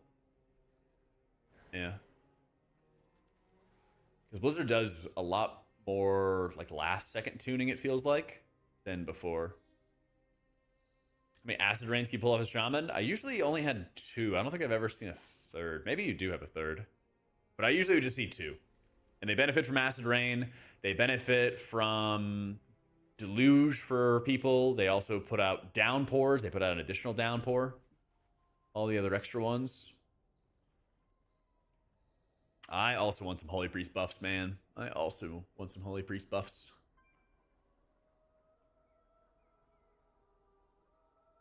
Still down, Toasty. Still down, man.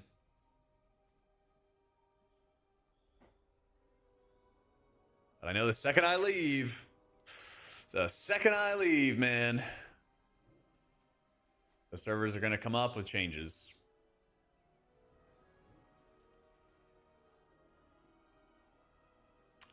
I don't know if there's any way you could track multiple reigns.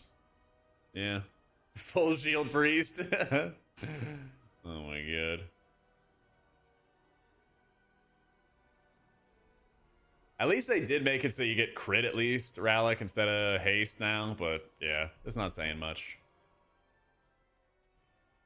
What's the flask I'm using? Oh, I think I have a verse flask on. I think I ran out of haste flasks.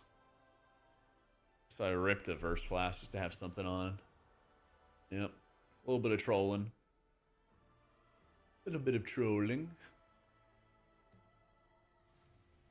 Oh yeah, they definitely did not realize, audio, that Holy Priest hates haste.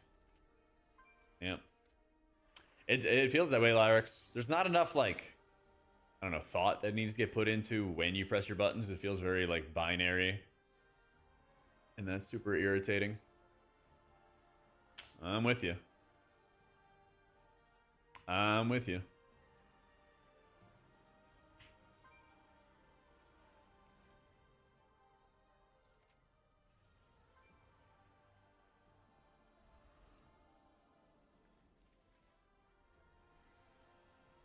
The best. Right, this style is applying the shields. Well, that's a lot of this. Void shields there to apply all your atonements and some radiance. Do almost all of your atonement healing and do a ton of shielding. Yeah. The health pools are separate. You can see 39 and 41%, but you do have to kill them at the same time. Yeah, do gotta kill them at the same time.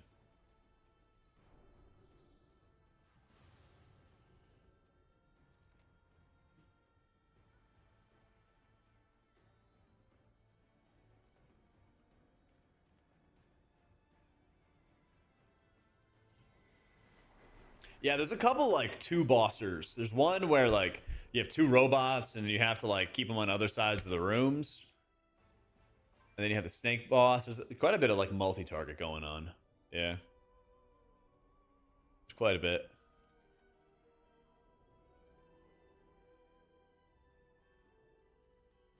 The best. The best. The best.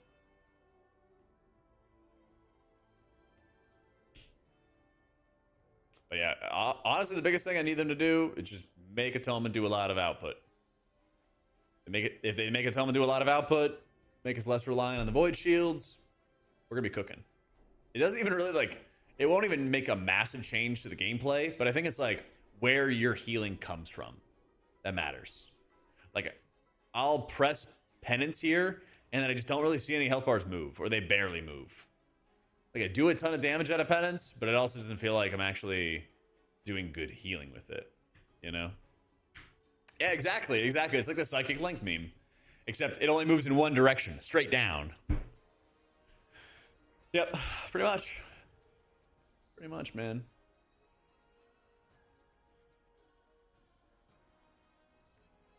Very, very annoying.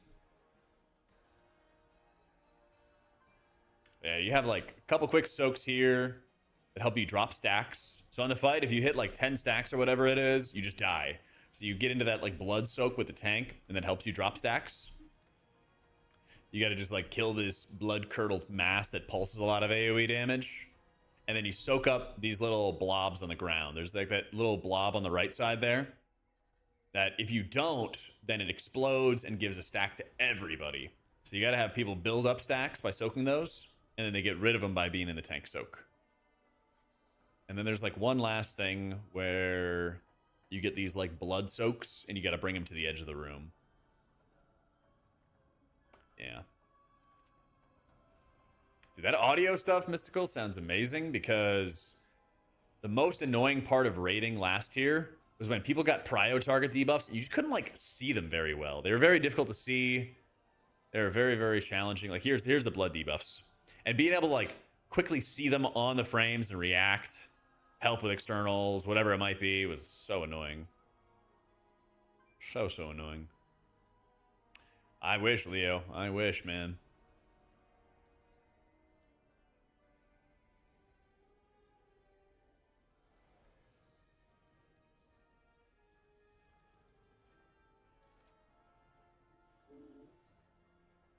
H-Priest changes are scheduled. I wish, man. I wish. I would really, really love it if there's some Holy Priest changes coming up around the corner. But it's, you know, they never, like, announce in advance. Well, they rarely announce in advance. Sometimes they do. Yeah.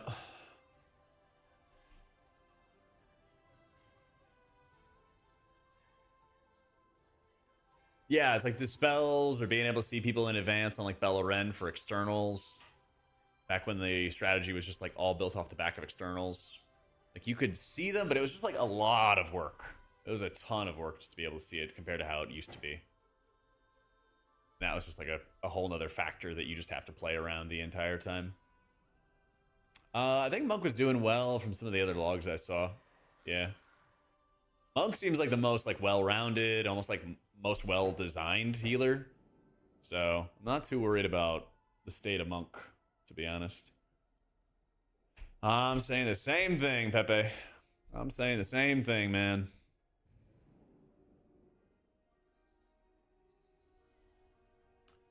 You got them out. Let's go. Congrats, Malk. Congrats. I got WoW heads. Blue post tracker open and ready. Waiting.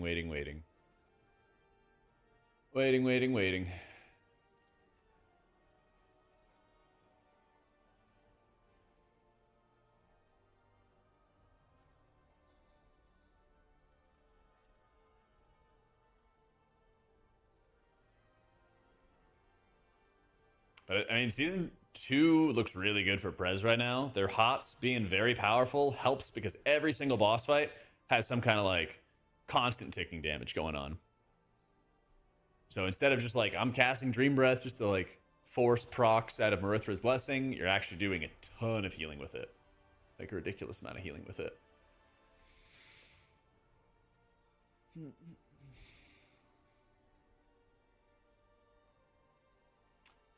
I think that's the tier list, the super early tier list I made is like Druid's like good but bad, in that making your HOTS more powerful does help you a lot in raids, but the Druid players are not going to enjoy the like lack of freedom, I guess, that they have with their regrowth casts. Just casting them around your clear casting, and then that's kind of like your mana burn, I guess. Yeah. I think RSham is good but bad in keys. I think RSham is just kind of bad in raids. Yeah, it's just like, here's your rejuve spam. Abundance's benefit is capped at like 5, I think. So you get nothing if you don't have 5. And even when you do have 5, you have a much weaker version of the talent. Yeah. I do agree, Toasty. It does feel like Prez is kind of missing a button. You have so many modifiers and so many like different powers around your abilities. Yeah, it does feel very, very strange. I think it's like numbers that are the problem for Shaman and raids, and then I think overall the like bad is I think it's just like the gameplay is just not that interesting. You don't really have other like reasons or other things to like think about. My biggest pain point, and like obviously I'm not a Shaman main, but I hate how deeply rooted elements is this random proc when you don't always need it as a healer. I wish I could just activate it off of a button for 6 seconds and then be able to take advantage of it at key moments in time. Because Ascendance is a very fun button to press. You're getting like double tap healing waves out. Get like 2 people at a time, 2 people at a time. You have one that crits and then the other one that's half strength, which is basically a full strength non-crit. But then, you know, it almost feels like you just have maybe time for like 2 casts and that's it when it procs, and it's not always procking at good times. You know? Yeah, it feels like it's trapped in the past. It's a proc. It doesn't feel like a very satisfying or fun proc. Yeah. And that's not fun.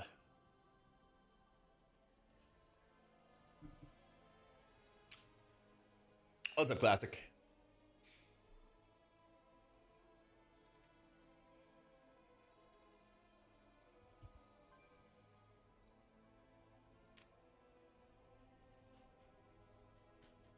We are just waiting on Blizzard.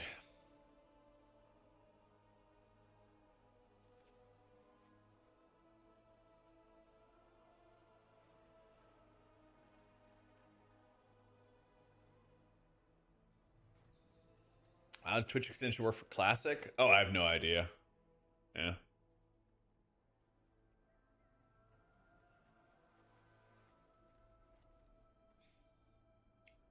Mage Towers? Not on any characters I play. Yeah. Hope my servers come up. Blue Post hits is the worst. It is. I'm gonna help though, okay? I'm gonna head off. I'm gonna get some other work done. And I guarantee you, the Blue Post's gonna hit in like the next 20 minutes or something like that. Yeah. Yeah, I'll do all my folio quests. I'm gonna get up and move around a little bit. My knee has been killing me today. Yep. It's so much fun, Shah. It's so much fun. All right. I'll force proc the Blue Post, guys. I'll tank it. Probably no stream tomorrow. I got a lot of IRL stuff and some stream stuff to catch up on behind the scenes. But we'll be back on Thursday with raid testing. And Friday with raid testing. And we'll do a bunch more streaming and everything like that on top of it. So have a good night, guys. Take it easy, and hopefully this gets saved. Hopefully a lot of classes get saved for the changes coming up. All right. GN.